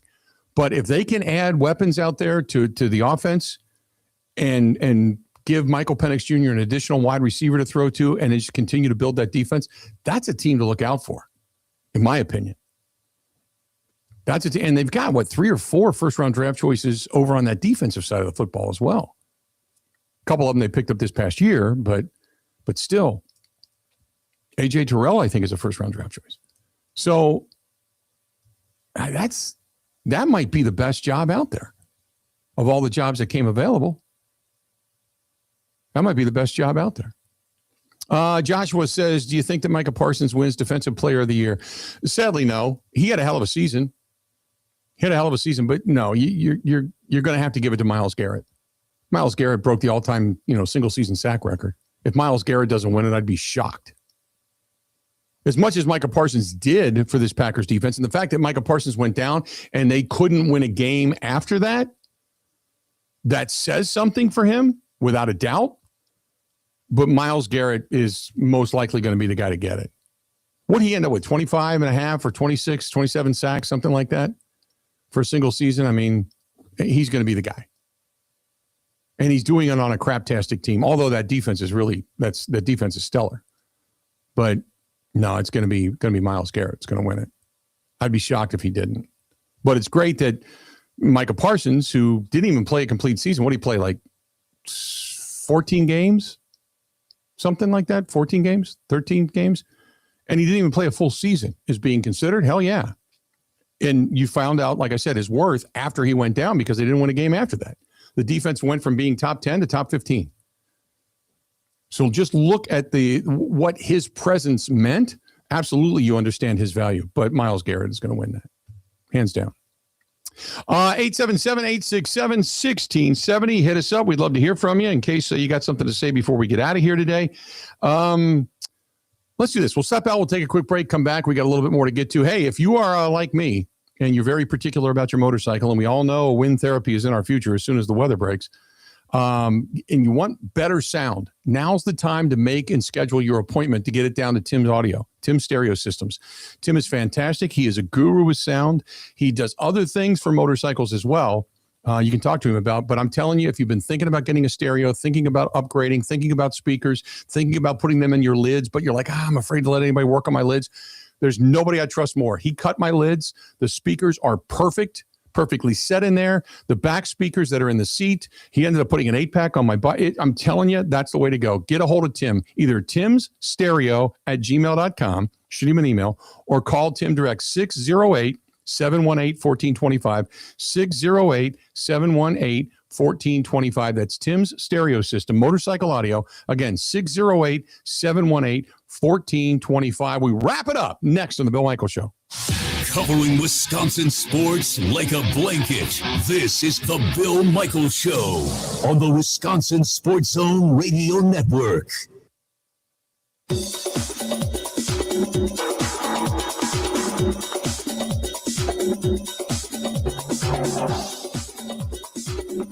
Bill Michaels will resume in 3 minutes.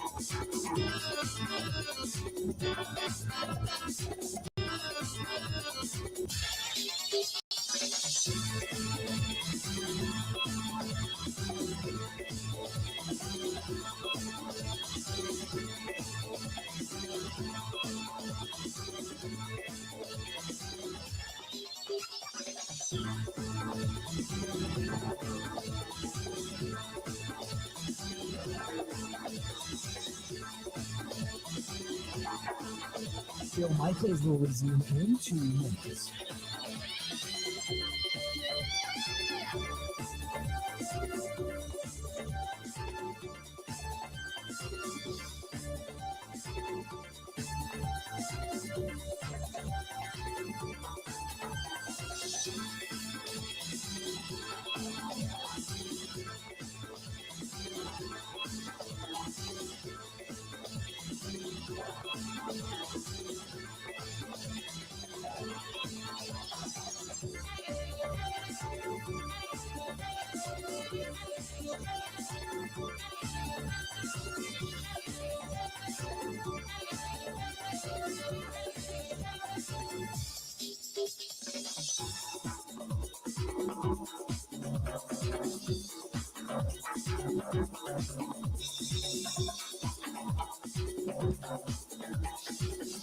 Bill Michaels will resume in 1 minute.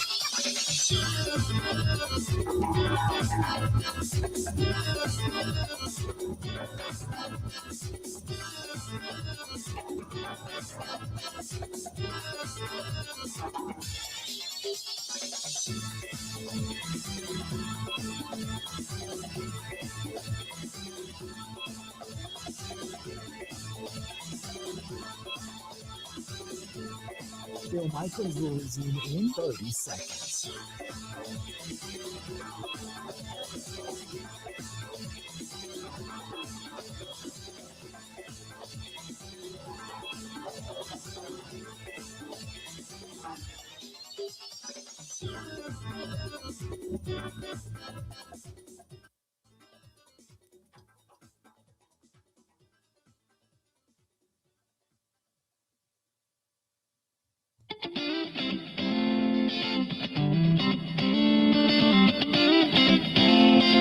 a good place to go and watch AFC, NFC Championship football this weekend, some college basketball, NBA basketball. It's our friends at DJ's Goalpost. It's like watching sports in a memorabilia museum with the golf simulators right next door.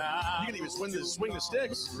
Feel like it's a little bit warmer anyway, just by thinking about the land of golf. That's DJ's Goalpost, Appleton Avenue, Menominee Falls. Again, Appleton Avenue, Menominee Falls. Tell Don. I saw Don's been more active on social media lately. I saw some pictures of him and his staff the other day. So tell him we said hi. He's done a great job with continually building that place up. DJ's Goalpost on Appleton Avenue in Menominee Falls. So this weekend, stay warm. You're heading up north to a cabin up north. Grant, correct me if I'm wrong. Just because this bothers me. I'm heading north. I'm not going all the way up north. I will be south of Highway 8. I'll be north of Wausau. That is your cutoff point. I remember that.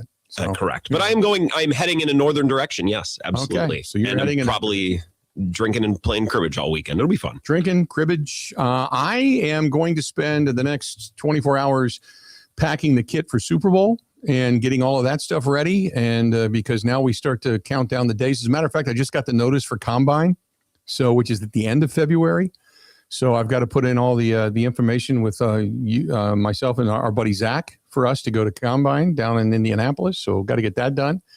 So Saturday, I don't know what I'm going to do. Sunday, hunkering down, watching games, AFC, NFC Championship games, all that kind of good stuff. And then getting back here and back at it on Monday as we begin again our countdown to heading off to San Francisco, California. Will be less than a week away when we hit it on Monday. So getting excited about that. And then obviously we'll see if anything breaks over the weekend.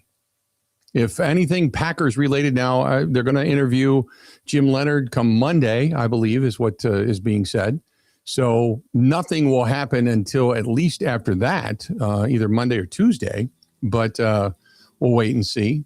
And if there's any staff changes, which I doubt there will be, we'll talk about it, but not until Monday. So that's it. I want to do some stuff on social media this weekend. So if you follow us, by all means, on Instagram, Facebook, TikTok, all that kind of good stuff, you can follow there. And I appreciate it when you do. But beyond that, stay warm and safe heading up north, Grant. And then we will reconvene here on Monday at 10 a.m. And we'll know the Super Bowl matchup. I can't wait. Have a good weekend. We'll know the Super Bowl matchup. Can't wait. Good stuff. All right. Until we talk again.